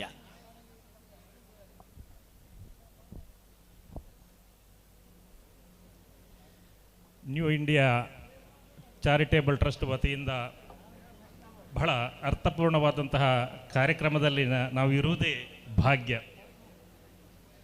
ಅಶ್ರಫ್ರವರು ಕಾರ್ಯಕ್ರಮಕ್ಕೆ ಬರಬೇಕು, ನೀವು ಈ ಕಾರ್ಯಕ್ರಮದಲ್ಲಿ ಇರಲಿಕ್ಕೆ ಅರ್ಹ ವ್ಯಕ್ತಿ ಅಂತ ಹೇಳಿದರು. ನನಗೆ ಗೊತ್ತಿಲ್ಲ, ನಾನು ಅರ್ಹ ವ್ಯಕ್ತಿ ಅಂತ ಗೊತ್ತಿಲ್ಲ. ಒಂದಂತೂ ಹೇಳ್ತೇನೆ, ಈ ಕಾರ್ಯಕ್ರಮದಲ್ಲಿ ಇರಬೇಕಾದುದು ನನ್ನ ಧರ್ಮ, ನನ್ನ ಕರ್ತವ್ಯ. ದಾನ ಕೊಡುವುದು ದೊಡ್ಡ ವಿಷಯ ಅಲ್ಲ, ಆದರೆ ಇಷ್ಟು ಮಂದಿಯನ್ನು ಆಯ್ಕೆ ಮಾಡಿದ್ರಲ್ಲ ಸರ್, ಅದು ನಿಜವಾದ ಅರ್ಥ. ಅರ್ಜಿಗಳು ಬರಲಿಕ್ಕೆ ನೋಡಿದರೆ ನಾವು ಒಂದು ಸಣ್ಣ ಸಮಾಜ ಸೇವೆಯನ್ನು ಮಾಡುವಾಗ ನಮಗೆ ಒಂದು ಇತಿಮಿತಿ ಎಂದಿದೆ, ನಮ್ಮ ಆದಾಯ ಸ್ವಲ್ಪ ಇರೋದು. ಹಾಗಾಗಿ ಸಮಾಜದಿಂದ ಬಂದದ್ದನ್ನು ನಾನು ಸಮಾಜಕ್ಕೆ ಕೊಡಬೇಕು ಅಂತ ಆಗುವಾಗ ಆ ಅರ್ಜಿ ನೋಡುವಾಗ ನಮಗೆ ಬೇಸರ ಆಗ್ತದೆ. ಎಷ್ಟೆಷ್ಟು ನೋವುಂಡವರು, ಎಷ್ಟೆಷ್ಟು ಕಷ್ಟದಲ್ಲಿರುವವರು, ಅವರನ್ನು ಆಯ್ಕೆ ಮಾಡೋದು ಹೇಗೆ ಅಂತ ನಮಗೆ ಆಗೋದಿಲ್ಲ. ನಾವು ಮತ್ತೆ ಒಮ್ಮೊಮ್ಮೆ ಅಶ್ರಫ್ರವರಿಗೆ ಯಾರಿಗಾದರೂ ಹೇಳಿ ನೀವೇ ಆಯ್ಕೆ ಮಾಡಿ ಕೊಡಿ ಅಂತ ಹೇಳೋದು. ಒಂದು ಮಾತು ಹೇಳಲಿಕ್ಕೆ ಹೆಚ್ಚು ಮಾತಾಡೋದಿಲ್ಲ, 1 ಗಂಟೆ ಸಮಯ ಆಯಿತು. ಶಿಕ್ಷಣ ಮತ್ತು ಆರೋಗ್ಯ ಎರಡು ವಿಷಯದಲ್ಲಿ ಇವತ್ತು ನೆರವು ನೀಡುವಂತಹ ಕಾರ್ಯಕ್ರಮ, ನೈಜವಾದಂತಹ ಕಾರ್ಯಕ್ರಮ ಸರ್ ಇದು. ಶಿಕ್ಷಣ ಕೊಟ್ಟರೆ ಅವರು ಭವಿಷ್ಯವನ್ನು ರೂಪಿಸ್ತಾರೆ. ಅನಾರೋಗ್ಯ ಪೀಡಿತರಿಗೆ ನೆರವಾದರೆ ಅವರು ತಮ್ಮ ಆರೋಗ್ಯವನ್ನು ಕಾಪಾಡಲಿಕ್ಕೆ ನೆರವಾಗ್ತದೆ. ಕೇಳುವುದರಲ್ಲಿ ತಪ್ಪಿಲ್ಲ. ಯಾಕೆ ಕೇಳಬೇಕಂತ ಹೇಳಿದರೆ, ನಿಮಗೆ ಅಗತ್ಯತೆ ಇದ್ದಾಗ ಮಾತ್ರ ಕೇಳಬೇಕು. ಅನಾವಶ್ಯಕ ವಿಷಯದಲ್ಲಿ ಯಾರಲ್ಲಿಯೂ ದಾನ ಕೇಳಬಾರ್ದು. ನಾನು ಹಾಗೆ ಭಾಳ ಕಷ್ಟದಲ್ಲಿರುವಾಗ 1 ವರ್ಷ 1.5 ವರ್ಷ ನಮ್ಮಷ್ಟಕ್ಕೆ ನಾವು ಖರ್ಚು ಮಾಡ್ತಾ ಹೋದೆವು. ಬಹಳ ಹೊರಲಾರದಂತಹ ಸಮಸ್ಯೆಯನ್ನು ನಾವು ನನ್ನ ತಲೆಗೆ ಬಂದು ಬಿಟ್ಟಿದ್ದು. ನಾನು ಏನು ಮಾಡಬೇಕು, ನನಗೆ ಕೇಳುವುದು ಅಂತ ಹೇಳಿದರೆ ಬಹಳ ಅಂಜಿಕೆ ಇತ್ತು. ಆದರೆ 1-2 ಸಾವಿರ ಅಲ್ಲ, 1-2 ಲಕ್ಷ ಅಲ್ಲ, 25-30 ಲಕ್ಷ ರೂಪಾಯಿ ಒಮ್ಮೆಲೆ ನನ್ನ ಹೆಗಲಿಗೆ ಬರುವಾಗ ನಾನು ಏನು ಮಾಡಬೇಕು ಅಂತ ಗೊತ್ತಿಲ್ಲ. ಆತ್ಮಹತ್ಯೆ ಒಂದೇ ದಾರಿ, ಇಲ್ಲ ಇದು ನನ್ನಲ್ಲಿ ಏನು ಸಾಧ್ಯ ಇಲ್ಲ ಅಂತ ನಾನು ನನ್ನ ಕಚೇರಿಯಲ್ಲಿ ಕುಳಿತು ಕಣ್ಣೀರು ಸುರಿಸ್ತಾ ಇದ್ದೆ. ಏನು ಮಾಡೋದು? ದೇವರು ಒಂದು ಜನ್ಮ ಕೊಟ್ಟಿದ್ದಾನೆ, ತಂದೆ ತಾಯಿ ನನಗೆ ಜನ್ಮ ಕೊಟ್ಟಿದ್ದಾರೆ, ಅಥವಾ ಸಮಾಜ ನನ್ನೊಂದಿಗಿದೆ, ನಾನು ಯಾರಿಗೂ ಅನ್ಯಾಯ ಮಾಡಿದ ವ್ಯಕ್ತಿ ಅಲ್ಲ, ನನಗೇಗೆ ಸಮಸ್ಯೆ ಬಂತಲ್ಲ, ನಾನು ಹೇಗೆ ಮಾಡಬೇಕು, ಏನು ಮಾಡಬೇಕು ಅಂತ ಹೇಳುವಾಗ ಅಶ್ರಫ್ ಅವರು ಹೇಳಿದಾಗೆ ನಾನು ಕಣ್ಣೀರು ಸುರಿಸಿಕೊಂಡು ನನ್ನ ಆತ್ಮೀಯರಲ್ಲಿ ಲಕ್ಷ್ಮೀ ಮತ್ತಿನರಲ್ಲಿ ಹೇಳಿದೆ. ಆ ಒಂದು ಕಣ್ಣೀರಿನ ನುಡಿ ನನಗೆ ಎಷ್ಟು ಹೊರೆಯನ್ನು ಇಳಿಸಿದಂತ ಹೇಳಿದರೆ, 1-2 ದಿವಸದಲ್ಲಿ ನಮಗೆ 16 ಲಕ್ಷ ರೂಪಾಯಿ ನಾವು ಶಸ್ತ್ರಚಿಕಿತ್ಸೆಗೆ ಕಟ್ಟಬೇಕು. ನನ್ನಲ್ಲಿ ಇರುವುದು ಸಾಲ ಹೊರತು ಮೂಲ ಇರಲಿಲ್ಲ. ಆದರೆ 14 ಲಕ್ಷ ರೂಪಾಯಿ ಕೇವಲ 3 ದಿವಸದಲ್ಲಿ ನಮ್ಮ ಖಾತೆಗೆ ಜಮಾ ಆಗಿದೆ ಅಂದರೆ ಸಮಾಜದಲ್ಲಿ ಎಷ್ಟು ಒಳ್ಳೆಯ ವ್ಯಕ್ತಿಗಳಿದ್ದಾರೆ, ದಾನ ಕೊಡುವಂಥ ಮನಸ್ಸು ಎಷ್ಟಿದ್ದಾರೆ ಅಂತ ನಾನು ಅವತ್ತು ಆಲೋಚನೆ ಮಾಡಿದೆ. ಅದೇ ನಾನು ಇವತ್ತು ವಿದ್ಯಾರ್ಥಿಗಳು, ನೀವು ವಿದ್ಯಾರ್ಥಿ ವೇತನ ಪಡೆಯುವುದು ತಪ್ಪಲ್ಲ. ನೀವು ಸಾಧಕರಾಗಿ ಈ ಎಲ್ಲ ವೇದಿಕೆಯ ಗಣ್ಯರ ಒಂದೊಂದು ಮಾತು, ರಫೀಕ್ ಸರ್ ಅವರಂಥ ಮಾತು ನಾನು ಇವತ್ತು ಕೇಳಿದೆ. ನಿಜವಾಗಿ ಸರ್, ನೀವು ಇಡೀ ದಿವಸ ಭಾಷಣ ಮಾಡಿದರೂ ಕೂಡ ನಿಮ್ಮ ಎದುರು ನಾನು ಕೂತ್ಕೊಳ್ತೇನೆ. ಯಾವ ಪತ್ರಕರ್ತನಾಗಿದ್ದರೂ ಕೂಡ ಆಫೀಸಲ್ಲಿ ಹೇಳ್ತೇನೆ ನಾನು ಬ್ಯುಸಿ ಇದ್ದೇನೆ ಅಂತ. ಸ್ವಲ್ಪ ಅಷ್ಟು ಒಳ್ಳೆಯ ಮಾತನ್ನು ಆಡಿದ್ದಾರೆ. ನನಗೆ ಬಹಳ ಖುಷಿಯಾಯಿತು. ವಿದ್ಯಾರ್ಥಿಗಳೇ, ನೀವು ಅವರ ಮಾತನ್ನು ಯೂಟ್ಯೂಬಲ್ಲಿ ಉಂಟು ಅಂತ ನನಗೆ ಈಗ ಅಶ್ರಫ್ ಅವರು ಕೇಳಿದರು. ಖಂಡಿತವಾಗಿ ಪ್ರತಿನಿತ್ಯ 1 ತಾಸು ನಿಮ್ಮ ಯೂಟ್ಯೂಬನ್ನು ನೋಡುವಂತಹ ಪ್ರಮೇಯವನ್ನು ನಾನು ಬೆಳೆಸಬೇಕು ಅಂತ ನಾನು ಈಗ ತೀರ್ಮಾನ ಮಾಡಿದ್ದೇನೆ. ವಿದ್ಯಾರ್ಥಿಗಳಲ್ಲಿ ನಾನು ಅದೇ ವಿದ್ಯಾರ್ಥಿ ವೇತನ ಪಡೆಯುವುದು ತಪ್ಪಲ್ಲ ಅಂತ ಹೇಳೋದು. ಯಾಕೆಂತ ಹೇಳಿದರೆ, ಕಷ್ಟದಲ್ಲಿ ಇರ್ಬೋದು, ಯಾರು ಹುಟ್ಟು ಶ್ರೀಮಂತರಲ್ಲ, ಯಾರು ಹುಟ್ಟು ಆದಾಯವನ್ನು ಪಡೆಯುವರಲ್ಲ, ಎಲ್ಲರೂ ಶ್ರಮಜೀವಿಗಳಾಗಿ ಮೇಲೆ ಬಂದವರು. ಹಾಗಾಗಿ ವಿದ್ಯಾರ್ಥಿಗಳು, ನೀವು ಶಿಕ್ಷಣವಂತರಾಗಿ, ನೀವು ಆಲಸ್ಯ ಪಡಬೇಡಿ. ಯಾರು ಅತಿಥಿಗಳು ಹೇಳಿದರು ಬೆಳಿಗ್ಗೆ 4:00 ಎದ್ದು ಓದಿ ಅಂತ. ನಿಜವಾಗಿ ಅವರು ಹೇಳಿದಂಥ ಮಾತನ್ನು ನೀವು ಅಕ್ಷರಶಃ ಪಾಲಿಸಬೇಕು. ಈ ಸಮಯದಲ್ಲಿ ನೀವು ಓದಿ. ಈ ಸಮಯದಲ್ಲಿ ನೀವು ಓದದಿದ್ದರೆ ನೀವು ಜೀವಮಾನವಿಡೀ ಕಷ್ಟ ಸಂಕಷ್ಟಗಳನ್ನು ಅನುಭವಿಸಬೇಕಾಗ್ತದೆ. ಹಾಗಾಗಿ ಇನ್ನೊಬ್ಬರ ಸಾಧನೆಯನ್ನು ನೀವು ಯೋಚನೆ ಮಾಡಿ, ಅವರು ಹೇಗೆ ಸಾಧನೆ ಮಾಡಿದ್ದಾರೆ, ಅವರು ಎಷ್ಟು ದೊಡ್ಡ ವ್ಯಕ್ತಿಗಳಾಗಲು ಏನು ಕಾರಣ ಇರಬಹುದು ಅರ್ಥ ಮಾಡಿಕೊಂಡು ನೀವು ಶಿಕ್ಷಣವನ್ನು ಪ್ರೇರೇಪಿಸಿ ಮುಂದೆ ಇಂಥದೇ ಕಾರ್ಯಕ್ರಮವನ್ನು ಅಶ್ರಫ್ ಸರ್ ಅವರ ಜೊತೆಗೆ ಈ ಚಾರಿಟೇಬಲ್ನ ಜೊತೆಗೆ ನಾವೆಲ್ಲ ಸೇರಿಕೊಂಡು ಮಾಡುವಂಥ ಕಾರ್ಯಕ್ರಮಕ್ಕೆ ಕೈ ಜೋಡಿಸಬೇಕು ಅಂತ ಹೇಳುತ್ತಾ ನಾನು ಬಹಳ ಮತ್ತೊಮ್ಮೆ ಪತ್ರಕರ್ತನಾಗಿ ನಿಮಗೆ ಅಭಿನಂದನೆ ಎಂದು ಹೇಳ್ತಾ ಮುಂದಿನ ದಿನಗಳಲ್ಲಿ ಏನು ಬೆಳ್ತಂಗಡಿಯಲ್ಲಿ ಕಾರ್ಯಕ್ರಮ ನಡೆಸ್ತೀರಾ ಸಂಪೂರ್ಣವಾಗಿ ನಿಮ್ಮೊಟ್ಟಿಗೆ ನಾವು ಜೊತೆಯಾಗಿದ್ದೇವೆ ಅಂತ ಹೇಳ್ತಾ ನಾನು 2 ಮಾತನ್ನು ಮುಗಿಸ್ತೇನೆ. ಧನ್ಯವಾದಗಳು ಮನೋಹರ್ ಬಳಂಜಾರ್ ಅವರೇ, ಭಾಳ ಅತ್ಯುತ್ತಮವಾದ ಮಾತು ಸರ್ ನಿಮ್ಮದು. ವೇದಿಕೆಯಲ್ಲಿ ಆಸಿಫ್ ಉಪ್ಪಿನಂಗಡಿ ನಮ್ಮ ಪ್ರೀತಿಗೆ ಪಾತ್ರರಾದವರು ವ್ಯಕ್ತಿ ಸ್ವಲ್ಪ ತಡವಾಗಿ ಆದರೂ ಆಗಮಿಸಿದ್ದಾರೆ. ಅದರ ಜೊತೆಗೆ ನಮ್ಮ ಅಶ್ರಫ್ರವರ ಸಹೋದರ ಅತಾವುಲ್ಲಾ ಬಜ್ಪೇರವರು ಕೂಡ ಇದ್ದಾರೆ. ಇವರನ್ನು ಕೂಡ ಗುರುತಿಸಿಕೊಂಡು ಕಾರ್ಯಕ್ರಮದ ಮುಂದೆ ಭಾಳ ದೂರದಿಂದ ಬಂದ ನಮ್ಮೋರ್ವ ಅತಿಥಿ, ನಮ್ಮೋರ್ವ ಅಭಿಮಾನಿ ಅಂದರೆ ತಪ್ಪಾಗಲಾರದು, ಶರೀಫ್ ಕಳಸ ಮಲ್ನಾಡ್ ಇವರ ಮಾತಿಗೆ ಕಿವಿಯಾಗೋಣ. ದಯವಿಟ್ಟು ಈಗ ನಾವು ಸಾಂಕೇತಿಕವಾಗಿ ಯಾರಿಗೆಲ್ಲ ಆ ಕಿಟ್ ಮತ್ತು ಆ ಧನ ಸಹಾಯ ಮಾಡಿದೀವೋ ಅವರು ಕೌಂಟರಿಗೆ ಜಸ್ಟ್ ನಿಮ್ಮದೊಂದು ಸಹಿ ಅವಶ್ಯಕತೆ ಇದೆ. ಅದಕ್ಕೋಸ್ಕರ ಗೊಂದಲ ಮುಂದೆ ಬೇಡ ಅನ್ನೋದಕ್ಕೆ ಹಿತದೃಷ್ಟಿಯಲ್ಲಿ ತಾವುಗಳು ಬಂದು ಒಂದು ಸೈನನ್ನು ಮಾಡಿ ಇಲ್ಲಿಂದ ಹೋಗುವುದಕ್ಕಿಂತ ಮುಂಚೆ ಒಂದು ಸಹಿಯನ್ನು ಮಾಡಿ ಅಂತೇಳಿ ವಿನಂತಿಸುತ್ತಾ ಶರೀಫ್ ಮಲ್ನಾಡ್ ನಿಮ್ಮ ಮುಂದೆ. ವೇದಿಕೆಯಲ್ಲಿರುವಂಥ ಗಣ್ಯರೇ, ಇಲ್ಲಿ ನೆರೆದಂಥನೆಲ್ಲ ಆತ್ಮೀಯರೇ, ಎಲ್ರಿಗೂ ಇವತ್ತಿನ ನ್ಯೂ ಇಂಡಿಯಾ ಚಾರಿಟೇಬಲ್ ಟ್ರಸ್ಟ್ ಇವತ್ತಿನ ಕಾರ್ಯಕ್ರಮಕ್ಕೆ ಶುಭಾಶಯಗಳು.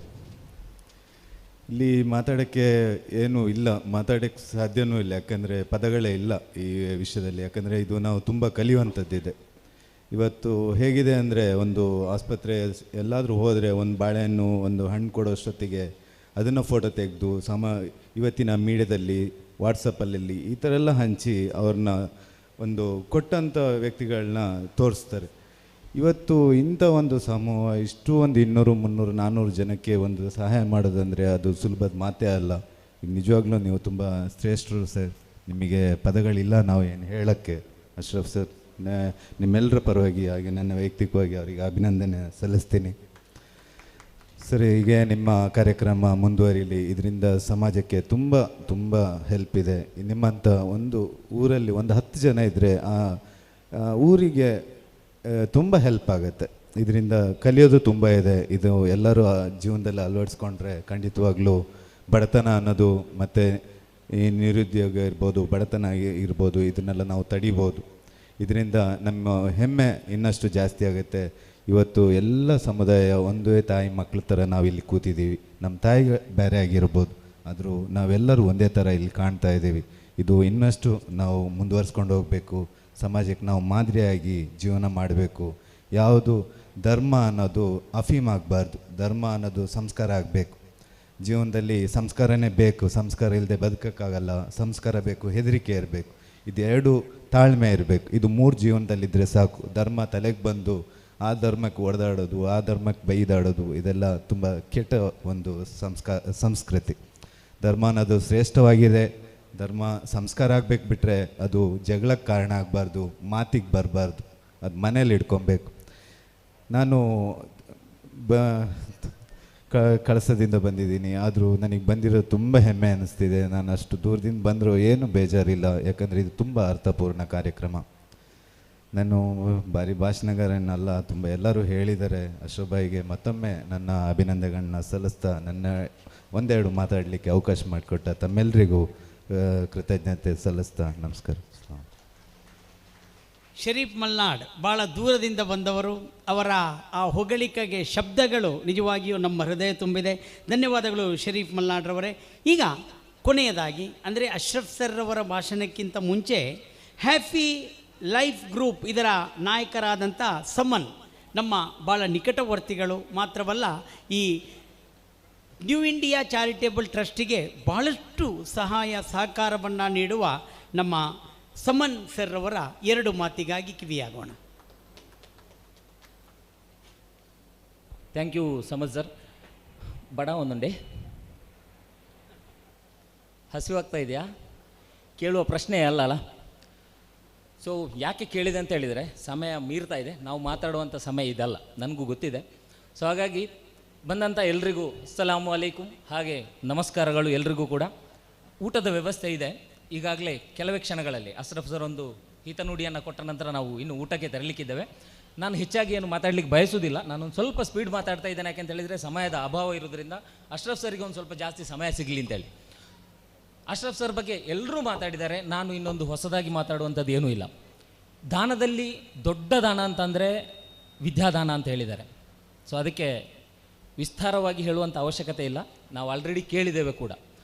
ಅಂಥ ಒಂದು ಅವಕಾಶ ಅಶ್ರಫ್ ಸರಿಗೆ ಸಿಕ್ಕಿರುವಂಥದ್ದೇ ಒಂದು ಭಾಗ್ಯ ಅಂತ ಹೇಳ್ಬೋದು. ನನಗೆ ಅವರನ್ನು ನೋಡುವಾಗ ಒಂಥರ ಮತ್ಸರ ಅನ್ನಿಸೋದು, ಒಂಥರ ನಂಜಾಪಿನಿ ಅಂತ. ಯಾಕಿರ್ಬೋದು? ನಾವು ಯಾವಾಗ ಅವ್ರ ಥರ ಆಗೋದು ಅಂತ ನಿಮಗೆ ಅನಿಸ್ತಾ ಇದೆಯಾ ಇಲ್ವಾ? ನಾನು ಒಂದು ದಿವಸ ಈ ಥರ ಕೊಡಬೇಕು ಅಂತ ಅನಿಸ್ತಾ ಇದೆಯಾ ಇಲ್ವಾ? ನನಗೆ ಅವ್ರು ಕಿಟ್ ಕೊಡ್ತಾ ಇದ್ದಾಗ ನನ್ನ ಮೈ ರೋಮಾಂಚನ ಆಗ್ತಾ ಇತ್ತು. ನಾನು ಯಾವಾಗ ನಿಮಗೂ ಅನಿಸ್ತಾ ಇದೆ ಅಂತ ಅನ್ನಿಸ್ತೇನೆ, ನಾನು ಅಂದ್ಕೊಳ್ತೇನೆ. ಸೊ ಆದಷ್ಟು ಬೇಗ ನಿಮ್ಮ ಎಜುಕೇಷನ್ ಮುಗ್ದ ಕೂಡಲೇ ನೀವು ಕೂಡ ಒಂದು ಒಳ್ಳೆಯ ಅರ್ನಿಂಗ್ಸನ್ನು ಸ್ಟಾರ್ಟ್ ಮಾಡಿದ ಕೂಡಲೇ ನಿಮ್ಮ ಕೈಲಾಗುವಂಥ ಸಹಾಯವನ್ನು ಮಾಡಲಿಕ್ಕೆ ಸ್ಟಾರ್ಟ್ ಮಾಡಿ ಅಂತ ಹೇಳಲಿಕ್ಕೆ ಬಯಸ್ತೇನೆ. ಇವತ್ತೇನು ನ್ಯೂ ಇಂಡಿಯಾ ಹೊಸ ಭಾರತ ಕಲ್ಪನೆಯನ್ನು ಇಟ್ಕೊಂಡು ಈ ಒಂದು ಟ್ರಸ್ಟ್ ಏನು ಕೆಲಸ ಮಾಡ್ತಾ ಇದೆ, ಇದು ಸಣ್ಣ ವಿಚಾರ ಅಲ್ವೇ ಅಲ್ಲ. ಇದರ ಹಿಂದೆ ಕೆಲಸದ ಕಾಣದ ಕೈಗಳು ಕೆಲಸ ಮಾಡಿರುವಂಥದ್ದು ತುಂಬ ಇದೆ. ಅದಕ್ಕೆ ನಾವು ಇಲ್ಲಿ ನನಗೆ ಒಬ್ಬರೇ ಕಾಣ್ತಾ ಇದ್ದಾರೆ, ಅವರ ಹಿಂದೆ ಅವರ ತಂಡ ಇದೆ. ಇಸ್ಮಾಯಿಲ್ ಅವರಿಗೆ ಒಂದು ಜೋರಾದ ಚಪ್ಪಾಳೆ. ಯಾಕೆಂದರೆ ಇಷ್ಟು ಜನರನ್ನು ಸೇರಿಸುವಂಥದ್ದು, ಅದನ್ನು ಸೆಲೆಕ್ಟ್ ಮಾಡುವಂಥದ್ದು ಅಷ್ಟು ಸಾಮಾನ್ಯ ವಿಚಾರ ಅಲ್ವೇ ಅಲ್ಲ. ಸೊ ಆ ಕೆಲಸವನ್ನು ಮಾಡಿದ್ದಾರೆ. ಅದರ ಜೊತೆಗೆ ಅವರಿಗೆ ಸ್ಫೂರ್ತಿಯಾಗಿ ನಿಂತಂಥ ಅಶ್ರಫ್ ಸರ್, ನಿಮ್ಮೊಂದಿಗೆ ನಾನಿದ್ದೇನೆ, ನೀವು ಕೆಲಸ ಮಾಡಿ, ನಿಮ್ಮ ಏನೇ ಅವಶ್ಯಕತೆಗಳಿಗಿದ್ದರೂ ಅದಕ್ಕೆ ನಾನಿದ್ದೇನೆ ಅಂತೇಳಿ ಅದೆಷ್ಟೋ ಬಾರಿ ಮಂಗಳೂರಿಂದ ಸ್ವತಃ ಇಲ್ಲಿ ತನಕ ಬಂದು ಇಲ್ಲಿ ಮಾತುಕತೆ ಮಾಡಿ ಹೋದಂಥ ಅಶ್ರಫ್ ಸರ್. ಸೊ ಇಂಥ ಒಬ್ಬ ವ್ಯಕ್ತಿ ಅಂತ ಹೇಳೋದಕ್ಕಿಂತ ಇದೊಂದು ದೊಡ್ಡ ಶಕ್ತಿ ಅಂತ ಹೇಳಲಿಕ್ಕೆ ಇಷ್ಟಪಡ್ತೇನೆ. ಅಶ್ರಫ್ ಸರನ್ನು ಒಂದು ದೊಡ್ಡ ಶಕ್ತಿ ಅಂತಲೇ ಹೇಳ್ಬೋದು. ಯಾಕಂದರೆ ಅವರಿಂದ ಸಹಾಯ ಪಡ್ಕೊಂಡವ್ರು ಅದೆಷ್ಟೋ ಸಾವಿರ ಜನರು. ಅವರೆಲ್ಲೂ ಹೇಳ್ಕೊಳ್ಳಿಕ್ಕೆ ಇಷ್ಟಪಡೋದಿಲ್ಲ. ಈಗ ನೆಕ್ಸ್ಟ್ ನನಗೆ ಬೈಬೋದು, ನೀವು ಅದನ್ನೆಲ್ಲ ಯಾಕೆ ಮಾತಾಡಿದ್ರಿ ಅಂತ. ಯಾಕಂದರೆ ಅವರ ಅಂದರೆ ಬಲಗೈಯಲ್ಲಿ ಕೊಟ್ಟದನ್ನು ಎಡಗೈಗೆ ಗೊತ್ತಾಗಬಾರ್ದು ಅಂತ ಹೇಳುವಂಥ ತತ್ವವನ್ನು ಪಾಲಿಸುವಂಥ ಒಬ್ಬ ವ್ಯಕ್ತಿ. ಸೊ ಆದರೂ ಕೂಡ ಇವತ್ತು ಇಷ್ಟು ಜನರಿಗೆ ನನ್ನ ಪ್ರಕಾರ ಇದೊಂದು ಏನು ಅವರು ಕಿಟ್ ಕೊಡ್ತಾ ಇದ್ದಾರೆ, ಇದು ನಮಗೆ ಸ್ಫೂರ್ತಿ. ಯಾಕೆ ಸ್ಫೂರ್ತಿ ಅಂತಂದರೆ, ನಾಳೆ ನಾವು ಕೂಡ ಒಬ್ಬ ಅಶ್ರಫ್ ಆಗಬೇಕು, ನೀವು ಕೂಡ. ಇದಾಗಲಿಕ್ಕೆ ಇಲ್ಲಿ ಒಂದು ಸ್ಫೂರ್ತಿಯ ಒಂದು ಪ್ರೋಗ್ರಾಮ್ ಅಂತ ನಾನು ಹೇಳಲಿಕ್ಕೆ ಬಯಸ್ತೇನೆ. ಹಾಗೆ ಇಷ್ಟು ಮಾತಾಡಲಿಕ್ಕೆ ಅವಕಾಶ ಕೊಟ್ಟಂತ ಎಲ್ರಿಗೂ ವಂದಿಸ್ತಾ ನನ್ನ 2 ಮಾತನ್ನು ಮುಗಿಸ್ತಾ ಇದ್ದೇನೆ. ನಮಸ್ಕಾರಗಳು. ಅಶ್ರಫ್ ಮಾಡುವ ಸೇವೆ ಇದು ನಮಗೆಲ್ಲರಿಗೂ ಒಂದು ಪ್ರೇರಣೆಯಾಗಲಿ, ಒಂದು ಸ್ಫೂರ್ತಿಯಾಗಲಿ ಅಂಥೇಳಿ ಭಾಳ ಹುರಿದುಂಬಿಸುವ ಮಾತು ಇದು ಸಮ್ಮಣ್ರವರಿಂದ ಬಂದಿದೆ. ಅವರಿಗೆ ಧನ್ಯವಾದಗಳನ್ನು ಹೇಳುತ್ತಾ, ಬಂಧುಗಳೇ, ಭಗಿನಿಯರೇ, ನಿಮ್ಮೆಲ್ಲರ ಕಾತರದ ವ್ಯಕ್ತಿ, ನಾನು ಮೊದಲೇ ಹೇಳಿದೆ, ಇದೊಂದು ಅಸಹಾಯಕರ ಧ್ವನಿ ಅಂದರೆ ತಪ್ಪಾಗಲಾರದು. ಭಗವಂತ ಕೊಟ್ಟ ಒಂದು ನಿಧಿ ಇದಾಗಿದೆ ಅಶ್ರಫ್ ಬಜಿಪೆ. 2 ವರ್ಷದಿಂದ ನಾನು ಅವರ ಜೊತೆ ಇದ್ದು ನೋಡ್ತಾ ಬಂದವ. ಪ್ರತಿಯೊಬ್ಬ ಯಾವುದೇ ಒಂದು ಸ್ಥಳದಲ್ಲಿ ಅಲ್ಲಿ ಒಬ್ಬ ಅಸಹಾಯಕ ಇದ್ದಾನೆ, ಅಲ್ಲೊಬ್ಬ ನಿರುದ್ಯೋಗಿ ಇದ್ದಾನೆ, ಅಲ್ಲಿ ಒಬ್ಬ ಅನಾರೋಗ್ಯ ಪೀಡಿತ ಇದ್ದಾನೆ ಅಂಥೇಳಿ ಯಾರಾದರೂ ಅವರ ಕಿವಿಗೆ ಸ್ವಲ್ಪ ಈ ವಿಷಯ ಮುಟ್ಟಿಸಿದರೆ ಅವರ ಸಂಪೂರ್ಣ ಜಾತಕ ತೆಗೆಯಲಿಕ್ಕೆ ಪ್ರಯತ್ನಿಸ್ತಾರೆ. ಮಾತ್ರವಲ್ಲ, ಆ ಮನೆ ಬಾಗಿಲಿಗೆ ಹೋಗಿ ತಮ್ಮಲ್ಲಾದ ಸಹಾಯವನ್ನು ನೀಡುವ ಓರ್ವ ವ್ಯಕ್ತಿ, ಇದು ಹೃದಯ ವಂತಿಕೆಯ ಓರ್ವ ವ್ಯಕ್ತಿ ಅಶ್ರಫ್. ನೀವೆಲ್ಲರೂ ಈಗ ಅವರ ಮಾತಿಗಾಗಿ ಕಾಯ್ತಾ ಇದ್ದೀರಾ. ಮುಂಚೆ ರಹಮಾನ್ ನೆಲ್ಯಾಡಿ ಇಲ್ಲಿ ಬಂದಿದ್ದಾರೆ, ಅವರನ್ನು ಪ್ರೀತಿಪೂರ್ವಕವಾಗಿ ವೇದಿಕೆಗೆ ಬರಮಾಡಿಕೊಳ್ಳುತ್ತಾ, ನಿಮ್ಮೆಲ್ಲರ ಕಾತರದ ವ್ಯಕ್ತಿ, ಈ ದಿನದ ಈ ವೇದಿಕೆಯ ಮದುಮಗ ಅಶ್ರಫ್ ಸರ್ ಅವರನ್ನು ವೇದಿಕೆಗೆ, ಇದು ಪೋಡಿಯಂಗೆ ಕರೀತಾ ಇದ್ದೀನಿ ಅವರ ಅತ್ಯುತ್ತಮ ಮಾತಿಗಾಗಿ. ಬನ್ನಿ ಸರ್.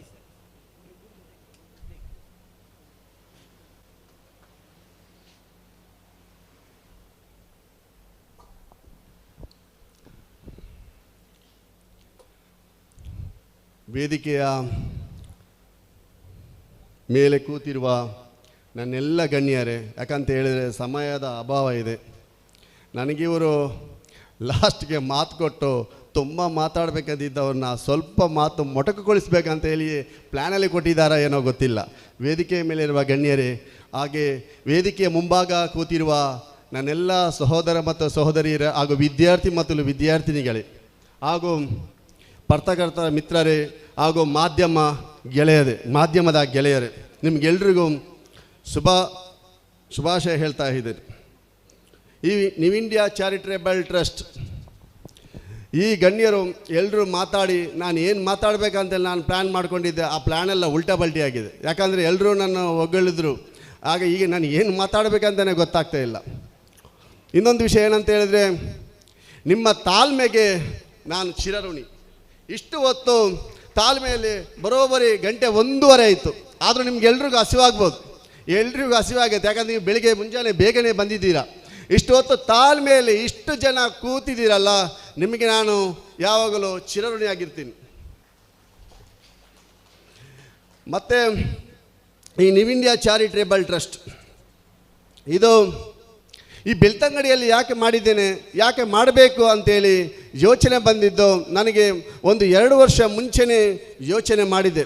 ಬೆಳ್ತಂಗಡಿಯಲ್ಲಿ ಒಂದು ಶಾಖೆ ಮಾಡಬೇಕು. ಆ ಶಾಖೆ ಮಾಡಿದ ಮೇಲೆ ಅಲ್ಲಿರುವ ನಿರ್ಗತಿಕರಿಗೆ, ಅಸಹಾಯಕರಿಗೆ, ರೋಗಿಗಳಿಗೆ ಏನಾದರೂ ನನ್ನ ಕಡೆಯಿಂದ ಸಹಾಯ ಮಾಡಬೇಕು, ನನ್ನ ಕಡೆಯಿಂದ ಏನಾದರೂ ಹೆಲ್ಪ್ ಮಾಡಬೇಕಂತೇಳಿ 2 ವರ್ಷ ಮೊದಲೇ ನಾನು ಯೋಚನೆ ಮಾಡಿದ್ದೆ. ಆದರೆ ಯೋಚನೆ ಮಾಡಿ ಕೂತೆ, ಅದಕ್ಕೆ ಬೇಕಾಗಿರುವ ಆ ಸಂದರ್ಭ, ಆ ಟೈಮ್ ಬಂದಿಲ್ಲ. ಆ ಟೈಮ್ ಇತ್ತೀಚೆಗೆ 1-2-3 ತಿಂಗಳಾಯಿತು. ನನ್ನ ಶಾಖೆ ಇದೇ ಇದರಲ್ಲಿ ಬಿಲ್ಡಿಂಗಲ್ಲಿ 2ನೇ ಫ್ಲೋರಲ್ಲಿ ಓಪನ್ ಮಾಡಿದೆ. ಅದಕ್ಕೆ ಮುಖ್ಯ ಕಾರಣ ಆಗಿರುವ ನನ್ನ ಆಪ್ತ ಮಿತ್ರ ಇಸ್ಮಾಯಿಲ್. ಈ ಮನುಷ್ಯನ ಇವತ್ತು ನಾನು ಗೌರವಿಸಲೇಬೇಕು.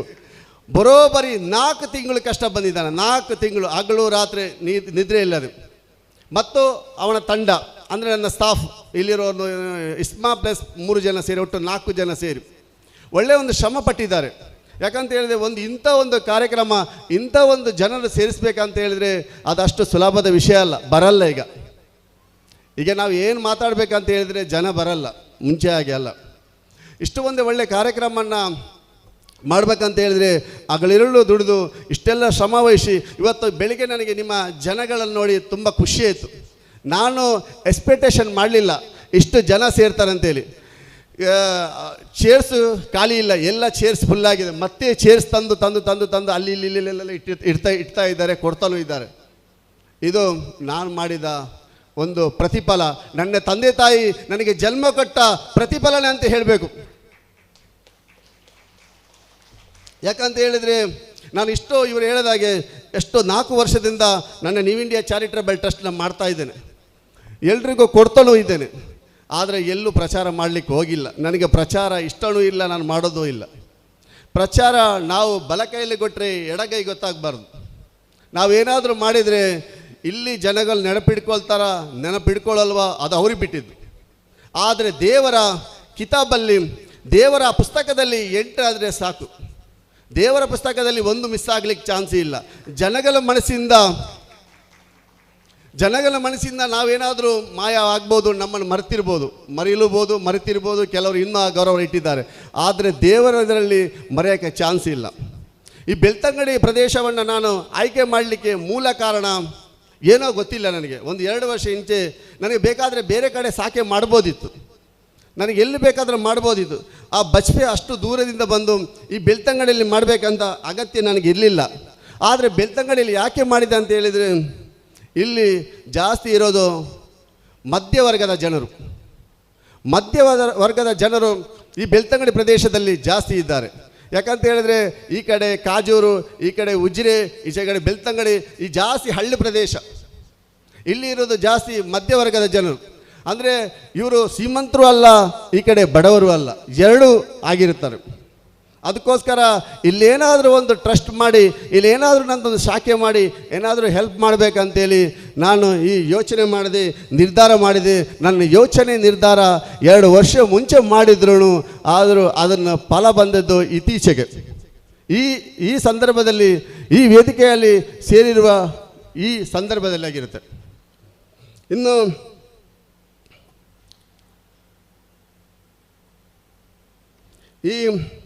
ಇವತ್ತು 4-5 ಪಂಗಡವನ್ನು ನಾನು ವಿಂಗಡಿಸಿ ಅದನ್ನು ರೆಡಿ ಮಾಡಿದ್ದೇನೆ. ಒಂದು SSLC ಮಕ್ಕಳಿಗೆ ಉತ್ತಮ ರ್ಯಾಂಕ್ ಇದ್ದ ಮಕ್ಕಳಿಗೆ ಅವರಿಗೆ ಒಂದು ನನ್ನ ಕಡೆಯಿಂದ ಸ್ಕಾಲರ್ಶಿಪ್ ಧನಸಹಾಯ, ಪ್ರೋತ್ಸಾಹ ಧನ ಅಂತ ಹೇಳ್ತಾರೆ. ಅದಕ್ಕೆ ಒಂದು 2-3 ವರ್ಡಲ್ಲಿ ಒಂದೊಂದು ವರ್ಡನ್ನು ಹೇಳ್ತಾರೆ. ಅದು ಇನ್ನು ಎರಡನೇದ್ದು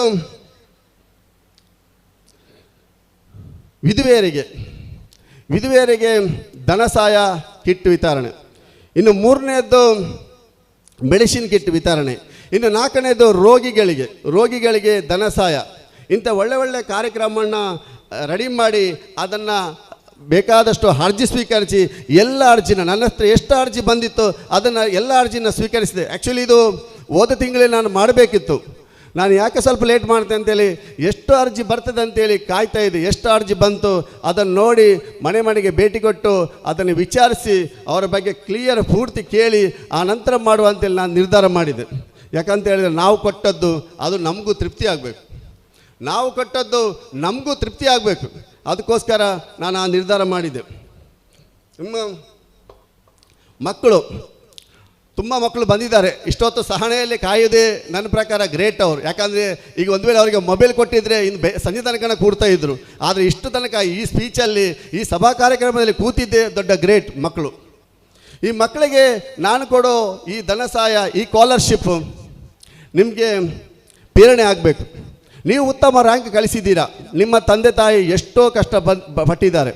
ನಿಮ್ಮ ತಂದೆ ತಾಯಿ ಪ್ರತಿಯೊಂದು ಕ್ಷಣ ಪ್ರತಿಯೊಂದು ನಿಮಿಷನೂ ನಿಮಗೆ ಕಷ್ಟಪಟ್ಟು ಇಂಥ ಒಂದು ಒಳ್ಳೆಯ ಸ್ಥಾನಕ್ಕೆ ನಿಮ್ಮನ್ನು ತಂದು ನಿಲ್ಲಿಸಿದ್ದಾರೆ. ನಿಮ್ಮ ತಂದೆ ತಾಯಿಯ ನೀವು ಯಾವಾಗಲೂ ಚಿರಋಣಿಯಾಗಿರಬೇಕು. ನೀವು ಫಸ್ಟ್ ರ್ಯಾಂಕ್ ಬಂದಿದ್ದೀರಾ, ಒಳ್ಳೆ ಉತ್ತಮ ಮಾರ್ಕನ್ನು ಪಡ್ಕೊಂಡಿದ್ದೀರಾ, ಒಳ್ಳೆ ಮಾರ್ಕಲ್ಲೇ ಇದ್ದೀರಾ. ಆದರೆ ನಿಮ್ಮ ಇನ್ನು ಕಡೆ ಸ್ವಲ್ಪ ಮಾರ್ಕ್ ಕಮ್ಮಿ ಇದ್ದವರಿದ್ದಾರೆ. ಅಂದರೆ ಎಜುಕೇಷನ್ ಕೆಲವರಿಗೆ ಎಷ್ಟು ಸ್ವಲ್ಪ ಹೇಳಿದರೂ ಅವರ ತಲೆಗೇನೆ ಹೋಗ್ತಾ ಇಲ್ಲ. ಅವರ ತಲೆಗೆ ಆ ಎಜುಕೇಷನ್ ಹತ್ತಲ್ಲ, ಅದು ಎಂತ ಮಾಡೋಕ್ಕೂ ಆಗಲ್ಲ. ಅಂಥದ್ದನ್ನೆಲ್ಲ ಮಾಡಿ ಕೆಲವು ಹುಡುಗಿರು ವಿದ್ಯಾರ್ಥಿನಿಯರು ಇದ್ದಾರೆ. ಅವರಿಗೆ ನೀವು ಪ್ರೇರಣೆ ಆಗಬೇಕು. ನೀವು ಕಲಿತು ನೀವು 100ಕ್ಕೆ 100 ಮಾರ್ಕ, 100ಕ್ಕೆ 95, 100ಕ್ಕೆ 92, 100ಕ್ಕೆ 93 ಮಾರ್ಕ್ ತೆಗೆದು ನಿಮ್ಮ ಹಿಂದೆ ಇರುವ ನಿಮ್ಮ ಫ್ರೆಂಡು, ನಿಮ್ಮ ಫ್ರೆಂಡ್ಶಿಪ್ಪು ಅದನ್ನು ಬಿಟ್ಟು ಅವ್ರಿಗೂ ಸ್ವಲ್ಪ ಉಚ್ಛೇದನೆ ಕೊಡಬೇಕು. ಯಾಕಂತ ಹೇಳಿದ್ರೆ ನೀವು ಖುಷಿ ಪಡುವಾಗ ನಿಮ್ಮ ಫ್ರೆಂಡು ಅವ್ರಿಗೂ ಖುಷಿ ಆಗಬೇಕು.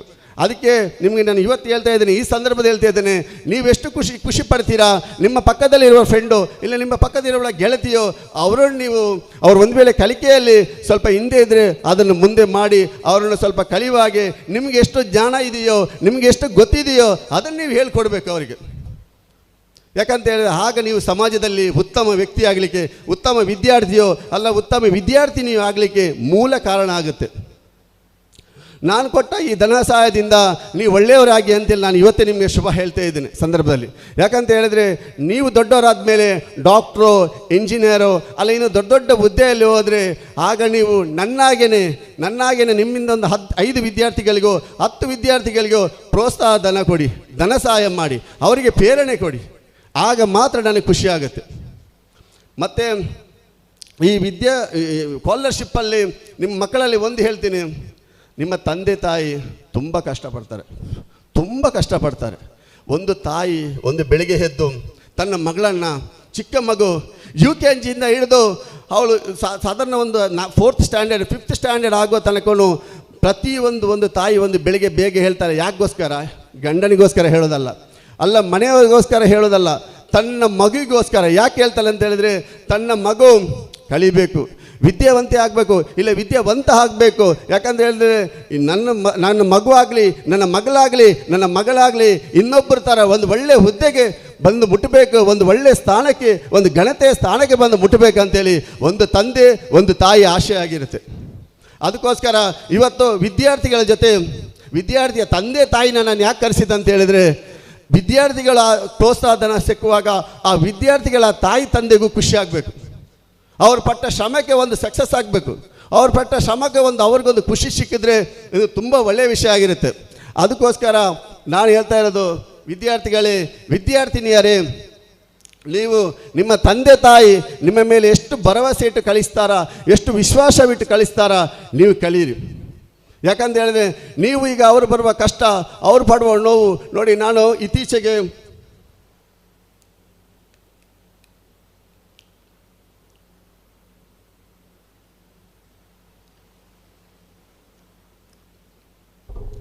ಇತ್ತೀಚೆಗೆ ನಮ್ಮ ಕಿಂಡಿಕೋಳಿಯಲ್ಲಿ ಒಂದು ಫಂಕ್ಷನಿಗೆ ಹೋಗಿದ್ದೆ.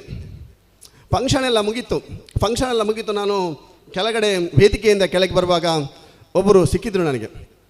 ಸರ್, ನಿಮಗೆ ಮಕ್ಕಳೆಷ್ಟು? 2 ಮಕ್ಕಳು ಸರ್ ನನಗೆ, ಒಂದು ಗಂಡು ಒಂದು ಹೆಣ್ಣು.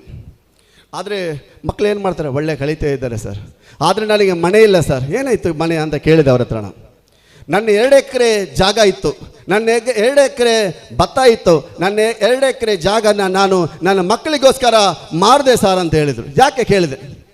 ನನ್ನ ಮನೇನೂ ಮಾಡಿದೆ, ನನ್ನ 2 ಎಕರೆ ಜಾಗ ಮಾಡಿದೆ. ಯಾಕಂತ ಹೇಳಿದ್ರೆ ನನ್ನ ಮಕ್ಕಳು ಕಲಿತ್ರೆ ಮುಂದೇನಾದರೂ ಒಳ್ಳೆ ಸ್ಥಾನಕ್ಕೆ ಬಂದು ನಿಂತರೆ ಈ 2 ಎಕರೆ ಅಲ್ಲ, ಈ ಮನೆ ಅಲ್ಲ, 4 ಅಂತಸ್ತಿನ ಮನೆ, 15 ಎಕರೆ ಜಾಗ ಮಾಡಿ ಕೊಡುವಷ್ಟು ಕೆಪಾಸಿಟಿ ನನ್ನ 2 ಮಕ್ಕಳಿಗೆ ಇದೆ ಸರ್. ಅದಕ್ಕೋಸ್ಕರ ನನ್ನ ಮಕ್ಕಳಿಗೋಸ್ಕರ ಎಲ್ಲನ್ನ ಮಾಡಿದೆ, ಎಲ್ಲನ್ನ ತ್ಯಾಗ ಮಾಡಿದೆ. ಇವತ್ತು ಮನೆ ಮಾಡಿದೆ, ಜಾಗ ಮಾಡಿದೆ, ಎಲ್ಲ ಮಾಡಿದೆ ಅಂತ ಹೇಳುವಾಗ ನಾನೊಂಥರ 1-2 ನಿಮಿಷ ಶಾಕ್ ಆಗಿಬಿಟ್ಟೆ.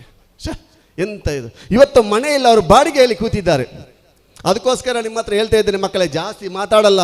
ನಾನು ಆ್ಯಕ್ಚುಲಿ ತುಂಬ ಮಾತಾಡಬೇಕಂತ ಹೇಳಿ ನಾನು ಬಂದಿದ್ದೆ. ಯಾಕಂತ ಹೇಳಿದ್ರೆ ನೀವೆಲ್ಲರೂ ಹಸಿವಾಗಿದ್ದೀರಾ. ಈಗ ಎಲ್ಲದಕ್ಕಿಂತ ಮುಂಚೆ ನಾನು ಆ ವಿಷಯನೂ ಹೇಳ್ತೇನೆ.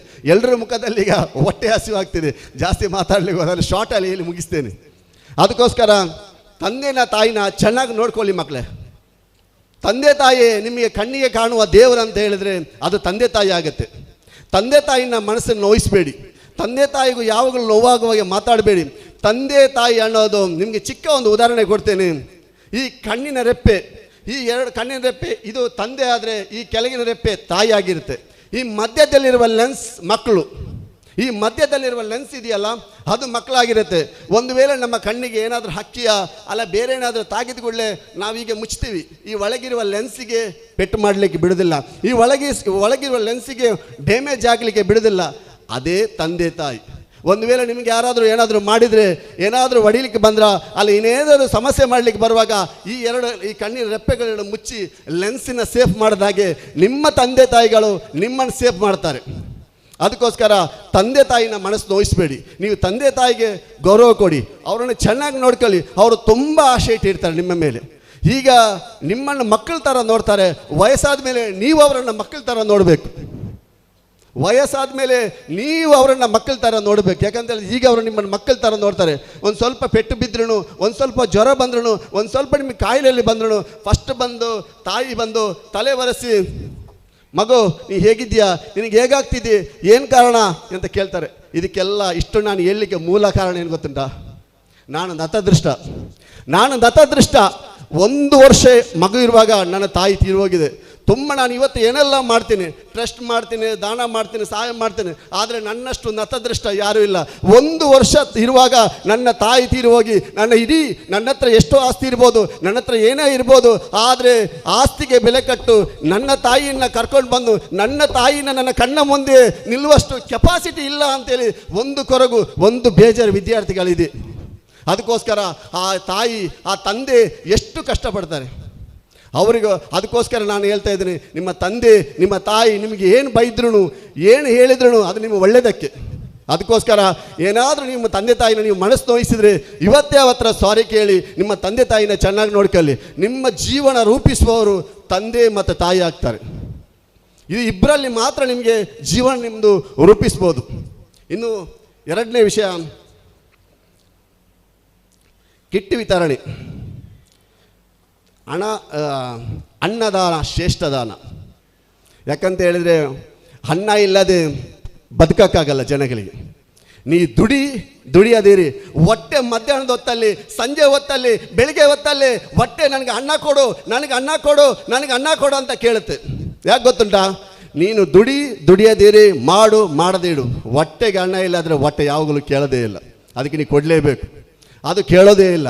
ಅದಕ್ಕೋಸ್ಕರ ಕೊರೋನಾ ನಾನು ಈ 4 ವರ್ಷದಿಂದ ಚಾರಿಟೇಬಲ್ ಟ್ರಸ್ಟ್ ನಡೆಸುವಾಗ ನನಗೆ ಫಸ್ಟಿಗೆ ನಾನು ಸಹಾಯ ಮಾಡಿದ್ದೆ ಕಿಟ್ ವಿತರಣೆ.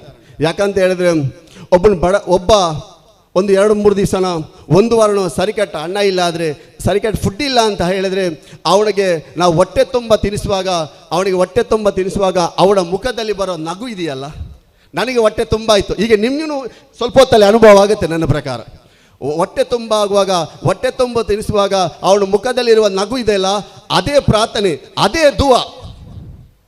ಅದಕ್ಕೋಸ್ಕರ ಅನ್ನದಾನ ಶ್ರೇಷ್ಠ ದಾನವಾಗುತ್ತೆ. ಒಬ್ಬರು ಹಸಿವಿದ್ರೆ ಹಸಿವಿಗೆ ಅನ್ನ ಕೊಡಬೇಕು.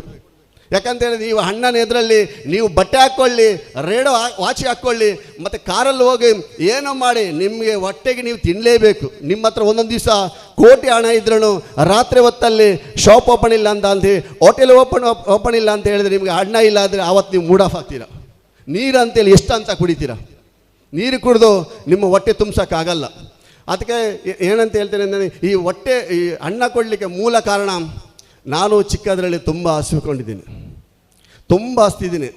ಬೆಳಿಗ್ಗೆ ಇದ್ದರೆ ರಾತ್ರಿ ಇಲ್ಲ, ರಾತ್ರಿ ಇದ್ದರೆ ಬೆಳಿಗ್ಗೆ ಇಲ್ಲ. ಸಿಕ್ಕಿದ್ದು ಸ್ವಲ್ಪ ಅದನ್ನು ತಿನ್ನುವಷ್ಟು ಅದು ನಮ್ಮ ಹೊಟ್ಟೆಗೆ ಸಾಕಾಗಲ್ಲ ಅಂತೇಳಿ. ಈಗ ನಿಮ್ಗೆ ಗೊತ್ತಿರ್ಬೋದೇನೋ ಗೊತ್ತಿಲ್ಲ, ನಾನಿರುವಾಗಿತ್ತು ಗುಡ್ಡೆ ಪ್ರದೇಶಕ್ಕೆ ಹೋಗಿ ಅಲ್ಲೊಂದು ಎಲೆ ಸಿಕ್ಕುತ್ತೆ, ಮರದ ಎಲೆ. ಅದೀಗ ನಮ್ಮ ಗೀ ರೈಸ್ಗೆಲ್ಲ ಹಾಕ್ತಾರೆ, ಗೀ ರೈಸ್ ಈ ಬಿರಿಯಾನಿಗೆಲ್ಲ ಹಾಕ್ತಾರೆ. ಅದು ಸ್ವಲ್ಪ ಸಿಹಿ ಇದೆ ಆ ಎಲೆ. ಆ ಸಿಹಿಯಾಗಿರೋ ಎಲೆಯನ್ನು ನಾವು ಗುಡ್ಡೆಗೆ ಹೋಗಿ ಅದನ್ನು ತೆಗೆದು ಈ ದನದ ಥರ ಇಲ್ಲ ಆಡಿನ ಥರ ತಿನ್ನೋದು, ಚಕ ಚಕ ಚಕ ಅಂತಿಗೆ ತಿನ್ನೋದು. ಯಾಕೆ ಗೊತ್ತಿಲ್ಲ, ಹೊಟ್ಟೆ ಅಷ್ಟು ತಾಳ ಹೊಡಿತಾಯಿದೆ, ಹೊಟ್ಟೆ ಹಸಿವಾಗಿದೆ, ಕೊಟ್ಟಿದ್ದು ಸಾಕಾಗಲ್ಲ. ಮತ್ತು ನೀರು ಕುಡಿಯೋದು, ಈ ನೀರು ಅಂತ ಎಷ್ಟು ಅಂತ ಕುಡಿಬೋದು ನಮಗೆ. ಈ ನೀರು ಕುಡಿದು ಕೂಡಲೇ ಜಾಸ್ತಿ ವಾಕರಿಗೆ ಬರುತ್ತೆ. ಖಾಲಿ ಹೊಟ್ಟೆಗೆ ನೀವು ನೀರು ಕುಡಿದ್ರೆ ಹೊಟ್ಟೆಗೆ ವಾಕರಿಗೆ ಬರುತ್ತೆ, ನೀವು ಮತ್ತೆ ವಾಮಿಟ್ ಮಾಡ್ಕೊಳ್ತೀರ. ಅದಕ್ಕೋಸ್ಕರ ಅನ್ನದಾನನ ಅದಕ್ಕೋಸ್ಕರ ಕಿಟ್ ಕೊಡ್ತಾ ಇದ್ದೀನಿ. ಯಾಕಂತ ಹೇಳಿ ಯಾರು ಹಸಿದು ಮಲಗಬಾರ್ದು. ಈಗ ನಾನು ಕೊಟ್ಟೆ ಅಂತೇಳಿ ಎಲ್ಲ ಪರಿಹಾರ ಮಾಡೋಕ್ಕಾಗಲ್ಲ. ನನ್ನ ಕಡೆಯಿಂದ 1% ಮಾತ್ರ ಪರಿಹಾರ ಮಾಡೋಕ್ಕಾಗತ್ತೆ 100ರಲ್ಲಿ. ಇನ್ನು ಮಿಕ್ಕಿದ್ದು 99% ಪರಿಹಾರ ಮಾಡಲಿಕ್ಕೆ ಆ ದೇವರಿಂದ ಒಬ್ಬರಿಂದ ಮಾತ್ರ ಸಾಧ್ಯ. ಯಾಕಂದರೆ ನಾವು ಎಲ್ಲರೂ ಪರಿಹಾರ ಮಾಡೋಕ್ಕಲ್ಲ, ಎಲ್ರಿಗೂ ಕೊಡೋಕ್ಕಾಗಲ್ಲ. ಒಂದೇ 1% ಮಾತ್ರ ನಮ್ಮಿಂದ ಸಹಾಯ ಮಾಡಲಿಕ್ಕಾಗತ್ತೆ. ಅದಕ್ಕೋಸ್ಕರ ನಾನು ಈಗಿದ್ದು ಇನ್ನೊಂದು ವಿಷಯ ಹೇಳ್ತೀನಿ. ನಾವು ಊಟ ಇಟ್ಟು ಇಲ್ಲ ಪದಾರ್ಥ ಇಟ್ಟು ಇಲ್ಲ ಏನಾದರೂ ದೋಸೆ ಐಟಮನ್ನು ಇಟ್ಟು ನಾವು ತುಂಬ ಹೊತ್ತು ಅಮ್ಮ ಅಪ್ಪ ಕರೆಯುವಾಗ ಅಮ್ಮ ಯಾನಿತ್ತ ಬರ್ಪೆ ಅಂದರೆ ಮೊಬೈಲ್ ಓದ್ತಾ ಇರ್ತೀರ ನೀವು. ಆ ಊಟನ ಆ ರೊಟ್ಟಿನ ಕಾಯಿಸ್ತೀರಾ, ನಿಮಗೆ ಅದರದ್ದು ವ್ಯಾಲ್ಯೂ ಗೊತ್ತಾಗಲ್ಲ. ಒಂದು ದಿವಸ ನೀವು ಅದಿಲ್ಲದ ಟೈಮಲ್ಲಿ ಅದಕ್ಕೋಸ್ಕರ ನೀವು ಕಾಯಬೇಕು. ಈಗ ನೀವು ಅದನ್ನು ಕಾಯಿಸ್ತೀರಾ, ಸರಿ ಅಲ್ವಾ? ಒಂದು ದಿವಸ ನೀವು ಅದಕ್ಕೋಸ್ಕರ ಕಾಯಬೇಕು. ಯಾವಾಗ ಅಮ್ಮ ನಮಗೆ ಮಾಡಿಕೊಡ್ತಾರೆ, ಅಮ್ಮ ನನಗೆ ಊಟ ಮಾಡಿಕೊಡು, ಅಮ್ಮ ನನಗೆ ದೋಸೆ ಮಾಡಿಕೊಡು ಅಂತೇಳಿ ಅದನ್ನು ನೀವು ಕಾಯಬೇಕು. ಅದಕ್ಕೋಸ್ಕರ ಅನ್ನಕ್ಕೆ ಯಾವಾಗಲೂ ಮರ್ಯಾದೆ ಕೊಡಿ. ಅನ್ನ ಇಲ್ಲಾಂದರೆ ನಮ್ಮಿಂದ ಬದುಕೋಕ್ಕಾಗಲ್ಲ. ಅನ್ನ ಇಲ್ಲ ಅಂದರೆ ನಮಗೆ ಜೀವನ ಇಲ್ಲ. ಜೀವಕ್ಕೆ ಜೀವ ಅನ್ನನೇ ಆಗಿರುತ್ತೆ. ಅದಕ್ಕೋಸ್ಕರ ಕಿಟ್ ವಿತರಣೆ ಮಾಡಿದೆ. ಇನ್ನು 3ನೇ ವಿಷಯ ರೋಗಿಗಳ ವಿಷಯ ಕೇಳುವಾಗ ಒಂಥರ ಬೇಜಾರಾಗೋಗುತ್ತೆ. ಈಗೆಲ್ಲ ವೇದಿಕೆಯಲ್ಲಿರುವ ಎಲ್ಲ ಗಣ್ಯರು ಹೇಳಿದರು, ತುಂಬ ವಿಷಯನ ಹೇಳಿದರು. ರೋಗ ನಾವು ದೇವ್ರ ಹತ್ರ ದಿನಾಲೂ ಬೆಳಿಗ್ಗೆ ಹೊತ್ತಲ್ಲ ಒಳ್ಳೆಯ ಸಮಯ ಆಗಿರುತ್ತೆ, ಬೆಳಿಗ್ಗೆ ಹೊತ್ತಲ್ಲಿ ಯಾವಾಗಲೂ ದೇವ್ರ ಹತ್ರ ಕೇಳಬೇಕು, ದೇವರೇ ನನಗೆ ಆರೋಗ್ಯ ಭಾಗ್ಯ ಕೊಟ್ಟಿದೆಯಾ, ಅಲ್ಹಮ್ದುಲಿಲ್ಲಾ, ಇಲ್ಲಾಂದರೆ ನಿನಗೆ ದೊಡ್ಡ ಶುಕ್ರ ಅಂತೇಳಿ ಹೇಳಬೇಕು. ಯಾಕಂತ ಹೇಳಿದೆ ಆರೋಗ್ಯ ಭಾಗ್ಯನೇ ಮುಖ್ಯವಾಗಿರುತ್ತೆ. ಒಂದು ವೇಳೆ ಎಷ್ಟೋ ಜನ ಕಾಯಿಲೆಯಲ್ಲಿದ್ದಾರೆ, ಒಂದೊಂದು ದಿವಸ ಅವರಿಗೆ ವೇದನೆ, ಅದರ ನೋವು ತುಂಬ ಇರುತ್ತೆ. ಈಗ ಪಾಪ ಇಲ್ಲಿ ಒಬ್ಬರು ಬಂದು ಕೂತಿದ್ದಾರೆ ನೋಡಿ, ಅವ್ರಿಗೂ ನಮ್ಮಾಗೆ ನಡಿಬೇಕು, ನಮ್ಮಾಗೆ ಹೋಗಬೇಕು, ನಮ್ಮಾಗೆ ಹೆಲ್ದಿಯಾಗಿ ಇರಬೇಕಂತ ಅವ್ರ ಮನಸ್ಸಲ್ಲೂ ಇದೆ ಗ್ರಾಹಕರೇ. ಅದಕ್ಕೋಸ್ಕರ ಅವ್ರಿಗೂ ಬೇಜಾರಿದೆ, ಅವ್ರಿಗೂ ನೋವಿದೆ. ಈ ಆರೋಗ್ಯ ಅನ್ನೋದು ಅದು ನಮ್ಗೆ ಮುಖ್ಯ ಆಗಿರುತ್ತೆ. ನಾವು ಮಾಡಿದ ನಮ್ಮ ಅಜ್ಜಿ, ನಮ್ಮ ಅಪ್ಪ, ನಮ್ಮ ತಾತಂದಿರು ಮಾಡಿದ ಒಳ್ಳೆ ಕಾರ್ಯದಿಂದ ನಮಗೂ ಅದರಲ್ಲಿ ಫಲ ಇದೆ. ಯಾಕಂತೇಳಿದ್ರೆ ಅವರು ಮುಂಚೆ ನಮಗೆ ಒಳ್ಳೆ ಕಾರ್ಯಕ್ರಮನ ಒಳ್ಳೆ ಹೆಲ್ಪನ್ನು ಮಾಡಿಕೊಟ್ಟವರು. ಈಗ ಅವರಿಂದಲೂ ನಾವು ಮುಂದೆ ಬರ್ಬೋದು. ಅದಕ್ಕೋಸ್ಕರ ಕಾಯಿಲೆಯಲ್ಲಿ ಯಾರು ಬಿದ್ದಿದ್ದೀರಾ ಅದು ತುಂಬ ವೇದನೆ ನನ್ನ ಪ್ರಕಾರ. ಯಾಕಂತ ಹೇಳಿದ್ರೆ ಒಂದು ಗಂಡ ಕಾಯಿಲೆಯಲ್ಲಿ ಬಿದ್ದರೆ ಎಂತಿ ಎಷ್ಟಂತ ಹೇಳಿ ನೋಡ್ತಾರೆ. ಒಂದು ಕಡೆ ವಿಪರೀತ ಬಡತನ, ಒಂದು ಕಡೆ ವಿಪರೀತ ಕಷ್ಟ, ಒಂದು ಕಡೆ ಗಂಡನ ಹಾಸಿಗೆ, ಇನ್ನೊಂದು ಕಡೆ ಗಂಡನ ಸಮಸ್ಯೆ. ಈ ಥರ ಇರುವಾಗ ಹೆಂಡತಿ ಎಷ್ಟಂತ ನೋಡ್ತಾರೆ, ಏನಂತ ಮಾಡ್ತಾರೆ, ಒಂಥರ ಇಕ್ಕಟ್ಟಿನ ಪರಿಸ್ಥಿತಿ. ಅದೇ ಥರ ಹೆಂಡತಿಗೂ ಕಾಯಿಲೆ ಆದರೆ ಗಂಡೊಂದು ಟೆನ್ಷನ್, ಬೆಳಿಗ್ಗೆಯಿಂದ ಸಂಜೆ ತನಕ ದುಡಿಬೇಕು, ಸಂಜೆ ಬರುವಾಗ ಹೆಂಡತಿ ಚಾಕರಿ ಮಾಡಬೇಕು, ಊಟನೂ ಇಲ್ಲ, ನಿದ್ರೆನೂ ಇಲ್ಲ, ಮಕ್ಕಳ ಜೊತೆ ಸಮಾಧಾನ ಇಲ್ಲ, ಹೆಂಡತಿ ಕಾಯಿಲೆ, ಇದೊಂದು ಥರ ಟೆನ್ಷನ್. ನಿಮ್ದು ಯಾರಿಗೂ ಆಗಲಿ, ನಮ್ಮ ಸಮುದಾಯದಲ್ಲಾಗಲಿ, ಇಡೀ ಎಲ್ಲರೂ ಲೋಕದಲ್ಲಿರೋ ಎಲ್ರಿಗಾಗಲಿ ಯಾರಿಗೂ ಕಾಯಿಲೆ ಬರಬಾರ್ದು. ಕಾಯಿಲೆ ಅನ್ನೋದು ಭಾಳ ದೊಡ್ಡ ಸಮಸ್ಯೆ. ಯಾಕಂತ ಹೇಳಿದ್ರೆ ಒಂದು ವ್ಯಕ್ತಿಗೆ ಕಾಯಿಲೆ ಬಂದರೆ ಅದು ಜ್ವರ ಆದರೆ ಪರವಾಗಿಲ್ಲ, ಒಂದು 3 ದಿವಸನ 5 ದಿವಸನ ಸ್ಟಾಪ್ ಆಗುತ್ತೆ, ಗುಣ ಆಗುತ್ತೆ. ಇನ್ನು ದೊಡ್ಡ ಕಾಯಿಲೆ ಬಂದರೆ ಅದಕ್ಕೆ ಗುಣ ಆಗಲ್ಲ. ತುಂಬ ಹೆಸರು ಹೇಳಲಿಕ್ಕೆ ಒಂಥರ ನನಗೆ ಅದು ಇಷ್ಟನೇ ಇಲ್ಲ. ದೊಡ್ಡ ಕಾಯಿಲೆ ತುಂಬ ಇದೆ. ನಾನು ಕೊಟ್ಟ ಈ ಧನ ಸಹಾಯದಲ್ಲಿ, ನಾನು ಕೊಟ್ಟ ಮೆಡಿಸಿನಲ್ಲಿ ಅವರಿಗೆ ತೃಪ್ತಿಪಡಿಸೋಕ್ಕೆ ನನ್ನಿಂದ ಆಗಲ್ಲ, ಅವರಿಗೆ ತೃಪ್ತಿಪಡಿಸೋಕ್ಕೆ ಆಗಲ್ಲ ನನ್ನ ಪ್ರೀತಿಯ ಸಹೋದರರು ಮತ್ತು ಸಹೋದರಿಯರೇ. ಯಾಕಂತ ಹೇಳಿದರೆ ನನ್ನಿಂದೊಂದು ಸಹಾಯ ಮಾಡ್ಬೋದು ಅಷ್ಟೇ. ಅವರನ್ನು ಗುಣಪಡಿಸೋಕ್ಕೆ, ತೃಪ್ತಿಪಡಿಸೋಕ್ಕೆ ದೇವರ ಹತ್ರ ಮಾತ್ರ ಸಾಧ್ಯ. ಯಾಕಂದರೆ ನಮ್ಮಿಂದ ಅದು ಆಗಲಿಕ್ಕಿಲ್ಲ. ನಾವೊಂದು ಸ್ವಲ್ಪ ಕೊಟ್ಟೇನಾದರೂ ಅವರಿಗೊಂದು ಸಮಾಧಾನ ಪಡಿಸ್ಬೋದು ಹೊರತು ಗುಣಪಡಿಸೋಕ್ಕೆ ಈ ನ್ಯೂ ಇಂಡಿಯಾ ಚಾರಿಟೇಬಲ್ ಟ್ರಸ್ಟ್ ವತಿಯಿಂದ ಆಗೋದಿಲ್ಲ. ಯಾಕಂತ ಹೇಳಿದರೆ ಅದನ್ನು ಗುಣಪಡಿಸಬೇಕಾದ್ರೆ, ಅದು ಕಾಯಿಲೆನ ಫುಲ್ ಸ್ಟಾಪ್ ಕೊಡಬೇಕಂದ್ರೆ ಅದು ದೇವರಿಂದ ಮಾತ್ರ ಸಾಧ್ಯ ಅಂತೇಳಿ ನಾನು ಈ ಸಂದರ್ಭದಲ್ಲಿ ಹೇಳ್ತೇನೆ. ಅದಕ್ಕೆ ನಿಮ್ಮ ಮನೆಯಲ್ಲಿ ಯಾರಾದರೂ ಕಾಯಿಲೆಯಲ್ಲಿ ಬಿದ್ದರೆ, ಕಾಯಿಲೆಯಲ್ಲಿ ಮಲ್ಕೊಂಡ್ರೆ ನೀವು ಅವರನ್ನು ಮನಸ್ಸು ನೋಯಿಸಬೇಡಿ. ಯಾಕಂತ ಹೇಳಿದ್ರೆ ನಮ್ಮ ಬೆನ್ನು ನಮಗೆ ಕಾಣೋದಿಲ್ಲ, ನಮ್ಮ ಬೆನ್ನು ನಮಗೆ ಕಾಣೋದಿಲ್ಲ. ಇವತ್ತು ಇವರು ಕಾಯಿಲೆಯಲ್ಲಿ ಬಿದ್ದರು, ನಾಳೆ ಅವ್ರ ಕಾಯಿಲೆಯಲ್ಲಿ ಬಿದ್ದರು, ಮುಂದೊಂದು ದಿವಸ ನಾನು ಕಾಯಿಲೆಯಲ್ಲಿ ಬೀಳ್ತೀನಿ ಅಂತೇಳಿ ಆ ನಂಬಿಕೆ ನಿಮ್ಮ ಹತ್ರ ಇರಬೇಕು. ಯಾಕಂತ ಹೇಳಿದ್ರೆ ನಾನು ಏನು ಶಾಶ್ವತ ಅಲ್ಲ, ದೇವರು ನನಗೇನು ಕಾಯಿಲೆ ಕೊಡಲ್ಲ, ನಾನು ಕಾಯಿಲೆಯಲ್ಲಿ ಬೀಳಲ್ಲ ಅಂತೇಳಿ ಹೇಗೆ ನೀವು ಹೇಳ್ತೀರಾ? ಇವತ್ತಿದ್ದು ನಾಳೆ ಇಲ್ಲ. ಈ ಮನುಷ್ಯರ ಲೈಫ್, ಮನುಷ್ಯರ ಜೀವನ ನೀರಿನ ಮೇಲಿರುವ ಗುಳ್ಳೆ ಥರ. ನಾವು ಮಾಡಿದ್ದು ಒಳ್ಳೆಯದು ಮಾತ್ರ ಕೊಂಡೋಗ್ತೀವಿ, ಕೆಟ್ಟದನ್ನು ಇಲ್ಲೇ ಬಿಟ್ಟೋಗ್ತೀವಿ. ನಾವು ಈಗ ಅವರು ಹೇಳಿದಾಗ, ಆಗ ಗಣ್ಯರು ಹೇಳಿದಾಗ, ನಾವು ತೀರೋದ ಮೇಲೆ ಮರಣ ಯಾವಾಗ ಬರುತ್ತೆ, ಮೈಯತ್ತು ಯಾವಾಗ ಬರುತ್ತೆ. ಅಲ್ಲಿ ಅಶ್ರಫ್ ಮೈಯತ್ತಾಗಲಿ, ಅಲ್ಲಿ ಅಶ್ರಫ್ ಮರಣ ಆಗಲಿ, ಅಲ್ಲಿ ಹೆಸರು ಬರಲ್ಲ, ಅಲ್ಲಿ ಹೆಸರೇ ಚೇಂಜ್ ಆಗುತ್ತೆ ಮರಣದ ನಂತರ. ನೋಡಿ, 1 ಸೆಕೆಂಡ್, 1 ನಿಮಿಷದಲ್ಲಿ ನಮ್ಮ ಪರಿಸ್ಥಿತಿ ಎಲ್ಲಿಗೆ ಬಂದು ಮುಟ್ಟುತ್ತದೆ ನೋಡಿ. ಅದಕ್ಕೋಸ್ಕರ ನಿಮ್ಮ ಮನೆಯಲ್ಲಿ ಯಾರಾದರೂ ಕಾಯಿಲೆಯಲ್ಲಿ ಬಲ್ಕೊಂಡ್ರೆ, ಯಾರು ಕಾಯಿಲೆಯಲ್ಲಿ ಇದ್ದರೆ, ಹೆಂಡತಿ ಆಗಲಿ, ಗಂಡ ಆಗಲಿ, ಮಗಳಾಗಲಿ, ಮಗ ಆಗಲಿ, ಯಾರಾಗಲಿ ದೇವರು ಕೊಟ್ಟದ್ದು.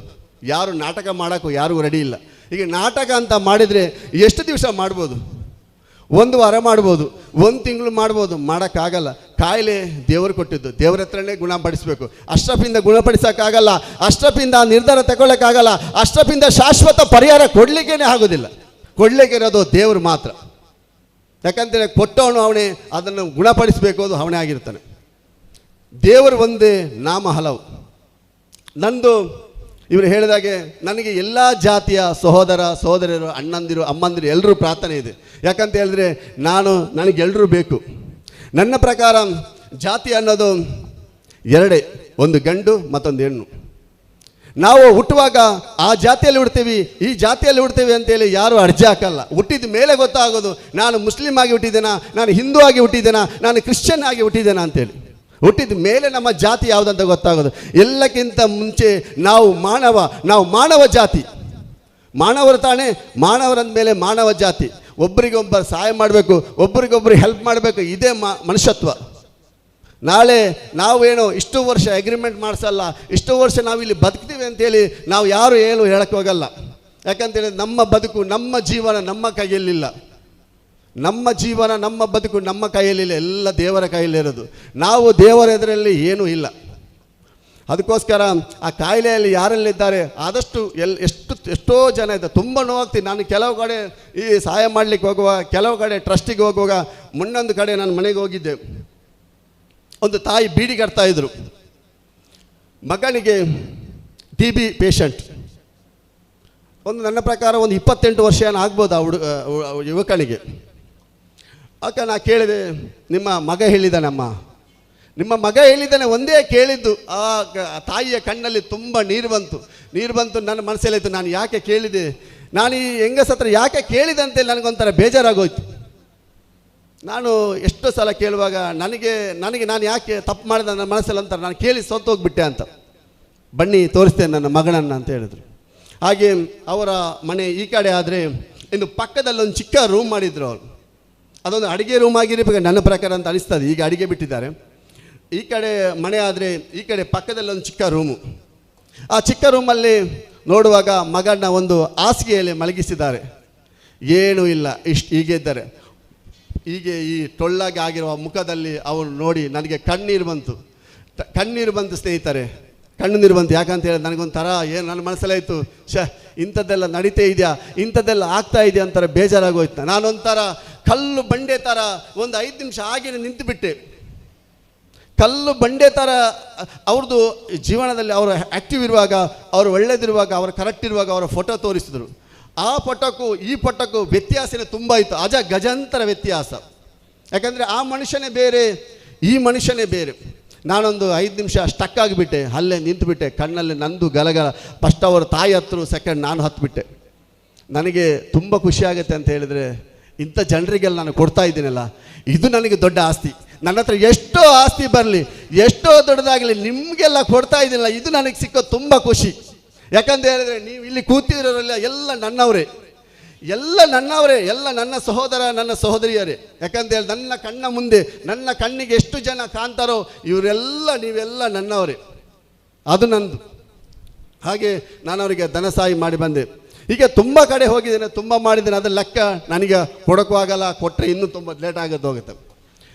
ಅದಕ್ಕೋಸ್ಕರ ಯಾರೆಲ್ಲ ಕಾಯಿಲೆಯಲ್ಲಿದ್ದೀರಾ, ನೀವು ಯಾರು ನೆಗ್ಲೆಕ್ಟ್ ಮಾಡೋಕ್ಕೆ ಹೋಗಬೇಡಿ.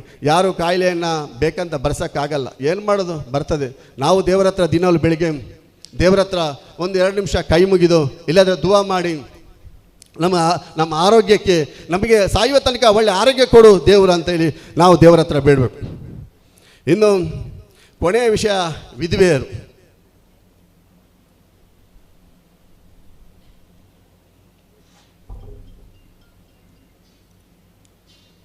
ಕೊನೆಯ ವಿಷಯ ವಿಧವೆಯರ ವಿಷಯ. ಅಲ್ಲಿಗೆ ಮುಗೀತು, ಜಾಸ್ತಿ ಹೊತ್ತು ಮಾತಾಡಲ್ಲ, ಒಂದು 5 ನಿಮಿಷ. ವಿಧವೆ ವೇತನ, ವಿಧವೆ ಕಿಟ್, ಇದು ಇನ್ನೊಂದು ಥರ ನೋವಿದ ವಿಷಯ. ನಾನು ಎಲ್ಲ ತಗೊಂಡದ್ದು ನೋವಿದ ವಿಷಯನ. ಮಕ್ಕಳು ಸ್ಕಾಲರ್ಶಿಪ್ ಮಾತ್ರ ಒಂದು ಮಕ್ಕಳಿಗೆ ಖುಷಿ ಆಗ್ಬೋದು, ಆದರೆ ಮಕ್ಕಳ ತಂದೆ ತಾಯಿಗೂ ಒಂದು ಸ್ವಲ್ಪ ಅದು ತುಂಬ ಹೆಲ್ಪ್ ಆಗ್ಬೋದು. ವಿಧವೆಯರು, ಈ ವಿಧವೆಯರು ಇದು ತುಂಬ ನೋವಿದ ವಿಷಯ. ಇದು ನನ್ನ ಸಹೋದರರು, ಯಾರೆಲ್ಲ ವಿಧವೆ ಆಗಿದ್ದೀರಾ ಅದೆಲ್ಲ ನನ್ನ ಸಹೋದರಿ, ನನ್ನ ಸಹೋದರಿಯರೇ, ಅಕ್ಕ ತಂಗಿಯಂದಿರಾಗಿರುತ್ತಾರೆ. ಯಾಕಂತೇಳಿ ಎಲ್ಲರೂ ಕಷ್ಟನೇ, ಎಲ್ರಿಗೂ ನೋವೇನೆ. ಈ ವಿಧವೆಯರು ಚಿಕ್ಕದಲ್ಲಿ ತನ್ನ ತಂದೆ, ತನ್ನ ತಾಯಿ, ಒಂದು ಮಗ, ಒಂದು ಹೆಣ್ಣು ಮಗಳನ್ನು ತುಂಬ ಪ್ರೀತಿಯಲ್ಲಿ ಸಾಕಿರ್ತಾರೆ. ಎಲ್ಲ ಬೇಕಿದ್ದನ್ನು ಕೊಡ್ತಾರೆ. ಸಾಲ ಮಾಡಿಯೋ, ಬ್ಯಾಂಕಲ್ಲಿ ಲೋನ್ ತೆಗೆದೋ, ಇನ್ನೇನೋ ಮಾಡಿ. ಯಾಕಂತೇಳಿ ಮಕ್ಕಳಿಗೆ ಕಮ್ಮಿ ಆಗಬಾರ್ದು. ಆಗ ನಾನು ಫಸ್ಟ್ ಅದೇ ವಿಚಾರನ ಹೇಳಿದೆ, ಮಕ್ಕಳಿಗೆ ಕಮ್ಮಿ ಆಗಬಾರ್ದು ಅಂತೇಳಿ. ಸಾಕ್ತಾರೆ, ಚೆನ್ನಾಗಿ ಸಾಕ್ತಾರೆ, ಗಿಳಿ ಥರ ಸಾಕ್ತಾರೆ ಮಕ್ಕಳನ್ನು. ಎಷ್ಟು ನೋವಿದ್ರು, ಎಷ್ಟು ಕಷ್ಟ ಇದ್ದರೂ ಒಂದು ತಂದೆ ಹತ್ರ ಒಂದು ತಾಯಿ ಹೇಳ್ತಾರೆ, ಎಂಕಲ್ನ ಮಗಲಿಗೆ ಕಷ್ಟ ಬರ್ಪಿನ ಬುಡ್ಚಿ, ಎಂಕಲೆ ಕಷ್ಟ ಅಂಡಲ್ಲ ಮಲ್ಲತ್ತು, ಎಂಕಲ ಲೈಫ್ ಮುಗಿಂಡು ನಮಕ್ ಮಲ್ಲತ್ತು ನಮ್ಮ ಸೈಪನಕುಲು ಅಂಡ ಎನ್ನ ಮಗಲುಲ್ಲತ್ತ ಅರೆನು ಎಡ್ಡೆ ಪೊರ್ಲುಡು ತೂಡು, ಎಡ್ಡೆ ಪೊರ್ಲುಡು ತಾಂಕೋಡು, ಎಡ್ಡೆ ಪೊರ್ಲುಡು ತಾಂಕದು ಅಲ್ಲಿಗೆ ಒಂದು ಎಡ್ಡೆ ಒಂದು ಆಣನು ಮದುವೆ ಮಲ್ತಿ ಕೊರಿಬೇಕ, ನಮ್ಮ ಟೆನ್ಷನ್, ನಮ್ಮ ಮಂಡೆ ವೆಚ್ಚ ಮುಗಿಂಡು ಅಲ್ಲಿ ಎಡ್ಡೆ ಎತ್ತಿಂದ ಅವೇ ಯಾವು ಹೀಗೆ ಹೇಳ್ತಾರೆ. ಹೀಗೆ ಹೇಳುವಾಗ ಪ್ರತಿಯೊಂದು ತಂದೆ ತಾಯಿನ, ಒಂದು ಹುಡುಗಿನ ಚಿಕ್ಕದಿಂದ ದೊಡ್ಡದು ಮಾಡಿ ಎಲ್ಲ ಮಾಡಿದ ಮೇಲೆ, ಒಂದು ತಾಯಿಯಲ್ಲಿ ಒಂದು ಹುಡುಗಿ ದೊಡ್ಡವಳಾಗುವಾಗ 14 ವರ್ಷ ಆಗುವಾಗ ತಾಯಿಯಲ್ಲಿ ಇನ್ನೊಂದು ಥರ ನೋವು ಇರುತ್ತೆ. ತಂದೆಗೂ ಗೊತ್ತಾಗಲ್ಲ. ಯಾಕಂತೇಳಿ ತಂದೆ ಸ್ವಲ್ಪ ಪಾರ್ಟ್ ಆಫ್ ಔಟಲ್ಲಿ ಇರ್ತಾರೆ, ತಾಯಿ ಸ್ವಲ್ಪ ಕಲೆಕ್ಷನ್ ಮುಟ್ಟ ಇರುತ್ತೆ ತಾಯಿದು. ಆಗ ಆ ಸಂದರ್ಭದಲ್ಲಿ ತಾಯಿಗೆ 14 ವರ್ಷ ಆಗೋ, ಮಗಳಿಗೆ 14 ವರ್ಷ ಆಗೋ ಟೆನ್ಷನ್. ಇನ್ನೇನಿದ್ರು ಒಂದು ಸ್ವಲ್ಪ ಟೈಮ್ ನನ್ನ ಮಗಳು ನನ್ನ ಜೊತೆ ಇರ್ತಾಳೆ, ಇನ್ನೇನಿದ್ರು ಅವಳು ಮದುವೆ ಮಾಡಿ ಕೊಡಲೇಬೇಕು, ಮದುವೆ ಮಾಡಲೇಬೇಕು, ಮದುವೆ ಆಗೋದು ಇರೋಕ್ಕಾಗಲ್ಲ. ಆಗ ನಾನು ನನ್ನ ಗಂಡ ಇಬ್ಬರೇ ಆಗಿಬಿಡ್ತೀವಿ. ಇನ್ನು ಮಕ್ಕಳಿಗೆ ಮದುವೆ ಆದಮೇಲೆ 1 ಆಗಲಿ 2 ಆಗಲಿ 3 ಆಗಲಿ ಗಂಡು ಮಕ್ಕಳಿದ್ರೆ ಆ ಹುಡುಗಿ ಇವ್ರ ಮನೆಗೆ ಬರ್ತಾರೆ, ಹೆಣ್ಣು ಮಕ್ಕಳಿದ್ರೆ ಅದು ಹೊರಗಡೆ ಹೋಗೋದು, ಅದು ಎಲ್ಲ ಸಮಾಜದಲ್ಲೂ ಅದು ಇದ್ದಿದ್ದೆ. ಹಾಗೆ ಆ ಸಂದರ್ಭದಲ್ಲಿ ತಾಯಿಗೂ ಚಿಂತೆ ಇರುತ್ತೆ, ತಾಯಿಗೂ ನೋವಿರುತ್ತೆ. ಆದರೆ ತಾಯಿ ಮನಸ್ಸಲ್ಲಾಗುತ್ತೆ, ನನ್ನ ಮಗಳನ್ನು ಈಗ ಚೆನ್ನಾಗಿ ಗಿಲಿ ಸರ ಸಾಕುವ, ಈಗ ಅವಳಿಗೆ ಏನು ಬೇಕೋ ಏನು ಕೊರತೆ ಆಗದಾಗೆ ನೋಡ್ಕೊಲ್ವ. ಆದರೆ ಮುಂದೊಂದು ದಿನ ಮದುವೆ ಆದಮೇಲೆ ನನ್ನ ಅಳಿಯಾಗಿರುವ ಹುಡುಗ, ಅಂದರೆ ಅವಳ ಗಂಡ, ನನ್ನ ಹಳೆಯಾಗಿರುವವನು, ಅವನು ಚೆನ್ನಾಗಿ ನೋಡ್ಬೋದು, ಚೆನ್ನಾಗಿ ನೋಡ್ತಾನೆ ಅಂತೇಳಿ ಒಂದು ತಾಯಿ ಒಂದು ಅಭಿಲಾಷೆ ಇಟ್ಟಿರ್ತದೆ. ಹಾಗೆಯೇ ಮಗಳಿಗೆ ಮದುವೆ ಆಗಿ ಒಂದು ಚಿಕ್ಕದೊಂದು ಸ್ಟೋರಿ ನಿಮ್ಗೆ ನಾನು ಹೇಳ್ತೀನಿ. 14 ವರ್ಷದಿಂದ 22 ವರ್ಷ ತನಕ ತನ್ನ ತಂದೆ ತನ್ನ ತಾಯಿ ಈ ಮಗಳನ್ನು ಚೆನ್ನಾಗಿ ಸಾಕಿ 22 ವರ್ಷ ಆಗುವಾಗ ಒಂದು ಹುಡುಗನ ನೋಡಿ ಈ ತಂದೆ ಮತ್ತು ತಾಯಿ ಮದುವೆ ಮಾಡ್ತಾರೆ. ಮದುವೆ ಮಾಡಿ ಎಲ್ಲ ಚಿನ್ನನೂ ಹಾಕಿ ಬಟ್ಟೆ ಬರೆ ಕೊಟ್ಟು ಹೇಗೆ ಬೇಕು ಜಾಮ್ ಜೂಮಲ್ಲಿ ಸಾಲ ಮೂಲ ಮಾಡಿ ಏನಾದರೂ ಮಾಡಿ ಮಗಳಿಗೆ ಏನಾದರೂ ಅದು ಕೊರತೆ ಆಗಬಾರ್ದು, ಮಗಳಿಗೆ ಕೊರತೆ ಆಗಬಾರ್ದು. ಗಿಳಿ ಸರ ಸಾಕಿದ್ದೀವಿ, ಈ ಗಿಳಿಯಾಗಿರುವ ಮಗಳನ್ನು ಇನ್ನೇನಾದರೂ ಚಿಂತೆ ಆಗಬಾರ್ದು ಅಂತೇಳಿ ಚೆನ್ನಾಗಿ ಸಾಕಿ ಮದುವೆ ಮಾಡಿಕೊಡ್ತಾರೆ. ಈ ಮದುವೆ ಮಾಡಿಕೊಟ್ಟ ಪುಣ್ಯಾತ್ಮ ಈ ಬರುವ ಹೆಂಡತಿನ ಚೆನ್ನಾಗಿ ನೋಡ್ಕೊಳ್ಳಲ್ಲ. ಒಂದು ಹುಡುಗಿ 18 ವರ್ಷ ಪ್ರಾಯ ಆಗುವಾಗ ಆ ಹುಡುಗಿಯ ಸಫ್ನ ಕಿನಾವು ಅಂದರೆ ಕನಸು ಅಂತ ಹೇಳ್ತಾರೆ, ಡ್ರೀಮ್ ಅಂತ ಹೇಳ್ತಾರೆ. ಆ ಹುಡುಗಿಯ ಕನಸಾಗಿರ್ತ ಅಂತ ಹೇಳಿದ್ರೆ ನನಗೆ ಮದುವೆ ಆಗೋ ಹುಡುಗ ಚೆನ್ನಾಗಿರಬೇಕು, ಒಳ್ಳೆಯವನು ಸಿಕ್ಕಬೇಕು, ಒಳ್ಳೆ ಗುಣವಂತ, ವಿದ್ಯಾವಂತ, ಒಳ್ಳೆ ಗುಣನಡತೆ ಇರುವವನು, ನನ್ನನ್ನು ಎಷ್ಟು ಚೆನ್ನಾಗಿ ನೋಡೋಕ್ಕಾಗುತ್ತೋ ಅಷ್ಟು ಚೆನ್ನಾಗಿ ನೋಡ್ಕೊಳ್ಬೇಕಂತೇಳಿ ಒಂದು ಹುಡುಗಿ ಮನಸ್ಸಲ್ಲಿರುತ್ತೆ. ನಾನು ಮದುವೆ ಆದಮೇಲೆ ನನಗೆ ಸ್ವರ್ಗಕ್ಕೆ 3 ಗೇಣಿ ಹುಡುಗಿರು ಸಹಜ ಸ್ಥಿತಿಯಲ್ಲಿ ಯೋಚನೆ ಮಾಡಿರ್ತಾರೆ. ಆದರೆ ವಿಪರ್ಯಾಸ, ವಿಧಿಯಾಟ, ಇಲ್ಲಿ ಪಾಲಿಕೆ ದೌರ್ಜನ್ಯಗಳು ಈ ಹುಡುಗಿಯ ಮೇಲೆ ಆಗುವಾಗ ಒಂದು ಸ್ವಲ್ಪನೂ ಮನಸ್ಸಿಟ್ಟರೆ ಇವತ್ತಲ್ಲಾದರೆ ನಾಳೆ ನನ್ನ ಗಂಡ ಸರಿಯಾಗ್ಬೋದು, ನನ್ನನ್ನು ಚೆನ್ನಾಗಿ ನೋಡ್ಕೊಳ್ಬೋದು, ನನ್ನನ್ನು ರಾಣಿ ಥರ ನೋಡ್ಕೊಳ್ಬೋದು, ನನ್ನ ಗಂಡ ಚೇಂಜ್ ಆಗ್ಬೋದು ಅಂತೇಳಿ ಪ್ರತಿಯೊಂದು ದಿನ ದೂಡ್ತಾ ಆಶೆಯನ್ನು ಪ್ರತಿಯೊಂದು ದಿನ ಮಡಚಿಟ್ಟಿದ್ದರು. ಕೊನೆಗೆ ಈ ತಾಯಿ ಮನಸ್ಸಲ್ಲಿ ತುಂಬ ನೋವಿದೆ. ತಾಯಿ is the great man, the great women. ತಾಯಿ ಆಸ್ತಿ, ತಾಯಿ ಡೈಮಂಡ್. ತಾಯಿಗೆ ನಿಮಗೆ ಬೆಲೆ ಕಟ್ಟಕ್ಕಾಗಲ್ಲ. 9 ತಿಂಗಳು 10 ದಿವಸ ಹೊಟ್ಟೆಯಲ್ಲಿ ಹಿಡ್ಕೊಂಡು ಒಂದು ಹೆಜ್ಜೆ ಹೀಗೆ ಇಡ್ತಾರಲ್ಲ ತಾಯಿ, ಆ ಹೆಜ್ಜೆನ ನೀವು ಭುಜದಲ್ಲಿ ತಾಯಿನ ಕೂತ್ಕೊಂಡು ನಿಮ್ಮ ಆಯುಷ್ ಪೂರ್ತಿ ತಿರುಗಾಡಿದ್ರು ಸರಿ ಸಮಾನ ಬರೋಕ್ಕೆ ನಿಮ್ಮಿಂದ ಆಗಲ್ಲ. ತಾಯಿ ಇಸ್ ದ ಪವರ್ ವುಮೆನ್. ಆಗ ನಮ್ಮ ರಫೀಕ್ ಮಾಸ್ಟರ್ ಹೇಳೋದಾಗೆ ತಾಯಿ ಇಸ್ ದ ಪವರ್ ವುಮೆನ್. ಅದಕ್ಕೋಸ್ಕರ ನಾನು ಪದೇ ತಾಯಿ ಬಗ್ಗೆ ಹೇಳಲಿಕ್ಕೆ ಮೂಲ ರೀಸನ್, ತಾಯಿ ಇಲ್ಲದ ನೋವು, ತಾಯಿ ಇಲ್ಲದ ವೇದನೆ, ತಾಯಿ ಇಲ್ಲದ ಬದುಕು ಈ ನನ್ನ ಲೈಫಲ್ಲಿ ಬಂದಿದೆ. ನನ್ನ ಹತ್ರ ಇವತ್ತು ಏನೇ ಇರ್ಬೋದು, ಎಲ್ಲ ಇರ್ಬೋದು, ಆದರೆ ಒಂದೇ ಒಂದು ಕೊರತೆ, ದಿನಾಲೂ ನಾನು ರಾತ್ರಿ ಅಳ್ತಾ ಇರ್ತೇನೆ. ಯಾಕೆಂತೇಳಿ ನನ್ನ ತಾಯಿ ನೆನಪಾಗಿ. ನನ್ನಲ್ಲಿ ಏನೋ ಇದೆ, ಆದರೆ ನನಗೆ ಆ ಪವರ್ ಇಲ್ಲ. ನನಗೆ ಆ ಪವರ್ ವುಮೆನ್ ನನ್ನ ಹತ್ರ ಇಲ್ಲ, ತಾಯಿ ಇಲ್ಲ ಅಂತ ಹೇಳೋದು ನೋವು. ಯಾಕಂತ ಹೇಳಿದ್ರೆ ಈ ಸಂದರ್ಭದಲ್ಲಿ, ಈ ಟೈಮಲ್ಲಿ ತಾಯಿ ನನ್ನ ಜೊತೆ ಇದ್ದಿದ್ದರೆ ನಾನಿನ್ನು ಡಬಲ್ ಪವರಲ್ಲಿ ಇರ್ತಿದ್ದೆ. ಅದೇ ಒಂದು ಶಕ್ತಿ. ಅದಕ್ಕೋಸ್ಕರ ನಾನು ಪದೇ ತಾಯಿ ಬಗ್ಗೆನ ನಿಮ್ಮ ಹತ್ರ ಜಾಸ್ತಿ ಹೇಳ್ತಾ ಇರೋದು. ನಾವು ನಮ್ಮ ಜೊತೆ ಒಂದು ವಸ್ತು ಇರುವಾಗ ನಮಗದರ ವ್ಯಾಲ್ಯೂ ಗೊತ್ತಾಗಲ್ಲ.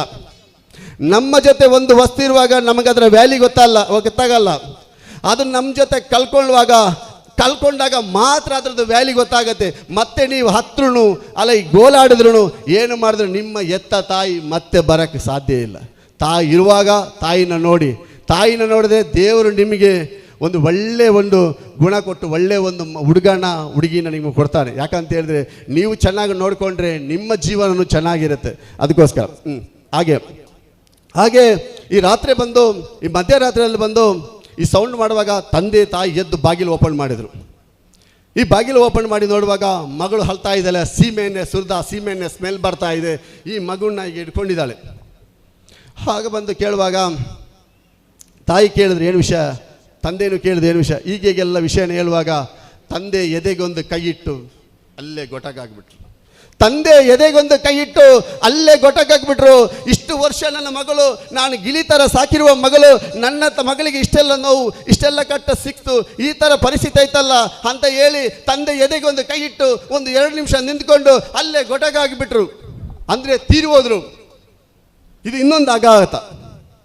ತೀರ್ಕೊಂಡು ಕೂಡಲೇ ಈ ಮಗಳು ಮತ್ತೆ ನೊಂದರು, ಈ ತಾಯಿ ಮತ್ತೆ ನೊಂದರು. ಹೀಗೆ ಜೀವನ ಮತ್ತೆ ತುಂಬ ವೇದನೆ ಆಯಿತು. ಮತ್ತೆ ಹೀಗೇ ಜೀವನ ಮುಂದೆ ಹೋಗುವಾಗ 1-2 ತಿಂಗಳ ಗ್ಯಾಪಲ್ಲಿ ಈ ಗಂಡ ಅಣಿಸುವವನು ನಿಧನ ಹೊಂದಿದ. ಈ ಗಂಡ ಅಣಿಸುವ ಕುಡುಕ ಇವನು ನಿಧನ ಹೊಂದಿದ. ಯಾಕಂತ ಹೇಳಿದ್ರೆ ಇವನು ಕುಡಿದು ಇವನ ಜೀವನ ಹಾಳು ಮಾಡಿಕೊಂಡು ಬೆಳದನ್ನೆಲ್ಲ ಮಾಡಿ ಈ ಕಡೆ ತಂದೆ ತಾಯಿಯೂ ಇಲ್ಲ, ಈ ಕಡೆ ಹುಟ್ಟಿಸಿರುವ ಮಗು ಇಲ್ಲ, ಈ ಕಡೆ ಕೈ ಹಿಡಿದ ಪತ್ನಿನೂ ಇಲ್ಲ. ಇವನು ನೊಂದು ಕುಡಿದು ಇವನು ತೀರುವಾದ ಶಾಕಿಗೆ ತನ್ನ ತಾಯಿ ತುಂಬ ಶಾಕ್ ಆಗೋಯ್ತು.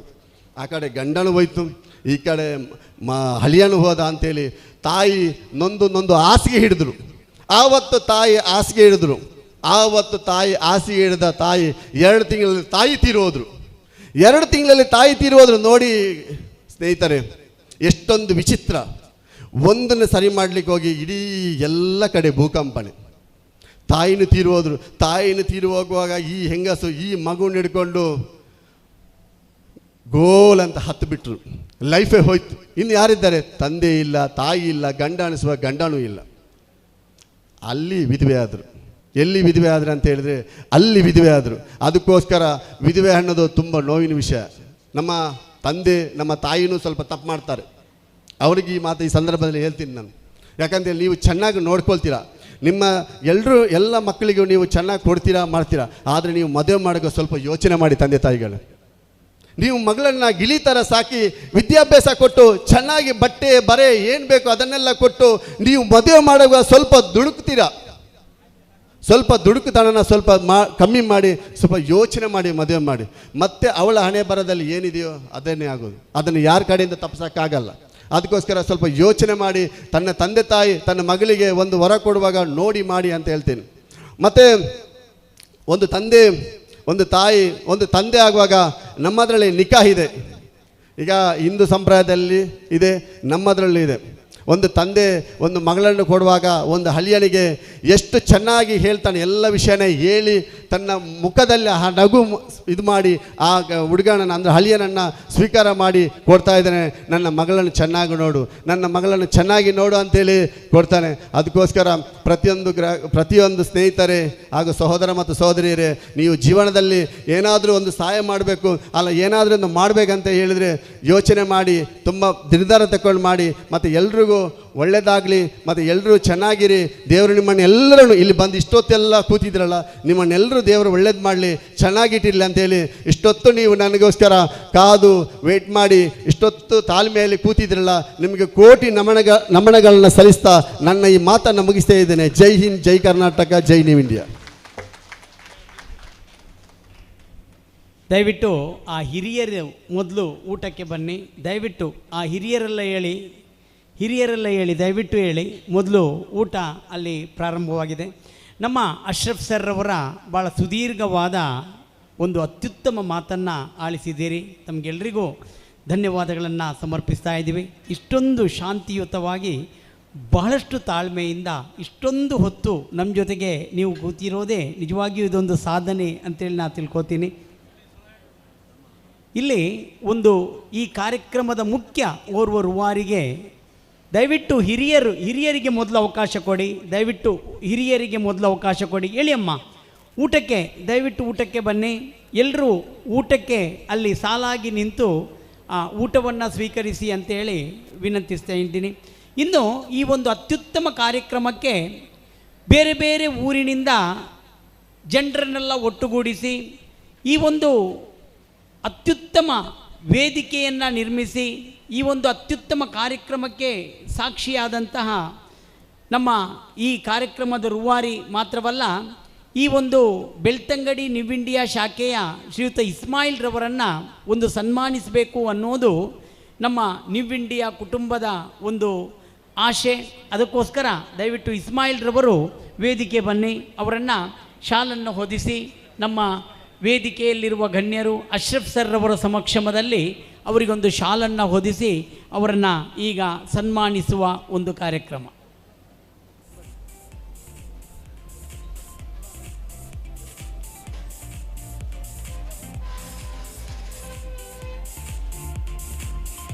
ಹಗಲಿರುಳು ಬಹಳಷ್ಟು ಈ ಒಂದು ಕಾರ್ಯಕ್ರಮಕ್ಕಾಗಿ ದುಡಿದವರು ಮಾತ್ರವಲ್ಲ, ಈ ನ್ಯೂ ಇಂಡಿಯಾ ಎಂಬ ಹೆಸರನ್ನು ಮೂಲೆ ಮೂಲೆಯಲ್ಲಿಯೂ ಕೂಡ ರಾರಾಜಿಸುವಂತೆ ಮಾಡಿದವರು, ನ್ಯೂ ಇಂಡಿಯಾದ ಬಗ್ಗೆ ಬಹಳಷ್ಟು ಕಾಳಜಿ ಶ್ರಮ ಪಟ್ಟವರು.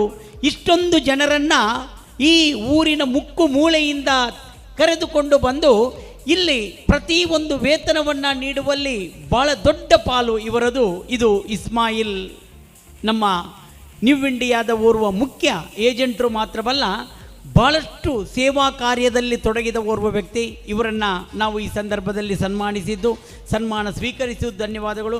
ಇವರ ಜೊತೆಗೆ ಹನೀಫ್ ಎನ್ನುವ ಒಂದು ಮುಖ ಇದೆ. ಇವರು ಕೂಡ ಭಾಳಷ್ಟು ನಮ್ಮ ಇಸ್ಮಾಯಿಲ್ ರವರ ಜೊತೆಗೆ ನಿಂತು ಬಹಳಷ್ಟು ಶ್ರಮ ವಹಿಸಿದವರು. ಅವರಿಗೂ ಕೂಡ ಧನ್ಯವಾದ ಹೇಳ್ತೀನಿ. ವೇದಿಕೆಯಲ್ಲಿರುವ ಎಲ್ರಿಗೂ ಒಂದು ನೆನಪಿನ ಕಾಣಿಕೆಯನ್ನು ಕೊಡುವ ಒಂದು ಕಾರ್ಯಕ್ರಮ.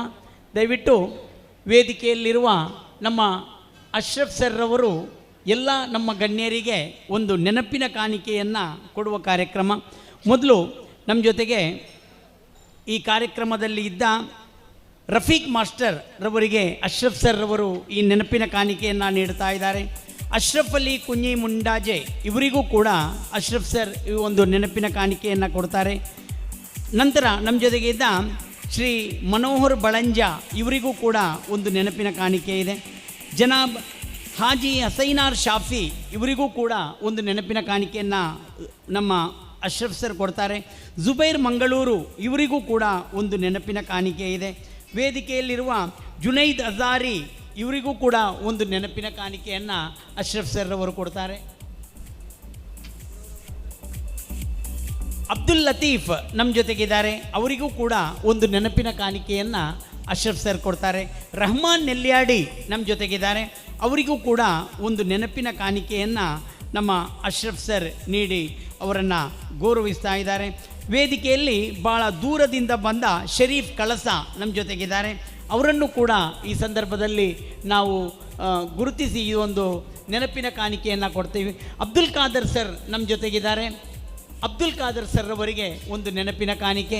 ಅದೇ ರೀತಿ ಅಶ್ರಫ್ ಇವರ ಸಹೋದರ ನಮ್ಮ ಜೊತೆಗಿದ್ದಾರೆ, ಭಾಳ ದೂರದಿಂದ ಇಷ್ಟೊಂದು ಹೊತ್ತು ನಮ್ಮ ಕಾರ್ಯಕ್ರಮದಲ್ಲಿ ಕಳೆದಿದ್ದೀರಾ, ಅವರಿಗೂ ಕೂಡ ಒಂದು ನೆನಪಿನ ಕಾಣಿಕೆ ಇದೆ. ಅದೇ ರೀತಿ ಇಸ್ತಾ ಇದ್ದೇನೆ. ಊಟದ ವ್ಯವಸ್ಥೆ ಇದೆ, ದಯವಿಟ್ಟು ಎಲ್ಲರೂ ಕೂಡ ಆ ಊಟವನ್ನು ಮಾಡಿಯೇ ಇಲ್ಲಿಂದ ಹಿಂತಿರುಗಬೇಕು. ಅದಲ್ಲದೆ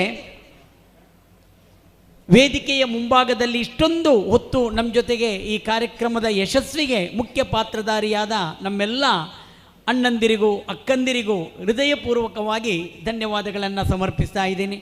ಪತ್ರಿಕಾ ಪ್ರತಿನಿಧಿಯವರಿದ್ದಾರೆ, ಮಾಧ್ಯಮ ಸ್ನೇಹಿತರಿದ್ದಾರೆ, ಅವರೆಲ್ಲರಿಗೂ, ಅದೇ ರೀತಿ ಬೆದ್ರಾ ಮೀಡಿಯಾ ನಮ್ಮ ಜೊತೆಗಿದೆ, ಅದರ ಮುಖ್ಯಸ್ಥರಾದ ಇರ್ಫಾನ್ ರವರಿದ್ದಾರೆ, ಅವರಿಗೂ ಎಲ್ಲರಿಗೂ ಒಂದೇ ವಿಷಯದಲ್ಲಿ ಒಂದೇ ವಾಕ್ಯದಲ್ಲಿ ಧನ್ಯವಾದಗಳನ್ನು ಸಮರ್ಪಿಸ್ತಾ ಇದೆ.